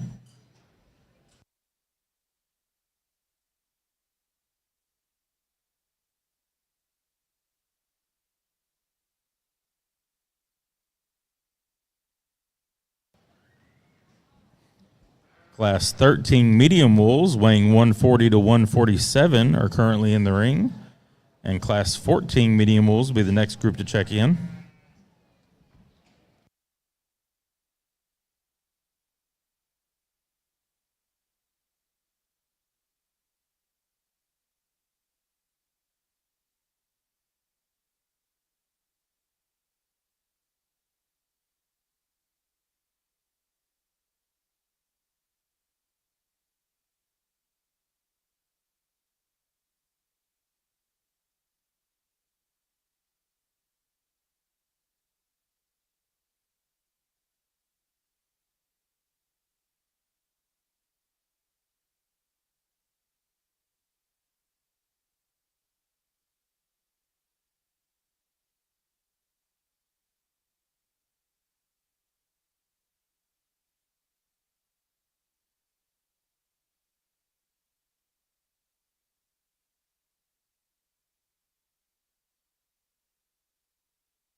Thank you, goat exhibitors.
Well, we've got about 20 pulled over there. We've got a really another deep set. These medium wools, this class, much like the last class, very good quality. We've got one here that's real attractive, needs to be a little rounder and have a little more muscle. Same with the one directly behind it, maybe give a little more feature too. We've got 3 in a row here that have some feature and have some bone to them. Just a little rounder made. When we put them in motion, they lose out a little bit in their chest floor, don't balance quite as well, maybe need to be a little bit longer bodied. We've got an attractive one here, doesn't handle his hind legs quite as well. Got a blue one here, we like the silhouette. When we put him in motion, he doesn't move quite as well. And then we've got some down here that just need a little more structural correctness, need a little more muscle. Another attractive blue one here that needs some more muscle. It's same thing as the class before and the classes before that. When we got enough muscle in some of these and enough bone and enough stoutness, we're lacking a little bit of look and a little bit of structural and skeletal quality. When we got the structural and skeletal quality, a lot of times we're missing the mass and the extra roundness and the dimension. But really, really a nice class. These kids have done an awesome job. Again, I appreciate their smiles. I appreciate them talking to me as I go through the classes. They do an excellent job, and they'll keep on showing as long as they keep on having y'all's support. Let's give them a round of applause for that support as they leave the ring.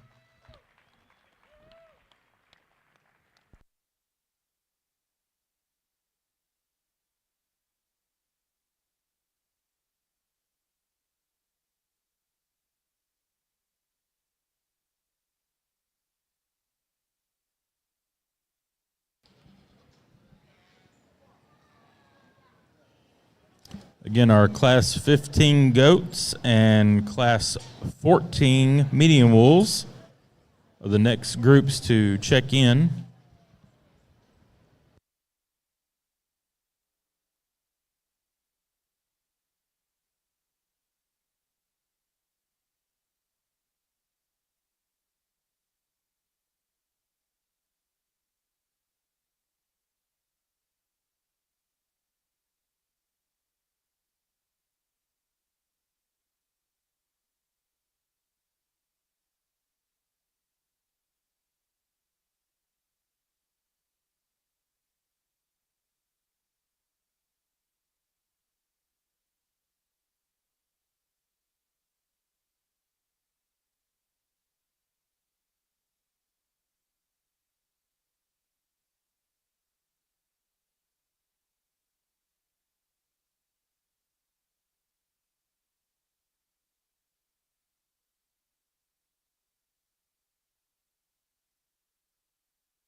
Class 12, medium wool results.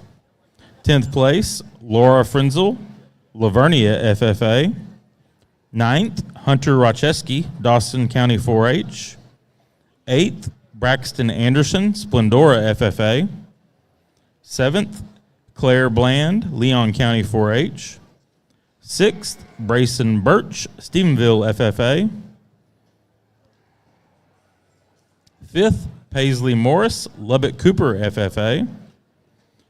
4th, Barrett Oliver, King County 4-H. Breeder is Oliver Club Lambs. 3rd, Jet Hart, Armstrong County 4-H.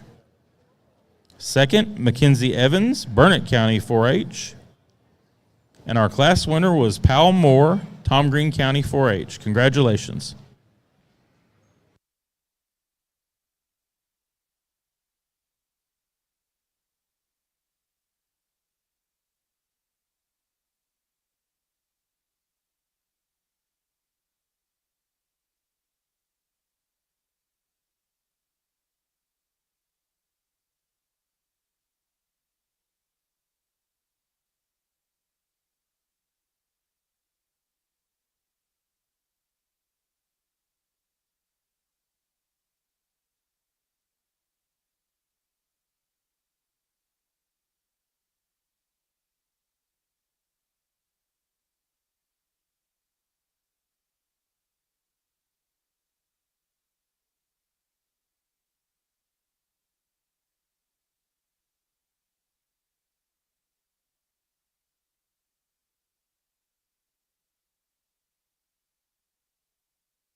There is a black Ford Dually that's been parked for over an hour blocking the truck.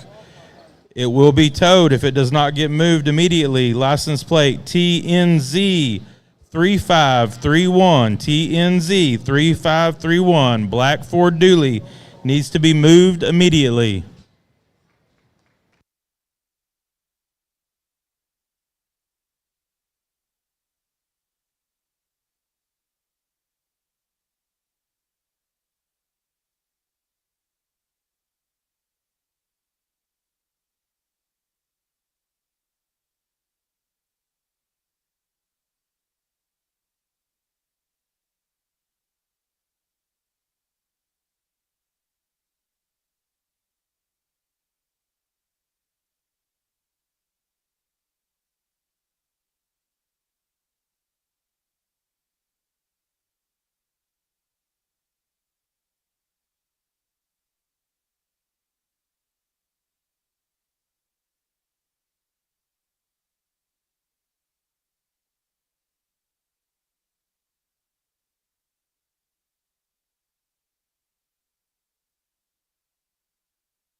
second and third. I go back and forth. I prefer the build of this one, particularly from his hip back, or from his mid-rib back.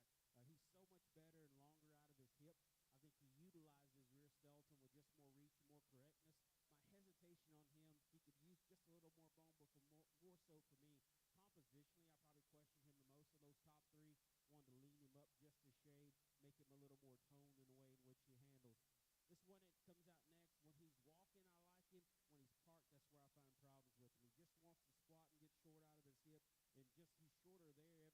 the most of those top three.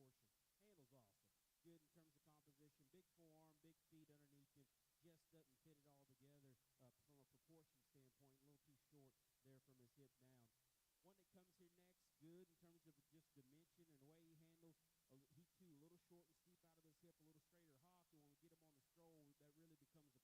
He just wants to squat and get short out of his hip, and just he's shorter there everywhere else and just throws off his proportion. Handles awesome. Good in terms of composition. Big forearm, big feet underneath him. Just doesn't fit it all together from a proportion standpoint. A little too short there from his hip down. One that comes here next, good in terms of just dimension and the way he handles. He too, a little short and steep out of his hip, a little straighter hop. And when we get him on the stroll, that really becomes apparent. He just doesn't handle himself as coordinated or as long reaching off that rear step. Wish this was a little fresher, because there's times I get a picture of him that I love and want to run him up there in second. Then there's times he wants to fall apart. When he gets on the move, he comes down behind his shoulder. He gets up in his jump muscle. He's not as fresh right there over his loin and his back as well. He does a good job of getting this one gathered, though, and showing the most of it out of him, because his initial quality I'm a big fan of. Just finding it, thought he ran out of freshness and didn't keep it as collected as he needed to. Kind of the opposite here. I think this one's fresh. I think he's good in terms of his back shape and his boldness. You get to this vantage point, he's a little frailer, maybe wants to run up into his flank just a shade more, just doesn't grab you maybe as attractively on the move or standing maybe as some of these others. And same thing can be said as we went down the line, some differences in the way those goats are built, some differences in muscle. But let's give these kids a big hand, another impressive class. On the Lamb side, missing tag 747639. 747639.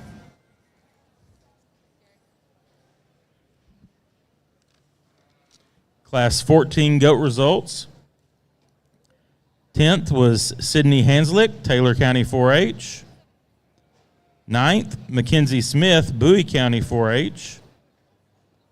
8th, Sophia Wickers, Judson FFA. Breeder was Two Springs Ranch. 7th, Emma Turner, Robinson FFA. Breeder was Highview Ranch. 6th, Kellen Embry, Dripping Springs FFA. 5th, Aiden Dela Cruz, Santa Crudutas FFA. 4th, Colton Scarborough, Iowa Park FFA. Breeder was Sturt Show Goats. 3rd, Mason Lee, Greenwood FFA. 2nd went to Ryan Miller, Denver City FFA. And 1st was Brinley Hogg, Lubbock County 4-H. Congratulations.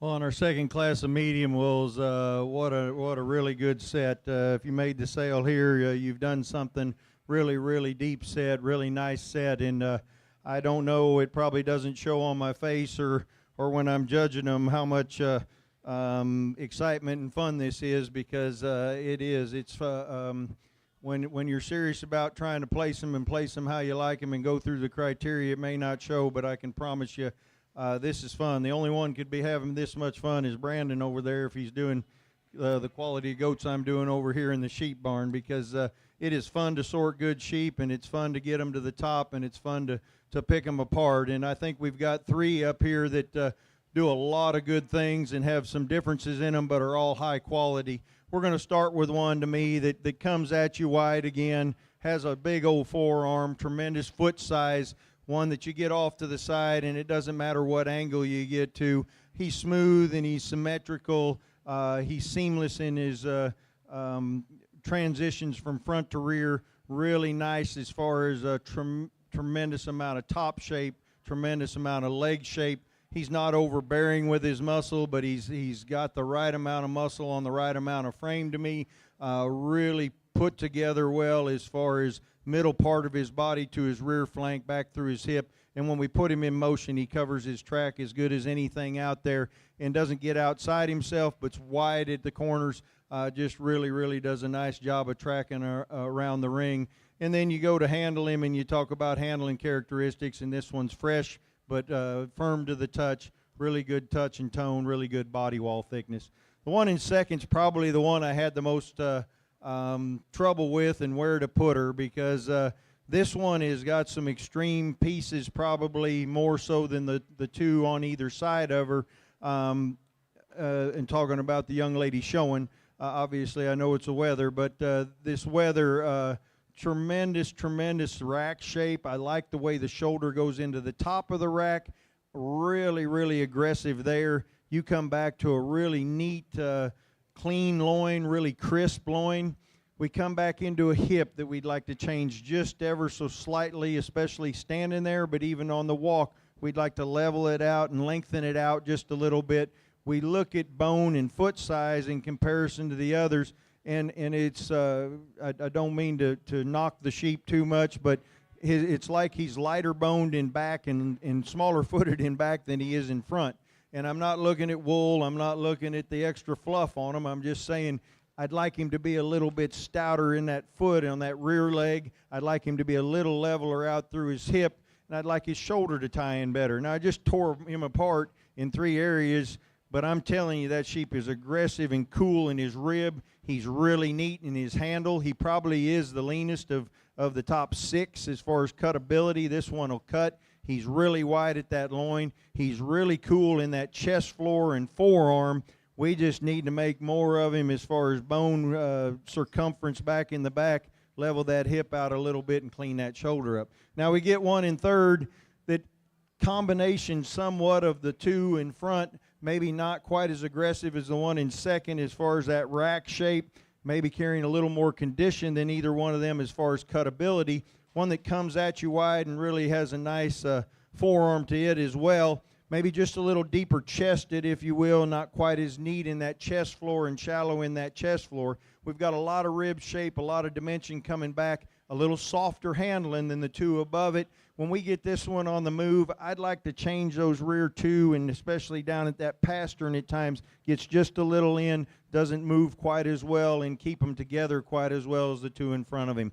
A real neat one when we get this one on the stand. I think a well-balanced sheep that's long-bodied, cool to look at, big bone, big forearm. We get him on the move. He drops in his chest a little bit. He's more evident in his length of neck, being a little shorter than the rest of them. Doesn't have quite the width and flare out through that hip that the three in front have, but he's just a notch off in all areas. We elevate that one just a little bit, give him a little more length of neck, give him a little more pop back there in that hip and hind end, and that one moves up a notch or two for sure, but one that we really like looking at him from the side when the young man's got him parked.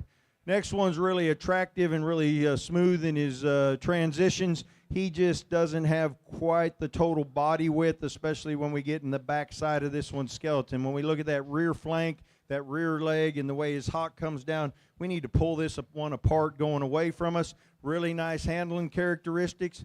Again, smooth in the way he goes together. Maybe getting just a little bit deeper in his chest and flatter in his bone in comparison to a few of them up there, but really a nice one as far as the silhouette's concerned. One as far as transitions from front to rear and smoothness does a nice job.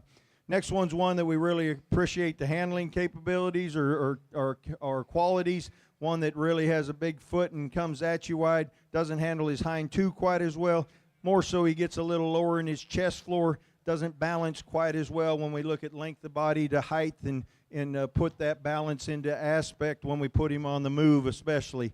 We get one next that I told the young man's really attractive, but when he's out there with these 6, he looks a little finer featured. He's not quite as good in the way his blade comes into his rack shape, not quite as wide in his pin. Another one that gets a little flatter in the lower rib, but really good on that top side of its skeleton. One big bone, big footed, has a big rib and rack shape. doesn't handle quite as neat through the loin. Is a little staler through the loin, doesn't have quite the width through the hip. And then we get into one that we'd like to elevate the front and make a little cooler. We've got one next that is a little cooler, needs more muscle, and so on, so forth down the line as we go down. The ones that are good looking need more muscle, and the ones that have more muscle need better structure. But excellent class. Let's give them all a round of applause for their efforts here.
Give these GOAT exhibitors a hand as they exit the ring.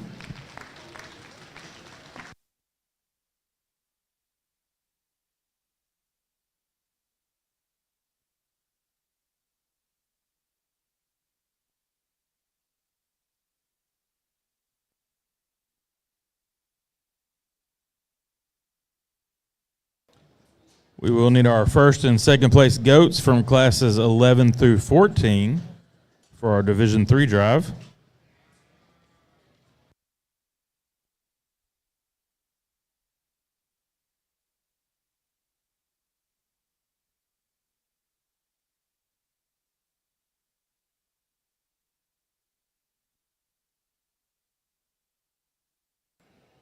And again, our class 14 medium wools will be the next group to come in.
Again, we need our first and second place GOATs from classes 11 through 14.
Class 13 medium wool results.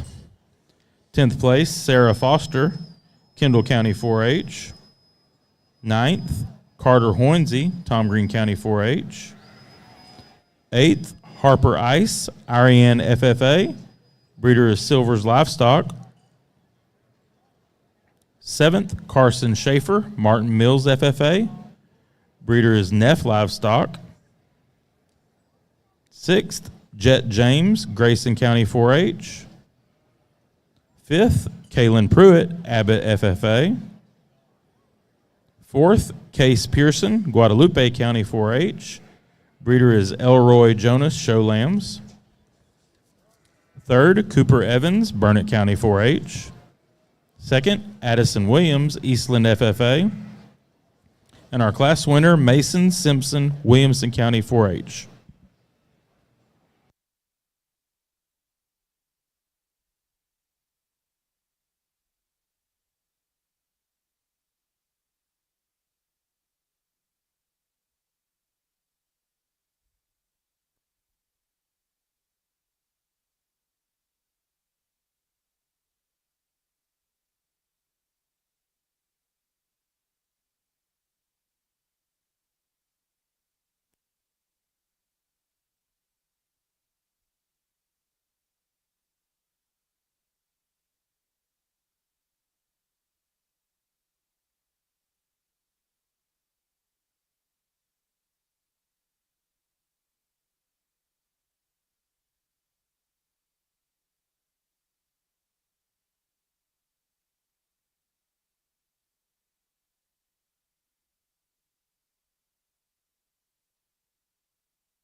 Well, again, a bunch of hard-working kids over here that have worked all year long with this project. And as I ask these kids how they're doing or how are they today, most of them say, well, how are you? And good, how are you? And I had my first awesome, and I had my first, what was the other one? Amazing and awesome, right back to back. So I think attitude's a lot of it, and I appreciate their attitude, and I appreciate them saying they're doing awesome and still being out here and not getting pulled even. So I told one of them, I said, well, you're going to have just as good a day as you let yourself. And she smiled and nodded at me like that's correct, and that's what she was doing. So really a good set of kids. Again, these kids worked hard all year. As I said in other classes, you know, we've got one up here, two up here that have a lot of bone and have a lot of width and a lot of muscle, maybe need to be cleaned up. We've got one that's a little cleaner but gets a little flat. We've got some down the line that are real attractive and need more muscle.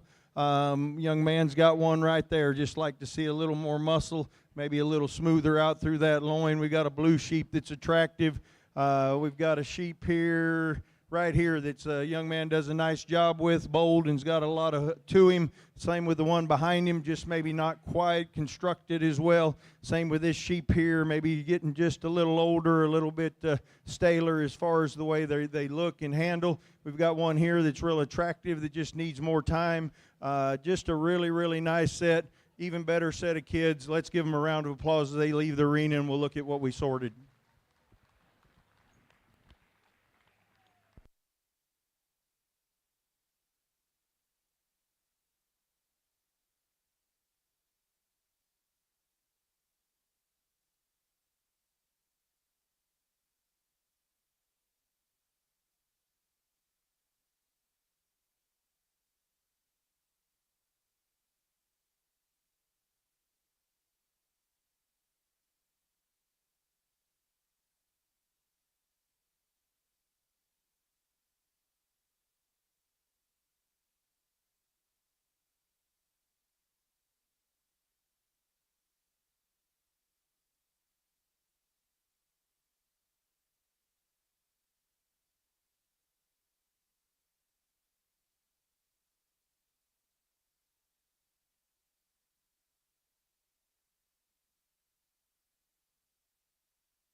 times, and so I know what's there. But boy, he's scared of something. I don't know if it's me, and never seen a guy this tan before. I'm not sure what the deal is, but he sure is a little shook up out here every time I step around him. But you watch that one get and go, and I think structurally is where I divide this pair, and it's out of their rear skeleton.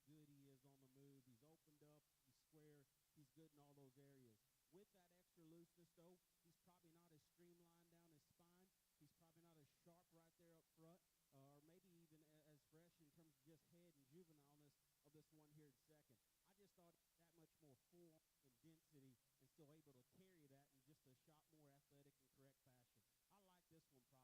how good he is on the move.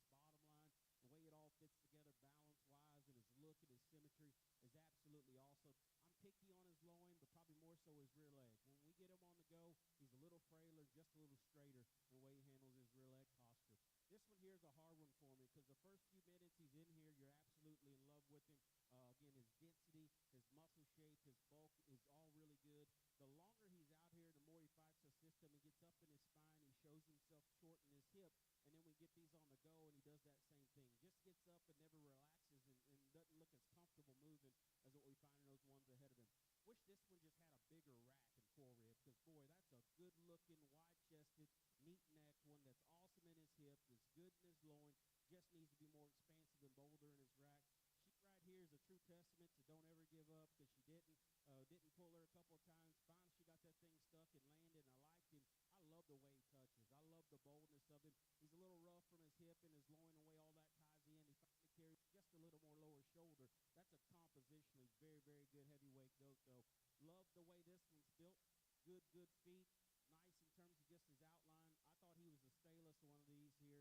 Needed to handle a little pressure all the way through, and that kind of got him in trouble here. Again, competitive class all through. Let's give these kids a nice round of applause.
We do need our Division 1 and 2 champion and reserves to come check in for the goats. We're about ready to start our Division 3 drive. Coming out of Class 11, first place was Briley Wayland, DeWitt County 4-H. And second was Amy Moore, Tom Green County 4-H. From Class 12, first place was Cotton West, San Patricio County 4-H. And second was Rayleigh Childs, Guadalupe County 4-H. In Class 13, first place we had Reagan Miller, Denver City FFA. And second was Maddox Fleming, Scurry County 4-H. In Class 14, first place was Brinley Hogg, Lubbock County 4-H. And second went to Ryland Miller, Denver City FFA. And then in Class 15, first place was Berkeley Struby, Tom Green County 4-H. And second was Emma McClendon, Washington County 4-H. Ladies and gentlemen, let's give all these goat exhibitors a big round of applause.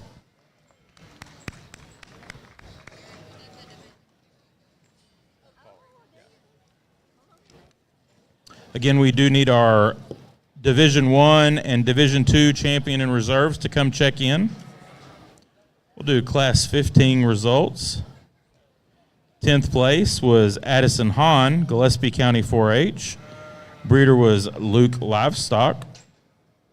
Correction, Sandra Showgoats. 9th was Andrea Ruiz, Maverick County 4-H.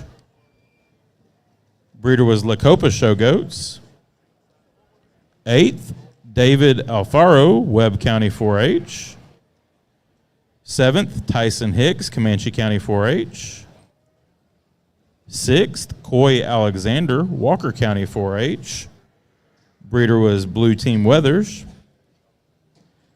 5th, Emery Work, Nacogdoches County 4-H. Breeder was Kiefer Livestock. 4th, Brazos Blue, Hill County 4-H. Breeder was Holt Farms. 3rd, Kendall Peterson, Erath County 4-H. 2nd, Emma McClendon, Washington County 4-H. Breeder was Thurman Livestock. And our class winner was Berkeley Struby, Tom Green County 4-H. Congratulations.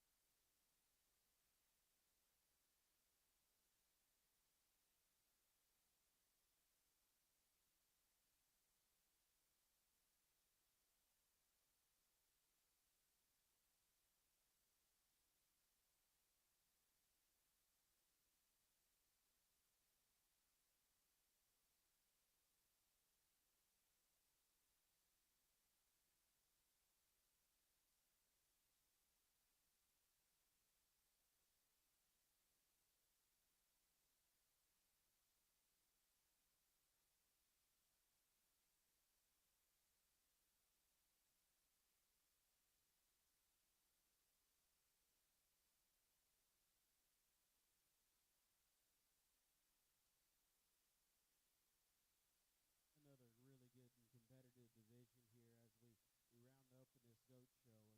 Again, it's been very, very fun getting to work all the way through this particular division. I left in a rush yesterday about 4 o'clock from OIE. Left the family up there to participate in the sale, and I left my boots at the front door. So I had to stop on the way and found some shoes. I ain't going to lie, I might do this more often because they do feel good. As much as I like to walk and see these goats travel, that's what's cool about this particular division. To get heavyweight goats and find them as good built and as athletic as what we have them, I think that's pretty incredible here. And that started off with this first class. I think one that really handles himself quite well. Just his agility, the way he's built, the way he goes in terms of squareness. His freshness is still all very, very good as well. Like we talked about him in class, there are some goats that are more toned and more expressive in terms of muscle, particularly in their legs, than what he is. And we'll have to make that call if we're being honest amongst this group. Is there just enough dominant shape for that one to lead us off? Because from an athletic standpoint and a freshness standpoint, he's definitely in the game for sure. And when it came out of that next class, again, I love just how robust he was in terms of his body. Big, big monster hip. Operates awesome out of his hip and rear skeleton. Like we talked about in that class.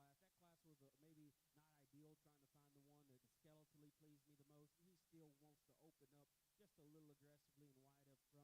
But again, that's a tank from there back. Lots of foot, lots of bone. Still a lot of quality to him there as well. Tough class. So this one came in. Again, that was our deepest class of the day. Still thought he kind of stood his own ground. Love the foot and bone. Love the athleticism. Love the shape of this guy. Just the way he puts his muscle on, the expression that he comes with. And then as we get him on the travel, he still stays collected. You like him props. You like him going. A nice kind of a goat there for sure. When it came out of this next class, again, that one's wild looking.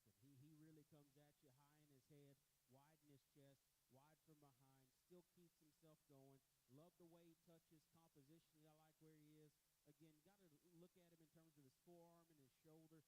He looks to be a little outside of himself. If you get in front of him, he's pretty square. That's still where I may modify him ever so slightly, is just set that into him, just being honest. But that thing's a creature when you talk about head shape, his look, his athleticism, the way he can carry that kind of muscle and shape, I think is very, very impressive as well. We came in that last class, again, interesting conversation we can have. Jitters here, still one of the more athletic ones out here in terms of movement. He allowed me to stay what I feel is consistent with goats that have bulk, that have density, that can still go with some freedom and ease and comfort here. So really a nice set of them here. As tough and good as this division is, again, I don't play poker very well. I still think there's just one, and we got to figure out what to do for reserve. And lady here out of this third class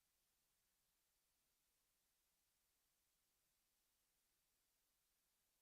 Bring that classmate in again. This one adds a little freshness to the lineup. I absolutely love this one's rib cage and the way it sets onto his body. His hip structure and his hind leg and the way it goes is very, very good. We can talk about him being just a notch more forward in his knee and his shoulder, but you can still put him in the conversation here and be really pleased. But to me, it comes down between two other ones that hit me hard in terms of just the way they navigate the ring. There's just more of one. Just his shape, his extra power. Young lady here out of class 4, she's going to be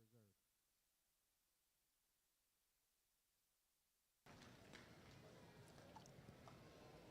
Our Division III champion goes to Reagan Miller, Denver City FFA. And reserve goes to Brinley Hogg, Lubbock County 4-H. Congratulations. I believe we're still missing a couple of division winners from the first two divisions. We need them here immediately for the Market Goat Drive.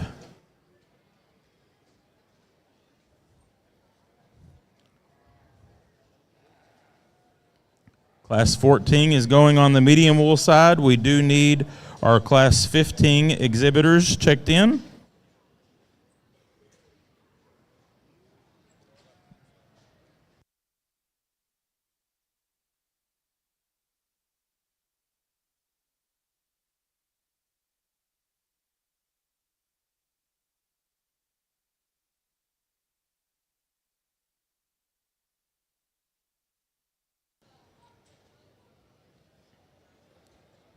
Again, we need 2 exhibitors for our grand drive from Division I and Division II. We need them here immediately.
Before we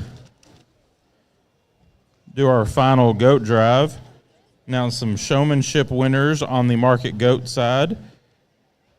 We have showmanship buckle to our champion showman, donated by the Hawkins and Jennings family. It is the Lauren Julig Memorial Showmanship Buckle. And that buckle is going to go to Lainey McCall. If Lainey McCall is still here in the barn, she can come up here to the announcer stand and get her buckle. Then we have 3 reserve champion showmen. In no particular order, they will receive jackets, and they can come to the ring and see Wanda for further information for the jackets. Those go to Mackenzie Evans, Willow Fuller, and Colton Scarborough. Congratulations. Well, another excellent class over here in the sheep side. Tremendous quality. Sorry I took a little longer, but at the same time, as I said earlier, I think they deserve the extra attention with the quality that we have, and to sort through maybe the differences. Even though there's some high quality sheep up here, doesn't mean there's not some differences in them, obviously, and that's why we sort them the way we do. We had to walk them one more time and slow them down a little bit. I heard somebody yell from the stand, slow down, and I was thinking the same time, listen to that guy, because we were going a little fast for Steve Sturts and the speed that he likes them walking. I like them to be pretty natural in movement, and we walked them around again and got another look at them, and an excellent set sorts itself to the top, and this one that wins the class just caught my eye when he came in. First handle, first impression was good. I guess the only thing I saw on him right away is I thought, well, he could be bigger boned and bigger footed, but maybe we put too much emphasis as judges on that at some times. And when you look at him and you look at his body composition and you look at his skeletal quality, that one's got to go in the front. I don't think he's fine-featured or fine-boned. I just don't think he's huge-footed and huge-boned. He's not like an elephant. He's a sheep. He's not supposed to be like an elephant. So when we look at him, we look at that rib shape. We look at that dimension down his top, really wide through his loin, through his hip. It's the same old song and dance. When this one gets out and walks, boys, he's athletic. He's really neat in the way he moves. He's really neat in the way he covers his track. He's athletic and muscular, yet he's lean. Handles real good, wins the class nicely to me. Probably the easiest thing to do in the class for me was that, except for the fact that I fought my head for just a minute on the bone and foot size.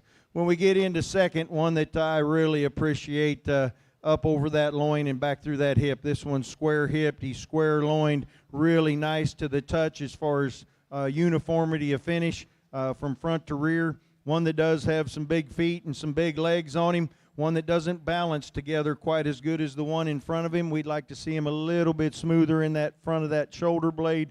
We'd like him to transition just a little bit different out that hip, the way that especially when he moves. That doesn't mean he's not big and wide hip like I just said. I just like to change the way it looks on him when we move him. One that we appreciate the balance aspect as far as front to rear flank movement. One that follows the second one, or the first one, nicely. This next one's really a good handling, fresh handling, high cut ability, lean. Body wall thickness is really neat on him. He's shallow. He handles really, really good as far as those characteristics, and as far as looking at him, you really love him when you start to move him. When you get around to the back end, you'd like to change the rear hock set on him just a tad bit. We'd like to change the way he looks and deepen him and soften him just ever so slightly in comparison to our top two. But one we really like when he comes at you. We really like that front end quality, transitions and smooth from the front to the rear. Just when we get back to the rear, we need to change a little bit of that hock when we put him on the stand or when we move him. And those things would soften him up a little bit, maybe puts him up in second. It makes it a little closer between first and second. One next, I really like the outline. I like the balance. I like the rear flank depth. I like the depth this one brings down into his twist and down into the outside of his legs. Another big furry-legged one. There is some bone and foot size under there for sure. Gets just a little deeper chested. This one just handles just a little plainer than the others, a little flatter, not quite the bounce, not quite the muscle and expression and aggressiveness that the three in front of him have. We make this one a little more aggressive in that muscle, clean that breastplate up just a tad bit, and this one moves up and right next to that one in first, and we've got a real horse race. Next one's one that when I handled him and first saw him, I thought would be up in that top 2 or 3, and as we went through the class, he gives a little in his spine. Young man does a good job. He knows it's happening, and he'll get down and rub that belly and get him up. I'd just like to change this one, make him a little stronger top, make him a little bit better looking when we move him around. He gets a little loose and a little off in his top line. He doesn't have as much width out through his hip in the ones that precede him, and that along with having that top line just a little soft, kind of gets 2 strikes against him. I like the forearm in this one. I like this one coming at me. He's got good rib shape, and he's shallower in his breastplate than the one in front of him. I just got to have him just a little bit stronger in that top line for me and a little bit wider in that hip in comparison to several in front of him. Really long-bodied one that kind of it ends up taking away from this one a little bit. Another one that handles real good, high cut ability, big-footed, big forearm, comes at you wide, goes away from you wide. We got to soften that one up in the flank, in the body. He just doesn't tie together and balance as well as the ones in front of him. His length of body almost makes him a little bit gangly in the way that he moves around the ring. We'd like to tighten that up a little bit, make him just a little shorter bodied. I know that sounds crazy, but a little shorter bodied to make that movement just a little more eye appealing to me on the side. As we get into them again, some sheep, the young lady I put 7th, I told her that one's really neat as far as its top shape, really good as far as its hip shape. We've got some big furry legs. When we get out here and back off of them, I used to always tell my livestock kids, if you're wanting to really see them, back off of them and give them some room. And when we back off, that one just didn't fit as far as his length of body, especially from his shoulder to his rear flank. He didn't fit quite as well in the mix of the top end that the others did, but really a nice sheep as far as handling qualities. We lengthened that one out, give him a little bit cooler front, and he's up there a few places as well. We get in one next that I pulled and really liked the touch and tone. Gets a little bit higher in the flank, not quite as cool to look at. And then we get into the same old thing. We get some that have a little more shoulder, not quite as neat to look at, or some that are good looking that need more muscle. Really a nice class. Again, let's give these kids a round of applause for a really good job.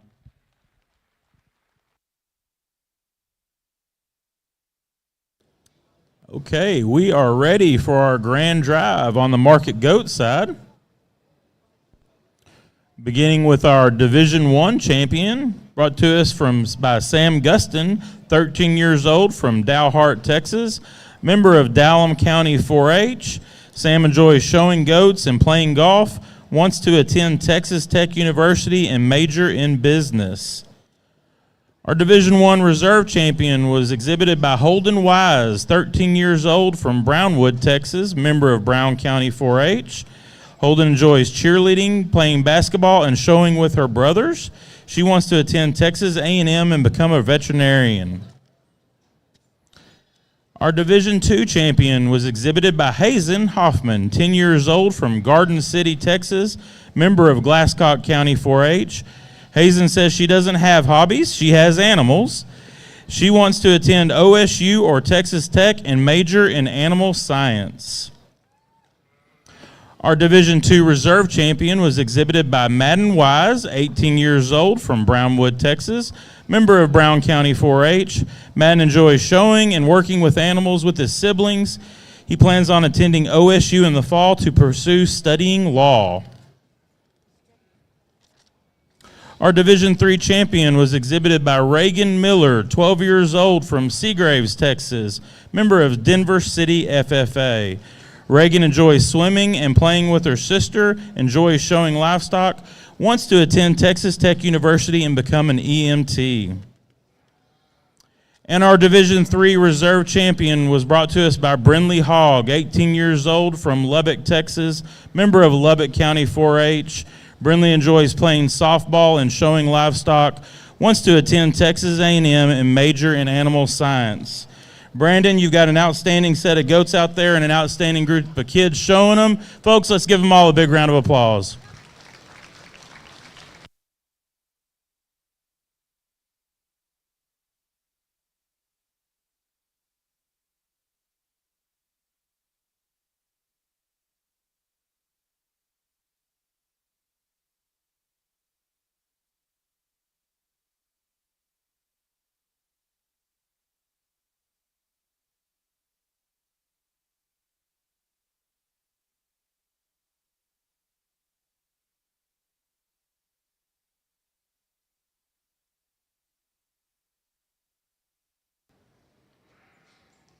Folks, as he makes his final selection, let's give our judge, Brandon Callis, one big round of applause.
Class 15 medium wools weighing 154 to 158 is currently in the ring. Class 16 will be the next group to check in.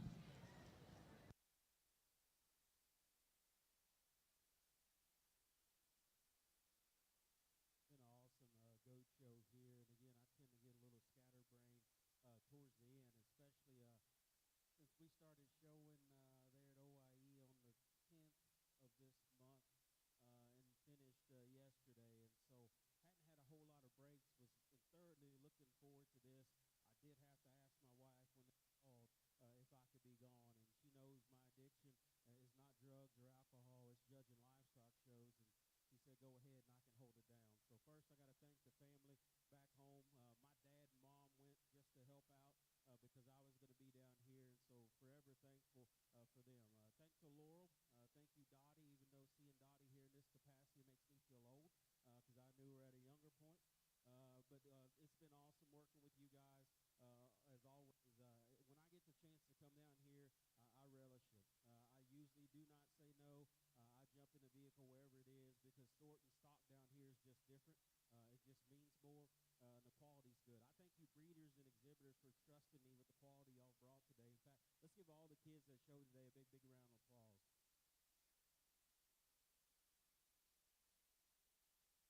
Again, a really, really good set of goats here. This lightweight division was awesome. To get two of them like this, I'm really, really excited about. The one on the front line just keeps things in order, in balance, and just more correct. The wild-looking ones on the other side, just on that edge, and maybe fell off the edge a time or two in terms of his front skeleton, and that kind of became the difference. But a really, really good set of almost the same conversation you can have with this middle division. Smooth made cat right here. Love his width, love his density. Again, his looseness of skeleton really intrigues me there as well.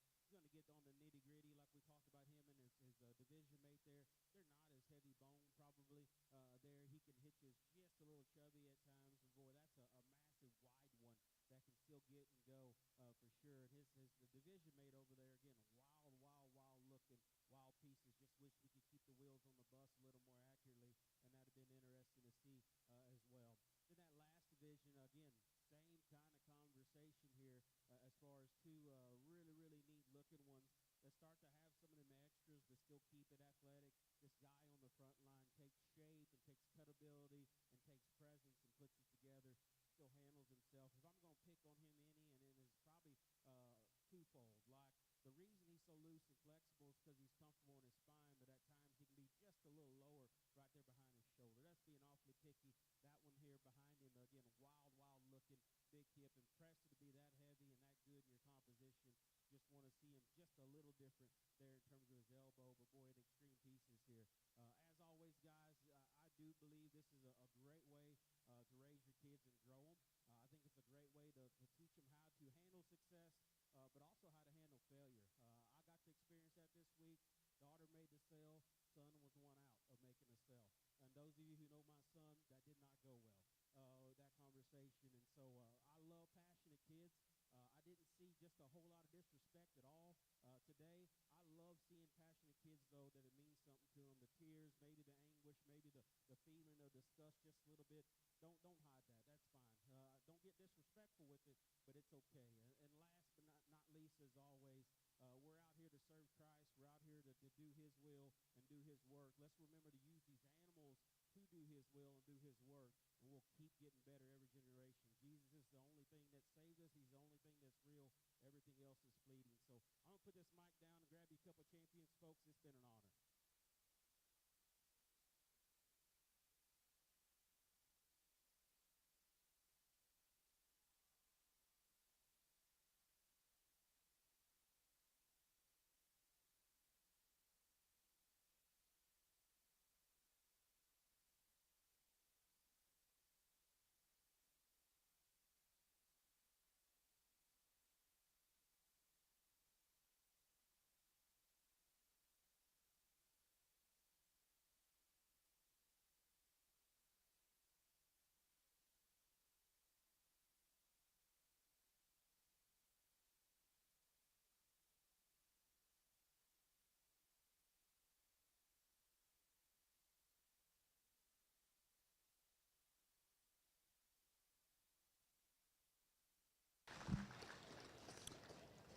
Our grand champion goat goes to Reagan Miller, Denver City FFA.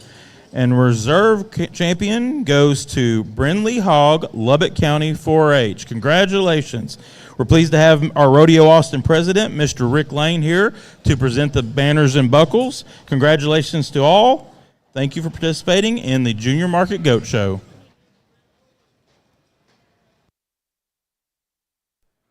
Well, over on the sheep side, we've got a really competitive class. Once again, we've got 24 pulled over there.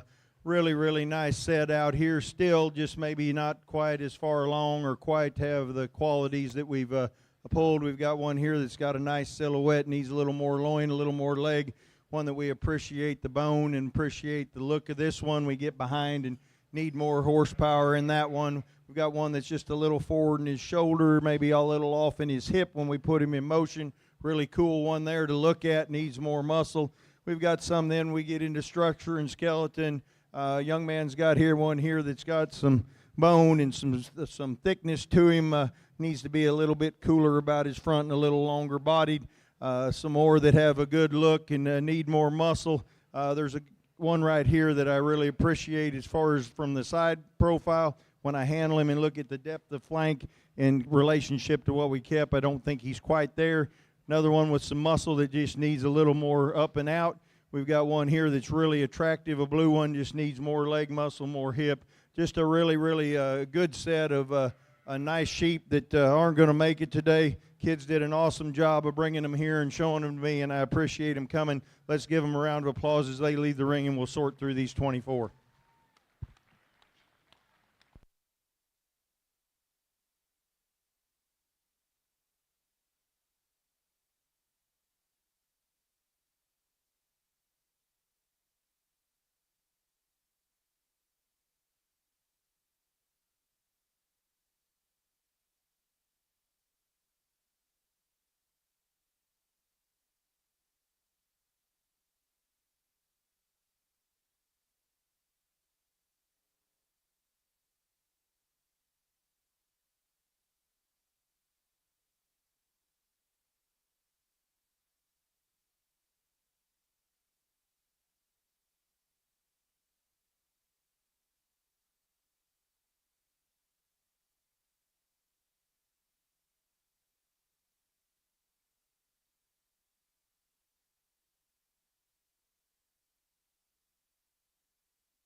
Once again, our Class 16 medium wolves be checking in.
Class 14 medium wool results.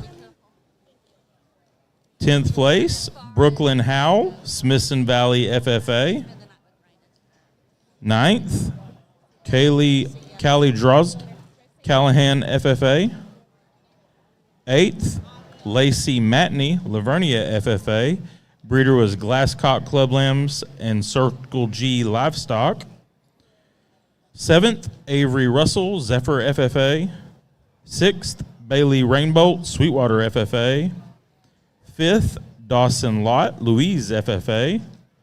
4th, Gemma Chanley, Robertson County 4-H. 3rd, Caselyn Etheridge, Lubbock Cooper FFA. 2nd, Jacqueline Ray, Fredericksburg FFA. Breeder was Lazy K Livestock. And first place was Cade Schaefer, Martin Mills FFA. Congratulations.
I think we're still missing a couple of bio sheets for the Market Lamb Show. If you were a breed champion or reserve breed champion and you still have your bio sheet, we need those turned in.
Well, another excellent class. Again, I'd like to apologize for taking a little more time, but I think we've got some really good sheep out here that deserve my attention and deserve me taking a little more time to get them how I have been paid to sort them, and that's what I'm going to do.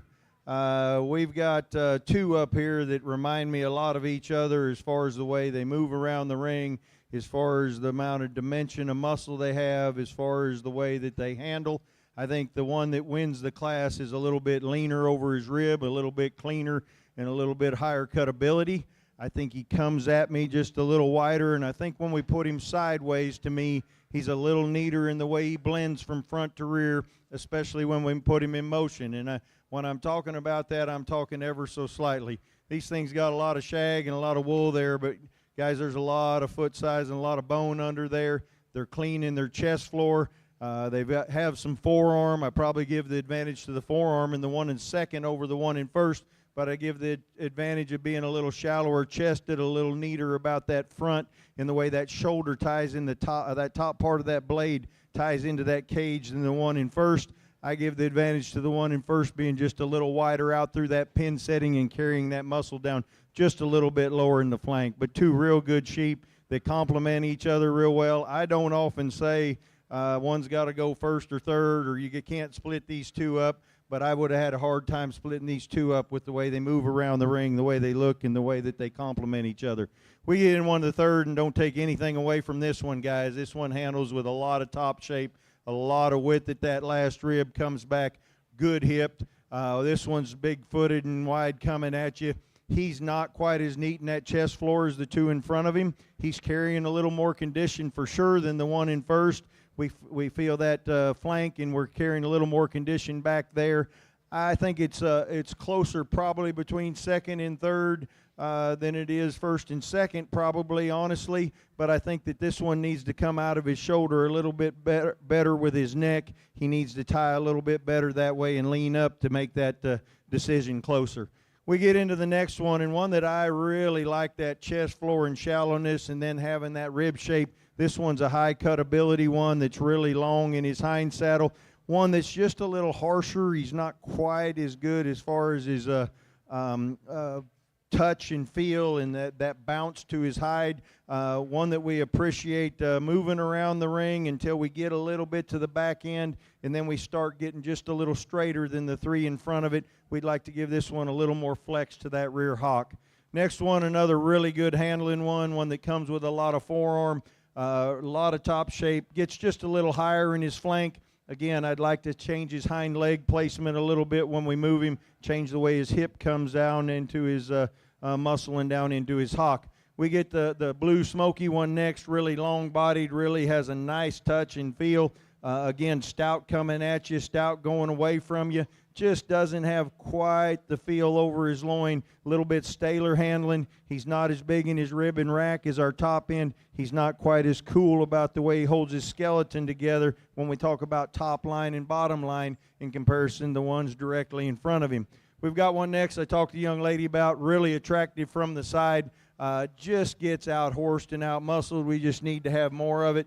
Gets wider as it goes back, has a really good handle as far as firmness and body wall thickness. We just need more of him to be able to compete. And then we start getting into some that we'd like to change the balance aspect of their muscle. Really, really good class. Excellent set of kids. Let's give them all a round of applause for a nice job here.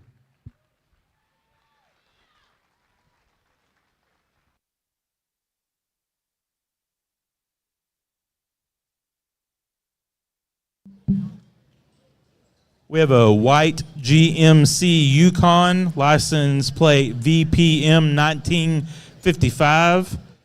It's been parked on the north side of the barn for 2 hours. It needs to be moved.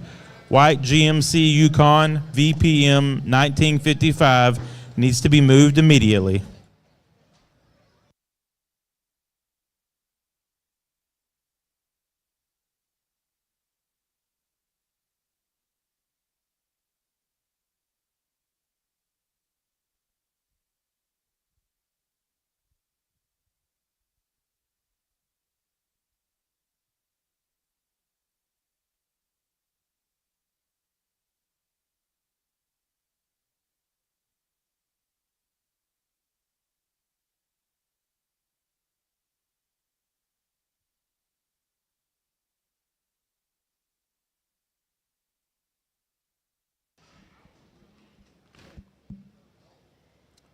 Class 16, weighing 159 to 164, is entering the ring.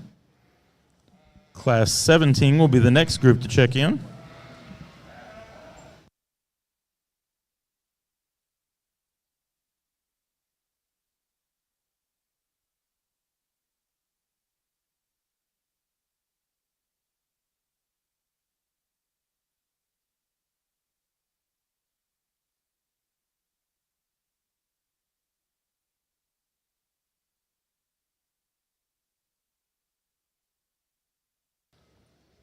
Still missing both the bio sheets for the Fine Wolves and one of the bio sheets for the South Downs. If you have those, please come turn them in.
Class 15 medium wool results.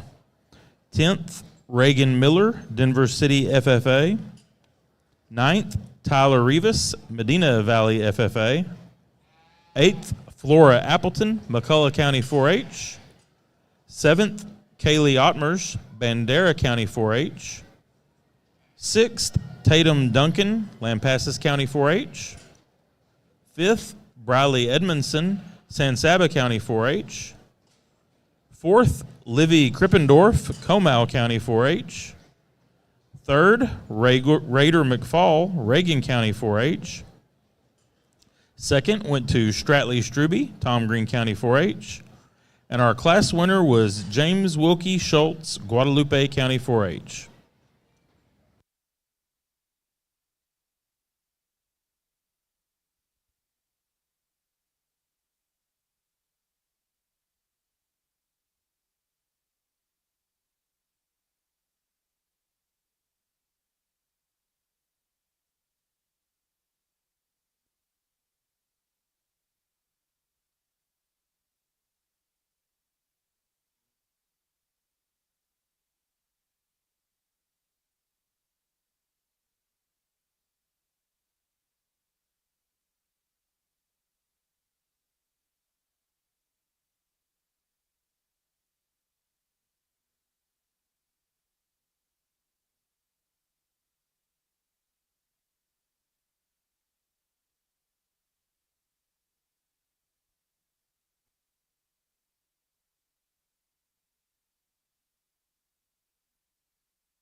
Again, some real nice sheep on the outside here. We've got some good ones with some nice silhouettes that need more muscle. But in particular down here at this end, there's several of these that have a lot of muscle, have a lot of bone, have a lot of dimension to them, that just need to be a little bit better on the move. They get a little chunkier, a little rounder, a little deeper for me. There's one here that's good looking that needs more muscle and more width. We've got one here that's got a lot of muscle, need to straighten the legs out. Another good silhouetted one needs some muscle. This one here we'd like to make just a little bit rounder in its rib, give it a little more shape over the top side of its skeleton. One here we just need to make more of. We've got one here that gets a little rounder in its front. It's got some muscle, doesn't quite look as well when we put them in walk. Same with the next young man's. Just some really nice sheep that maybe we change the pasterns, change the skeleton. Another one that handles nice, just needs to be a little bit neater looking. One that is neat looking, needs a little more to it. We've got one here that just needs to be a little bit better out through that hip and hind leg. And so we've got some really good pieces and parts. We've got 26 pulled, a tough class. Again, let's give these kids a round of applause for their efforts here as they leave the ring.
a lot of hard work and dedication goes into this. Really tough, deep class. If you got pulled and are out here, you've done an excellent job. We're going to dismiss again these on the outside. We got 26 or 27 total in this time, and we need 15. So we're going to make a second cut here. Really a nice set. Again, there's some sheep out here that can really be competitive or probably were competitive either at county fairs or at some other shows, and we get them out here and we get them up against the elite in Texas in the last show of the year, and there's some real good competition. Really nice set. Let's give these youth a round of applause as they leave the ring, and we'll look at these 15.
Again, our Class 17 medium wolves need to be lined up in the alley.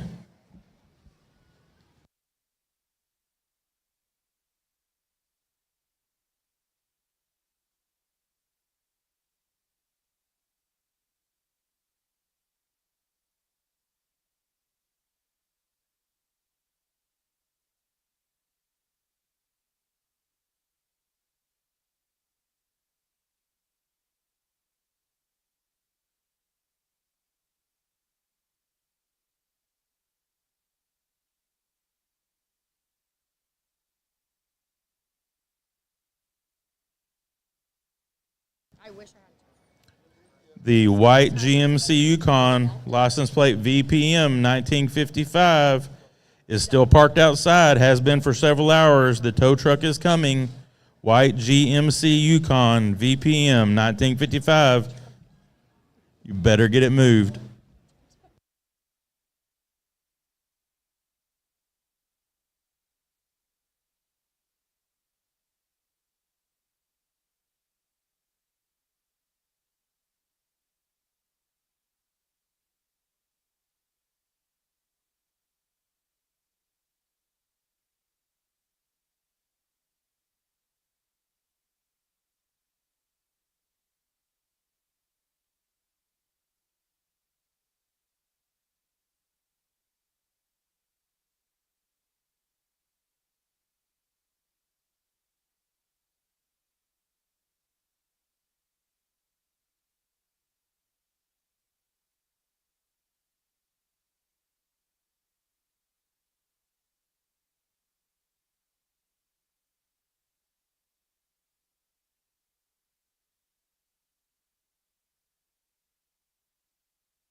Well, what a nice set to sort through. We're going to start off with the one that I think when you start evaluating livestock, and if you coach kids and go through enough classes, you'll finally get to the point where you're going to look at a kid and say, where's the bigger differences? And in this case, you find yourself asking that, and the bigger difference is between this one and that wins it, the second one, the third, and the fourth one is the extra mass that he puts together, along with staying really comfortable in his skeleton and the way that he moves, being really neat to look at from the side, being really balanced and structurally sound and correct. He's a little bit wider made than the two directly behind him. He's bigger forearm than them. He's bigger hipped and bigger legged than them. He still has the same type of touch and handle as them. He may not be as long-bodied as those two or three behind him, but when you look at the way he puts that together, the bigger difference is in the amount of muscle that he puts in that package with that extra width and stoutness and frame. Just a really nice one. I think when you look at second and third, it becomes close. I think these two are very similar. We'd like to maybe give them some more outside shape, if you will, some more roundness, if you will, when we compare them to the one in first. But they have plenty of muscle. They're really neat as far as their skeletons are concerned as well. They're level down their tops. They progressively get wider. They both have some foot and bone size. I give the advantage on handle to the one in second, handles with just a little more delineation and aggressiveness of muscle over the one in third. I think the one in third probably moves around the ring as good as anything, and I like the way that one sets his fore when we stop him, and she does an excellent job of showing him.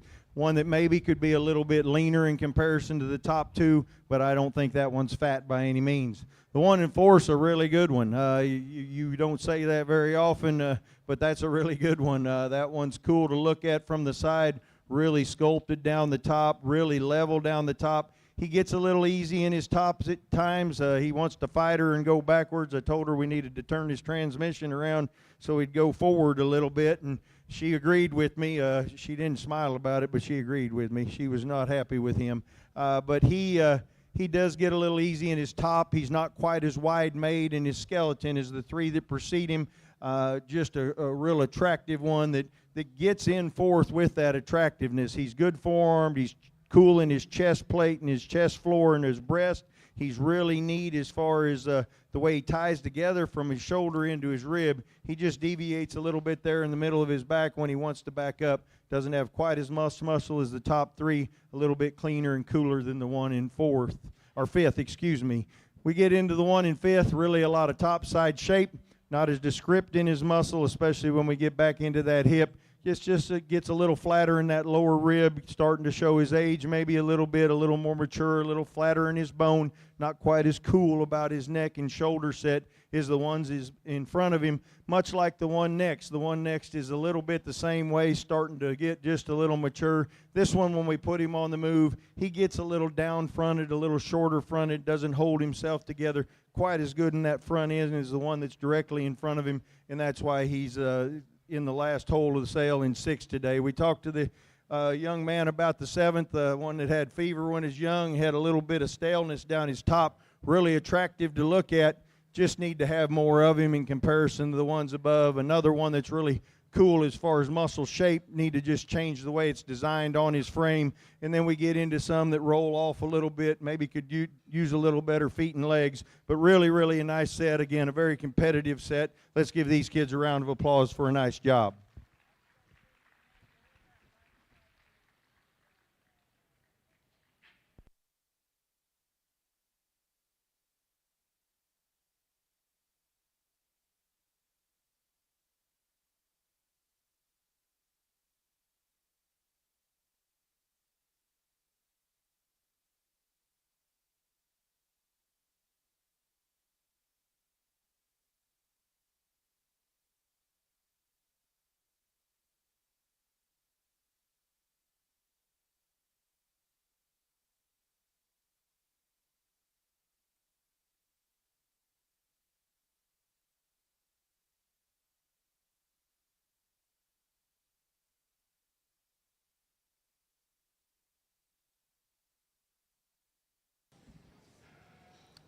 Class 17 is entering the ring, weighing 165 to 172. Class 18 will be the next group to check in.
Class 16 results. 10th was Luke Krippendorf, Comal County 4-H. 9th, Chandler Kirksey, Bell County 4-H. 8th, Pacey Hamer, Pearland FFA. 7th, Michael Heinrich, Tahoka FFA. 6th, Cooper Edwards, Sudan FFA. 5th, Ramsey McFall, Reagan County 4-H. 4th, Chloe Clem, New Home FFA. Breeder is Rockin' Sea Farms. 3rd, Hazen Hoffman, Glasscock County 4-H. Breeder was Neff Livestock. 2nd went to Kaysen Newell, Falls County 4-H. And first place was Madden Wise, Brown County 4-H. Breeder was Neff Livestock. Congratulations.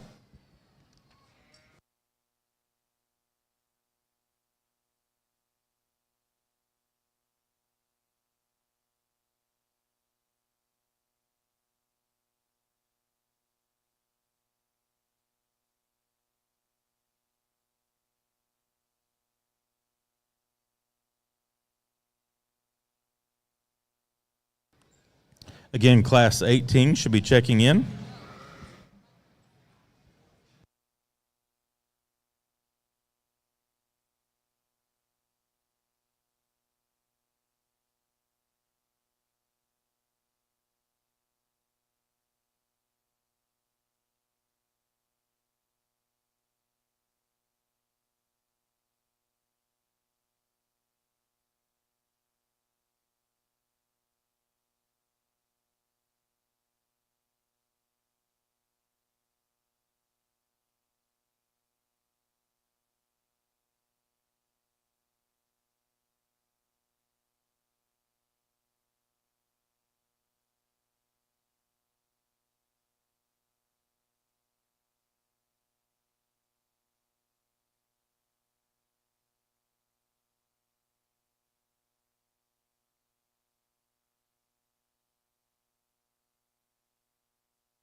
Well, another good set of kids on the outside of the ring. We've got one here we could make a little better loin, a little better rear-legged, would sure get pulled.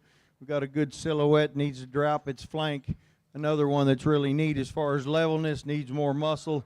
Some blue ones that just need more to them. We've got, there's one down here I wanted to specifically mention.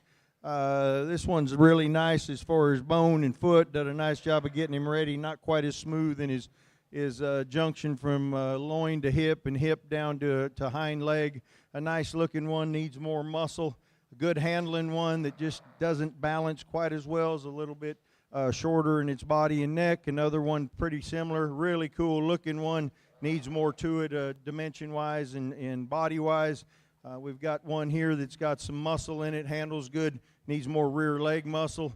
Another one here, two in a row here that they handle nicely as far as muscles concerned. They get a little round in their shoulder, a little round when they move. Like to change them there. Good looking one there. Two more right here, handle really nice, good. They got a little more finish when we look at them. They're a little shorter neck, don't have quite the pattern that the ones we pulled have.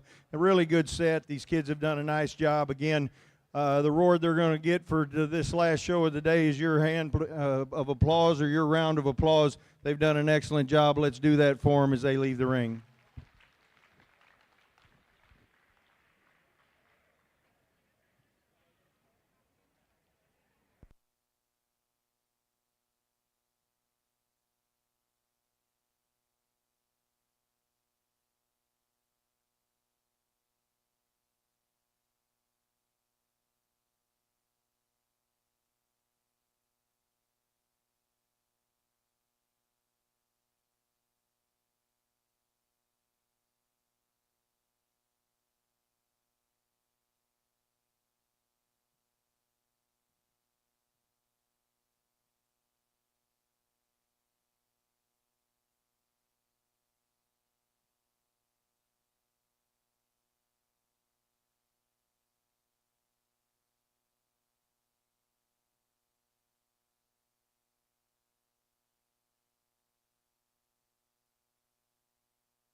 Attention in the barn.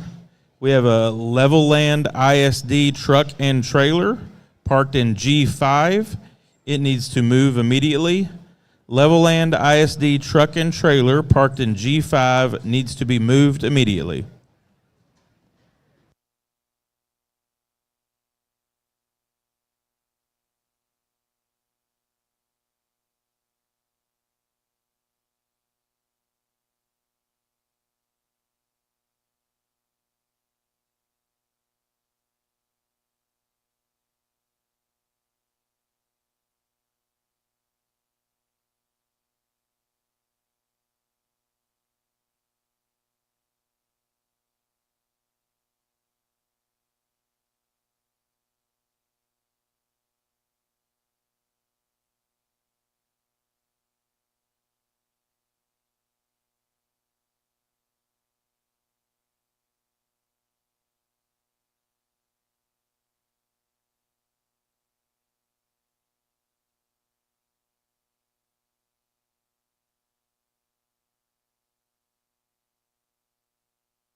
Still missing quite a few sheep out of Class 18. If you have a Class 18, you need to be checked in.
Well, another deep class. We've got one up at top that I'll admit to you, he's hard to look at with those spots on him and that extra. The spots kind of makes him not maybe look as fresh and look as good a handling as he is. But when you get your hands on him and you move this one around the ring, I think you don't have any choice but to use him. This one's big forearm really comes at you nicely. Uniform as far as finish is concerned, one of the leanest in the class. In fact, the top two I think are really good as far as cutability. Really comes and gets wider as he goes back. When this one goes out and moves, I just love the way his body carries itself, the way his foot moves effortlessly, and his body just seems to follow just really smooth and real unique, and keeps that skeleton together, keeps his top line together. Then you go to handle him, and he progressively gets wider as he gets back. Tremendous shape to that rear leg and muscle. Maybe not quite as massive in that rear leg as some of them behind him, but I think when you look at the way his blade ties into his shoulder, the way he ties back through his top, the way he moves, he wins the class nicely. This one in second moves real good. Also gets a little bit easier in his top, but he really takes a long stride and sets his feet and legs in the right place. If we could get him to just keep his top line up a little bit, it'd make it even closer between these two. I'd like to see him keep that top line up on the move, and when he stands there, sometimes he wants to just get a little easy. One that's really fresh. Another one, again, when you talk about body wall thickness, when you talk about cutability, really a nice one. Comes at you wide with a big forearm, leaves you with a real impressive hind leg and rear quarter, just really good there. As I said, we take this one and make that top not quite as easy when we look at him from the side. I think it makes it even closer between these two. Next one's hard to evaluate. This one's pushing a little more condition than I would like, and I contemplated him between third and fourth because of that. I don't like saying one's too fat, and I don't like one traiting one, so I put him third because of that. This one's really good in his body, really fresh down his top, really neat out through his hip. I think that he moves just a little bit nicer than the one in fourth as far as just picking him up and putting him down. He does narrow up a little bit behind when we look at him walk away from us. But when I look at his flank and I look at his body shape and the amount of dimension he has from that midline back, I think he's just got more product than the one we have in fourth.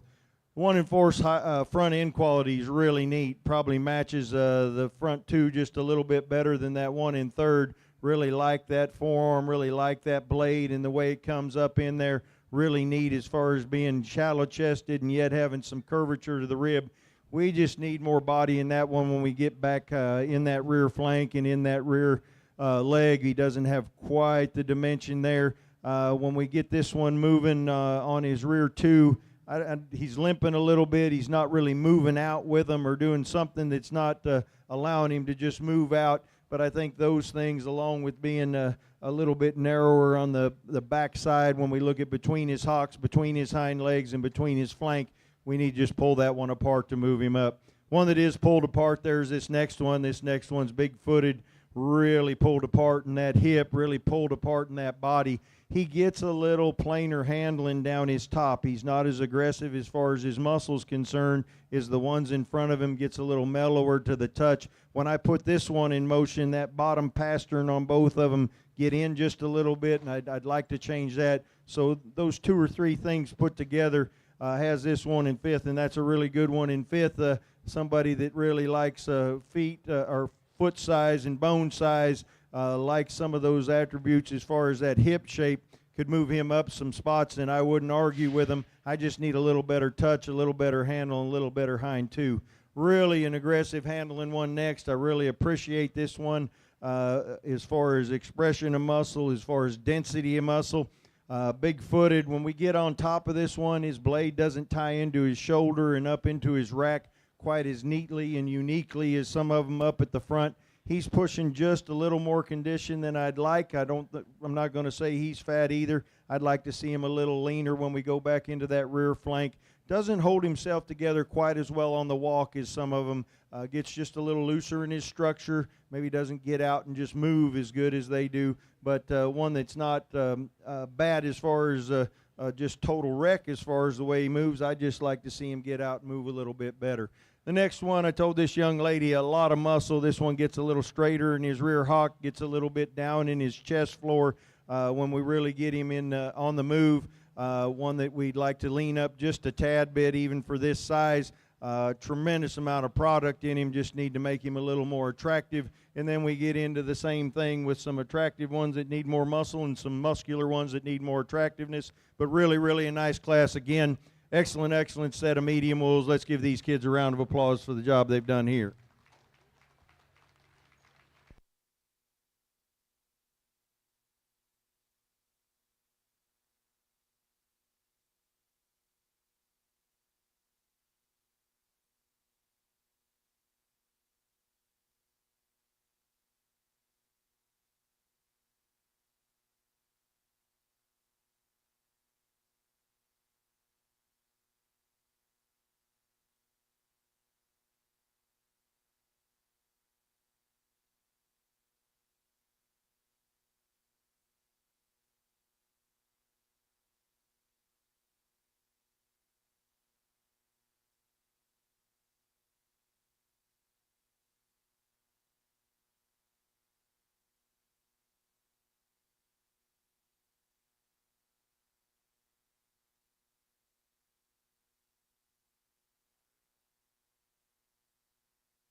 Class 18 entering the ring, weighing 173 to 181. Class 19 will be the next group to check in.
Class 17 results. 10th place, Garrett Fee, Hayes County 4-H. 9th, Haley Eichman, Canyon Lake FFA. 8th, Fallon Headfelt, Cal Allen FFA. 7th, Landry Mitchell, Harlingen South FFA. 6th, London Watson, Blooming Grove FFA. 5th, Cole Sufall, Freestone County 4-H. 4th, Braden Spies, Hockley County 4-H. 3rd, Carson Noisy, Comal County 4-H. 2nd went to Briscoe Black, Brown County 4-H. And first place was Amy Moore, Tom Green County 4-H. Congratulations.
And a really nice set out here on the outside. The one that's right up there front, big bone, big footed, big forearm. Get him in the move. He gets a little bit round, gets a little off on his hind two, and doesn't have quite the quality maybe that some of them that we pulled have. We've got some nice looking ones from the side, particularly down here. We've got a few that handle real good. We've got one right here that handles real good. Gets a little bit off in its tail head, a little bit off on its hind end, gets a little rounder, really good silhouette, needs more muscle. Pretty much the same thing from the classes. Another one here has got some bone and some foot size, handles nicely, needs probably to be a little more structurally and skeletally correct on the move. One that's skeletally correct is the blue one, really looks nice from the side, just doesn't have enough horsepower. I do know there's a little girl in here right here that I asked her what her sheep weighed and said 170 some pounds, and I said, what do you weigh? She said 64. I'm telling you, you're tough. That's all I got to say. Way to come out here and compete with a big one and do a good job. Really nice set. Appreciate these kids once again bringing me a nice set of sheep. Let's give them a round of applause as they leave the ring.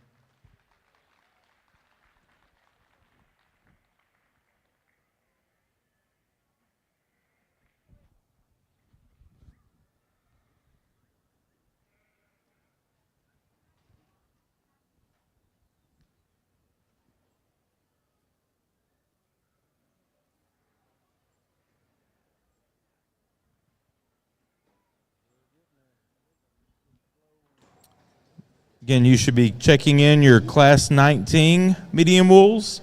Class 19 should be checking in.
Again, if you have a Class 19 medium wool, they should be checked in.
Tag 129692. 129692. You are needed at check-in for Class 19 medium wools.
Well, a tremendous set of sheep. I would have never guessed 10, 15 years ago that you could get them this big and have them this good as far as finish, as far as maturity, and as far as the way these look. And not just these top six, but on down a ways. They're tremendous as far as the way they're put together. And my hat's off to the feeders and breeders of these for being able to make a product that's this big, that is this neat to look at, and is this youthful and immature in comparison to what I would have thought it would be many years ago. When we get these top three out here, to me it's close. When they walked in, all three of these caught my eye. We had a little lull there where I didn't think I was going to pull anything, and then there was about 5 or 6 of them all come together, and 2 or 3 then after that, and really a nice set. I think when we divide these top 3 and really start looking at them, when you look at the underlines and you look at the way this one, it's in first, ties from that blade into that rack, and that extra dimension that it has in that rack, along with that length and slenderness of neck and the way it ties into that shoulder. But yet you get around to the front of this one, and this one's big forearm, big footed, wide coming at you, smooth and clean about its breastplate. and then you get to the side and you expect maybe for something to go wrong, and it doesn't.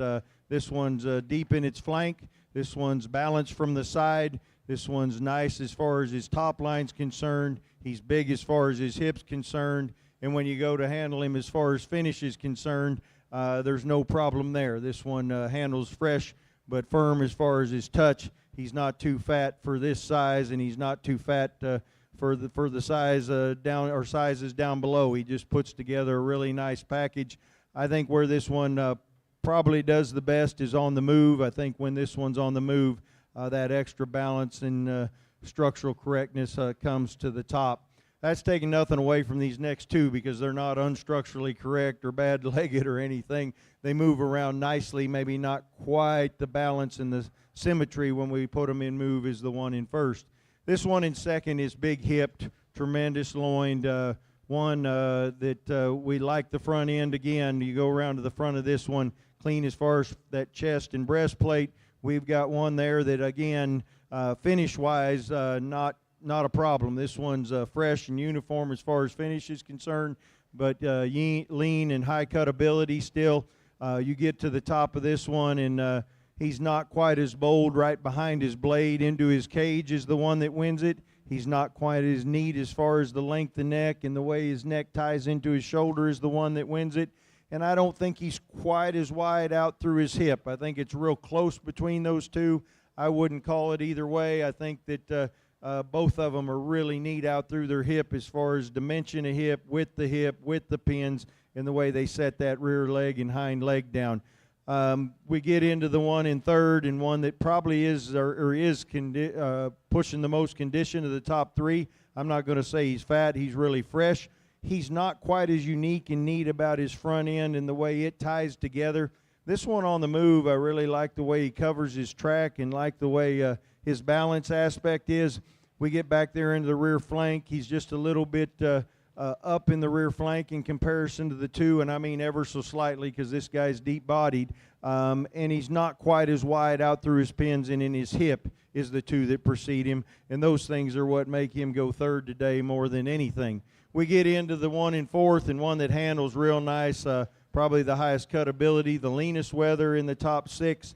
One that, again, we'd like to drop that flank a little bit, maybe add a little dimension to that hip in comparison to our top three, but one that handles real nicely as far as condition-wise and muscle-wise, and putting that in a package. Really, really neat as far as that front end and the way that chest floor is. We could make him just a little bit more symmetrical and a little bit neater as far as the way he ties down his back a little bit. He gets a little rough in spots probably from being just a little bit leaner in comparison to the rest of them in this top six.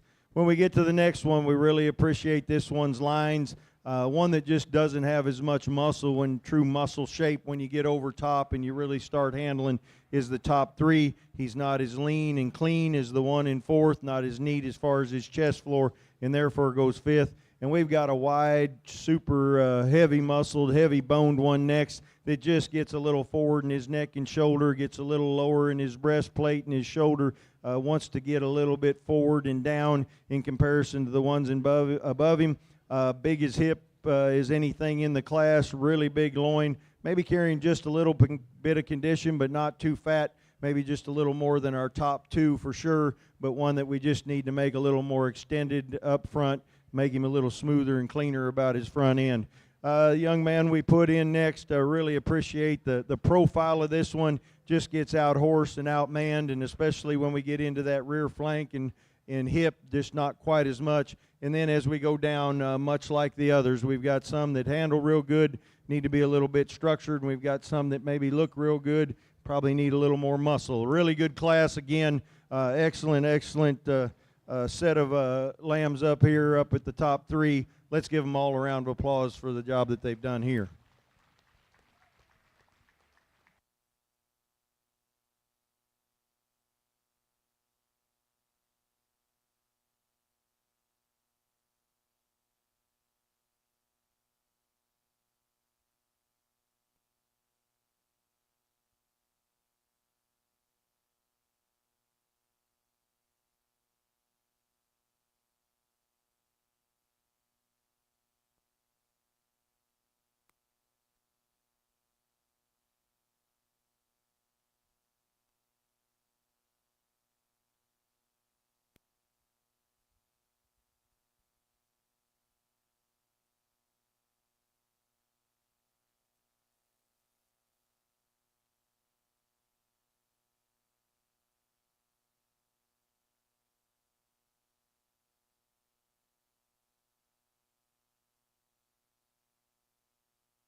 Class 18 results. 10th place, Reed Drummond, Williamson County 4-H. 9th, Quincy Rains, Hayes County 4-H. 8th, Brinley Cody, Florence FFA. 7th went to Nash Sanders, Armstrong County 4-H. 6th went to Cole Miller, Blanco County 4-H. 5th, Claire Graves, Munster FFA. 4th was Sydney Hanslick, Taylor County 4-H. Breeder was Moore Livestock. 3rd was Heston Hornberger, Blanco County 4-H. 2nd went to Gracie Joe Newsom, Hale County 4-H. And first place was Zane Walker, Taylor County 4-H. Congratulations.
Well, another nice set to choose from. Again, these kids on the outside of the ring have done an excellent job. And once again, there's some sheep out here that have some profile that you really appreciate and you look at, and then you go to handle them and they don't have quite enough to them, or they don't structurally put together or aren't structurally put together as well. You've got some that get a little or pushing a little more finish. We got 4 or 5 in here that probably, if they were leaner, could have got the pull, but to me they're just too far that way as far as being gone.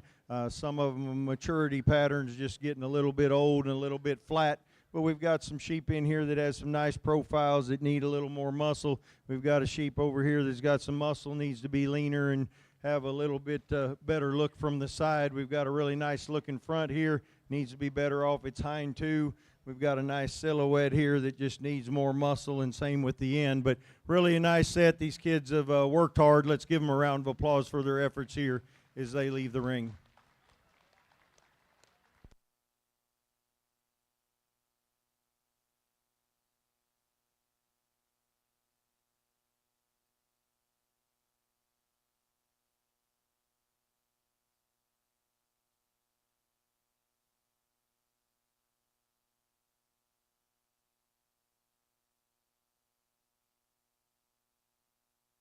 Adams Fab. Established in 2007, they build custom livestock pinning and equipment to fit all your needs. Hanger feeder rods, adjustable slam gate latches, and skirted panels. It all comes standard. Custom pins made by hand and hot dipped galvanized so that you know that they're going to last. Adams Fab is a certified TIPS vendor and can design, fabricate, and install equipment to fit all your needs. Visit adamsfablivestock.com to get started today.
Let's get our first and second place medium wolves to the staging area. First and second place medium wolves.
Well, on the last medium wool class, last class of the day, tremendous set out here. I think these top three really put themselves or hold themselves together good for the weights they're at.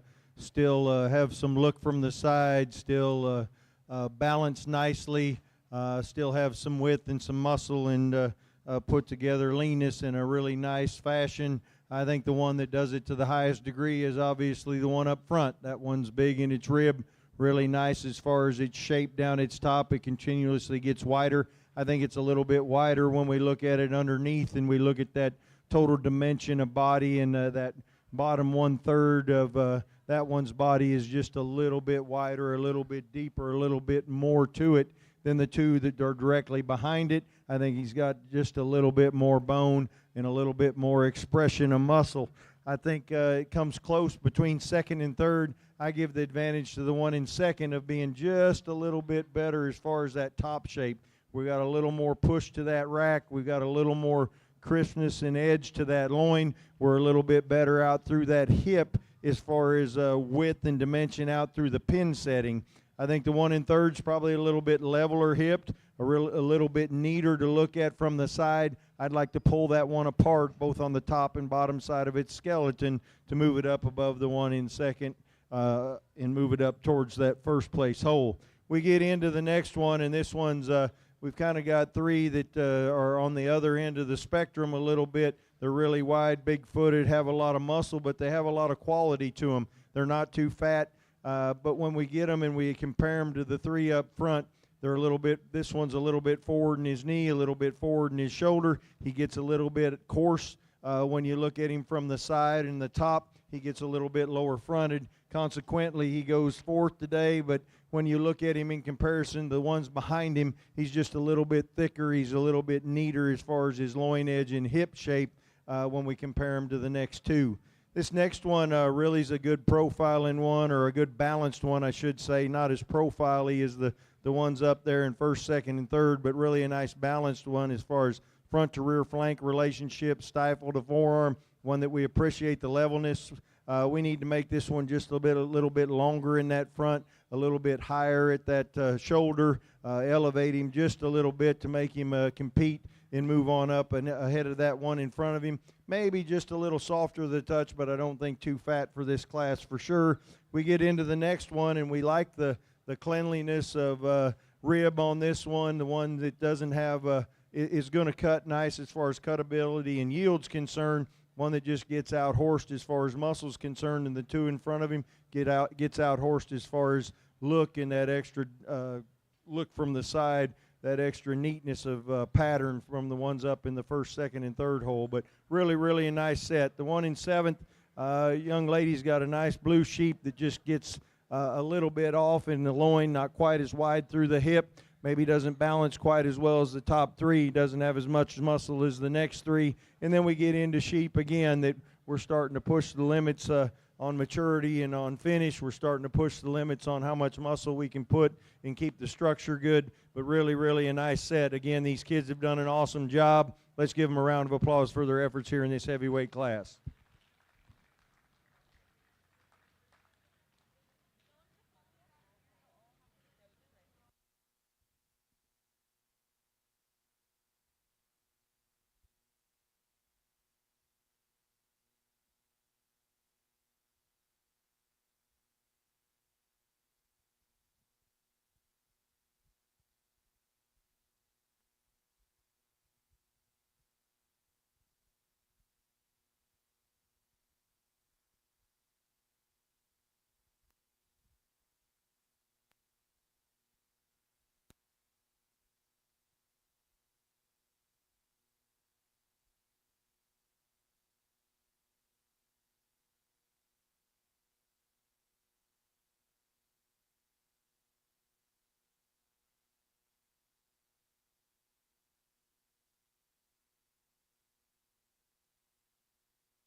Class 19 results. 10th place, Kylie Altum, Springtown FFA. 9th, Abigail Groan, Harris County 4-H. 8th, Savannah Elizondo, Travis County 4-H. 7th, Emily Bynum, West Rusk FFA. 6th, Kellen Embry, Dripping Springs FFA. 5th, Laramie Drury, Runnels County 4-H, breeder is Moore Livestock. 4th, Gavin Slow, Tarrant County 4-H. 3rd, Staten Silvers, Junction FFA, breeder is Silvers Livestock. 2nd was Hadley Holt, Hill County 4-H. And first place was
All right, we are ready for our medium wool drive. Class 12, first place was Pal Moore, Tom Green County 4-H. And second was Mackenzie Evans, Burnett County 4-H. Class 13, first place was Mason Simpson, Williamson County 4-H. And second place was Addison Williams, Eastland FFA. From Class 14, first place was Cade Schaefer, Martin Mills FFA. And second was Jacqueline Ray, Fredericksburg FFA. Out of Class 15, first place was James Wilkie Schultz of Guadalupe County 4-H. And second was Stratley Struby, Tom Green County 4-H. Class 16, first place was Madden Wise, Brown County 4-H. And second was Kaysen Newell, Falls County 4-H. Class 17, first place was Amy Moore, Tom Green County 4-H. And second went to Briscoe Black, Brown County 4-H. Class 18, first place was Zane Walker, Taylor County 4-H. And second went to Gracie Joe Newsom, Hale County 4-H. And Class 19, first place was Brindley Hogg, Lubbock County 4-H. And second went to Hadley Holt, Hill County 4-H. Ladies and gentlemen, let's give all these lamb exhibitors one big round of applause.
We need the champion fine wool to the staging area. We also need the bio for the champion fine wool.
Well, a tremendous set of medium wolves out here. Let's give these youth a round of applause and all the kids that showed medium wolves. It's been a very fun show. Tremendous quality, I think, from front to rear. I think you can look at the lineup out here and see that we've got sheep that are youthful in their appearance. They're muscular. They're structurally sound and correct. Obviously, all those things to different degrees as we get them up bigger. We still have leanness. We still have high cutability. We've got the right kind of muscle and the right kind of frame as far as I'm concerned, and I like the way they look both in motion and when they stand, and appreciate the quality that they brought me in both of these lines and on down the line. There were some classes today that were very tough and very challenging, and I'm sorry that I took a little more time. I thought I'd get you all out of here a little earlier, but the facts are is I'd rather take the time and do a good job and feel good about the ones I'm using and give every kid a fair shake. And especially I hope that as hard as it is to go talk to that kid that's one out of the sail hole, I tried to talk to every one of them and tell the differences and why they were there. And there were some tears shed and nearly made me cry because those kids worked hard, and it's hard to tell a kid that, but I think they deserve that. And so we tried to work on that and make sure that that was an emphasis, not any more than anything else, but as much as it was to get this lineup of champions and reserves. When you talk about sheep that can move and that put together this kind of muscle and this kind of a touch and handle and look, it's amazing to me the numbers and the quality and how many of them were getting to look like this and getting to handle like this. I'm always been from the ground up. I like one that has some width and has some dimension and has some body shape to it, especially when you get into that mid body. And then I want them to look good from the side, but I want them to have some depth of flank. I want them to have some muscle down that top and through that hip. I want them to be neat out through that hip as far as dimension of hip, and I want that muscle to lay on that skeleton in a pleasing way that doesn't hinder movement. And I think we've got a really good set of them out here. We may have some different degrees of bone and foot size. I try not to get caught up in that too much.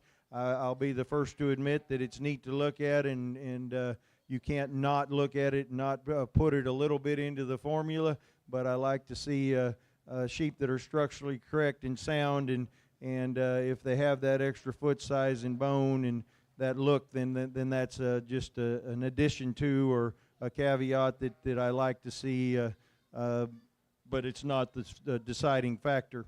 As we get them and we start handling them and we look at size, and I guess y'all figured out early on the day or after the breeds that it doesn't matter to me if they're a lightweight, a heavyweight, or a middleweight. I think I used a little bit of everything within the breeds and went to first and second, so that doesn't concern me. I don't worry about that. I think they're all big enough to win. That lightweight's a good little sheep, and he's big enough to win. And that heavyweight's in this contest, and he's not too big to win. So I think that they're all quality, and it's all down to that quality and looking at those that I like. And I realize we have a champion drive, but I want to give these blacks and medium wolves just a little more love today, because I really do think the quality was way up in these things, and I appreciate that.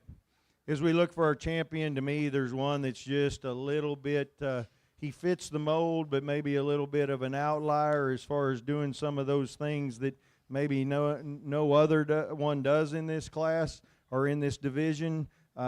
Maybe just a little more out there as far as bigger differences and having some things that are cool that the others maybe don't have, but still puts together things good. And then I think for reserve, the second in that class is going to come up and make a run for reserve. And I'm going to look at them one more time when we do that, because it's easier and better for me to be able to do it that way and bring him up into that line to be able to look and see how he fits with these other first place. In saying that, I'm going to go shake the hand of your individual with your champion in reserve. I thoroughly enjoyed the medium wolves. Look forward to the champion drive. Again, a super set of sheep.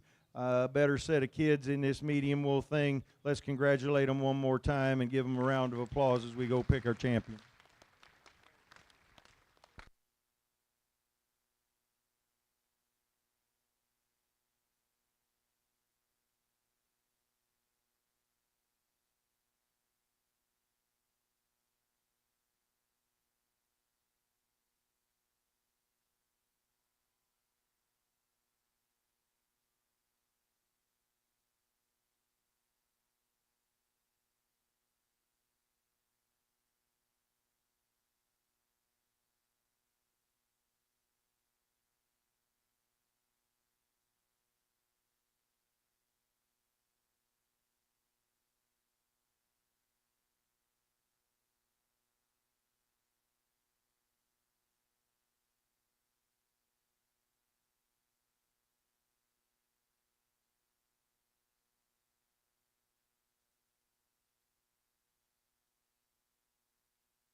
Well, we bring our second up from that class. The champion just really out there as far as having some width and having some dimension of muscle, and yet staying structurally and skeletally sound. And we move the second up from that class in a very tough class. And I remember even down third, fourth, really a good sheep. And I think this guy fits right up in this lineup real well. I like his freshness. I like the way he looks from the side. He balances nicely. He's got some forearm. Another one that comes at you wide, goes away with you wide.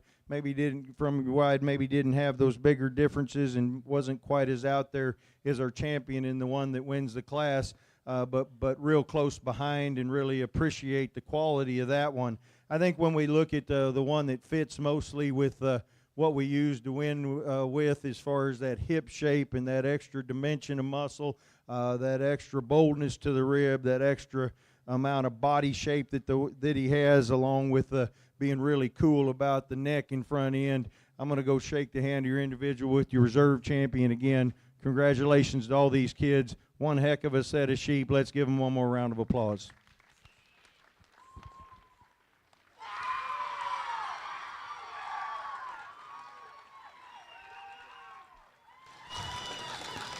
Our champion medium wool goes to Madden Wise, Brown County 4-H. And reserve medium wool goes to Zane Walker, Taylor County 4-H. Congratulations.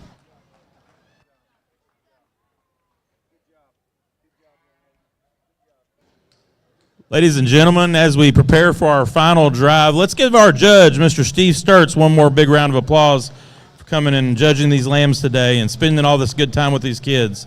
Done an outstanding job.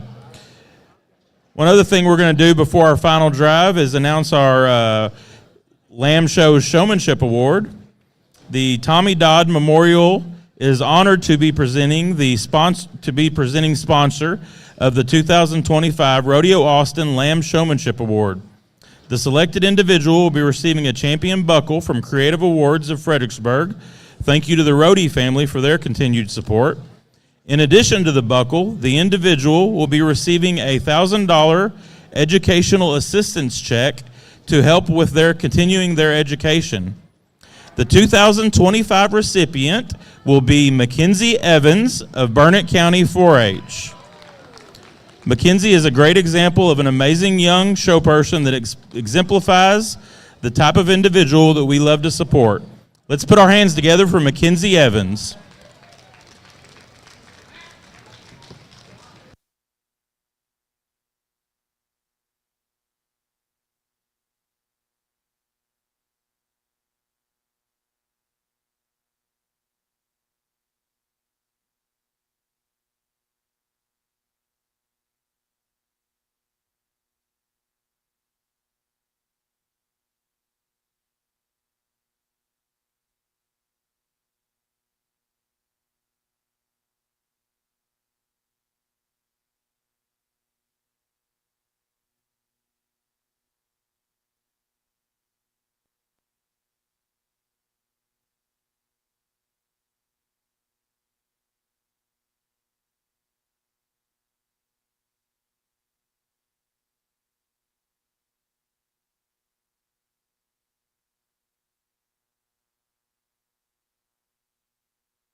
Adams Fab. Established in 2007, they build custom livestock pinning and equipment to fit all your needs.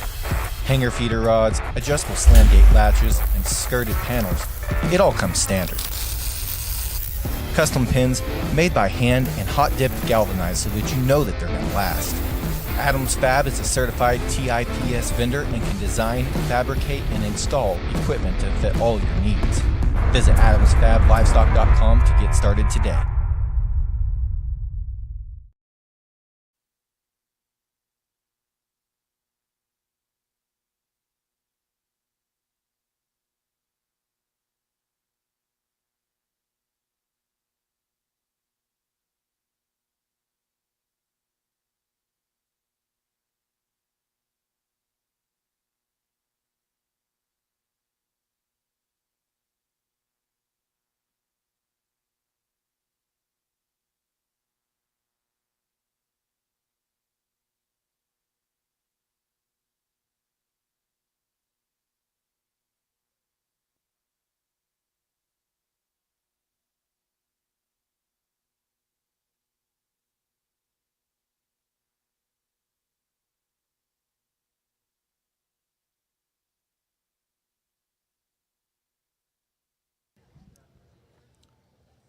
Ladies and gentlemen, we are ready for our grand drive and our market lamb show.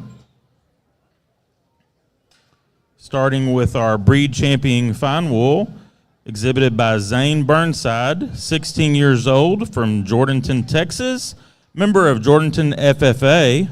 Zane enjoys showing livestock, working on trucks, and making memories through FFA. Plans on going to A&M and major in mechanical engineering. Our reserve champion fine wool was exhibited by Emerson Blanick, 17 years old, from San Angelo, Texas, member of Tom Green County 4-H. Emerson enjoys showing sheep, working, and making money. She plans on becoming a neonatal nurse practitioner attending Texas A&M. Our champion fine wool cross was exhibited by Rhett Dixon, 17 years old, Sterling City, Texas, member of Sterling County 4-H. Rhett enjoys showing sheep, playing football, basketball, hunting, and being with family and friends. Plans on going to Texas Tech University. Our reserve champion fine wool cross was exhibited by Jake Rushka, 18 years old, from Big Lake, Texas, member of Reagan County 4-H. Jake enjoys playing golf, showing sheep, and hanging out with friends. Plans on attending Texas A&M University and majoring in animal science. Our champion South Down was exhibited by McKinley Clem, 18 years old, of New Home, Texas, member of New Home FFA. McKinley enjoys stock showing and hanging out with friends and family. Plans on going to Texas Tech University and hopefully one day be a speech pathologist. Our reserve champion South Down was brought to us by Emily Matina, 18 years old, of Waco, Texas, member of Riesel FFA. Emily enjoys livestock judging, hanging out with friends and family. Plans on going to blend to livestock judge, then continue to A&M, majoring animal science to become a vet. Our champion Dorper was exhibited by Allison Throckmorton, 10 years old, of Helotes, Texas. Allison's a member of Bexar County 4-H. She enjoys showing livestock, hanging out with friends, and sewing. Wants to go to Texas A&M or Texas Tech University. Our reserve champion Dorper was exhibited by Blaze Mock, 15 years old, of Stephenville, Texas. Blaze is a member of Erath County 4-H, enjoys showing and raising goats, hunting, wants to go to college at Tarleton State or Texas Tech University and continue to raise goats. Our champion medium wool was exhibited by Madden Wise, 18 years old, of Brownwood, Texas. He's a member of Brown County 4-H. Madden enjoys showing livestock and working with his younger siblings. Plans on going to Oklahoma State University and study law. And our reserve champion medium wool was exhibited by Zane Walker, 18 years old, of Ovalo, Texas. Zane is a member of Taylor County 4-H. He enjoys showing livestock and plans on attending OSU. Steve, you got a great set of lambs and a great set of kids. It's all yours. Let's give these kids one more big round of applause.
Well, it's been a real fun-filled, enjoyable day. Tremendous set of sheep today. Tremendous set of kids. I don't know. I guess Frank's probably left. Where's Frank at? He's probably gone. But to see him come out here, I can tell you that there's a lot of people behind the scenes over there that the reason they do this, whether it's judge or classify or come out here, is not because of the money and not because of the job and not because of anything. And a lot of it is because they looked up to a guy like Frank and saw somebody that loved kids, loved the sheep industry, loved the livestock industry, and loved doing what he did and made it fun every day. And there's a lot of us trying to keep up with Frank. And it's not easy to do because he's a good guy, And I can tell you that every one of these people behind here, I know most of them very well, and I can promise you that they do it for the same reasons Frank do it. They do it the same reasons I do it, is because we believe in the program, we believe in these youth, we believe in these kids, and we believe what we're doing. And it was a testament today as I went through each class and I worked with each of these kids to see the smiles on their face. And there was disappointment. I heard Mr. Callis say that about being some disappointment and some tears and some times where it's tough. But toughness makes you better. There's nothing like competition to make you better.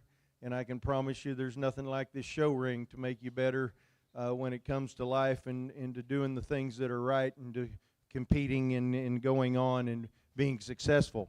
And it's guys like Frank that started it for us, and I'm sure there's guys that were before Frank that started it for him. And as long as we keep this cycle going and we keep, as Brandon said, the good Lord and Jesus Christ at the top of our list, then we're going to continue to flourish and we're going to continue to do good.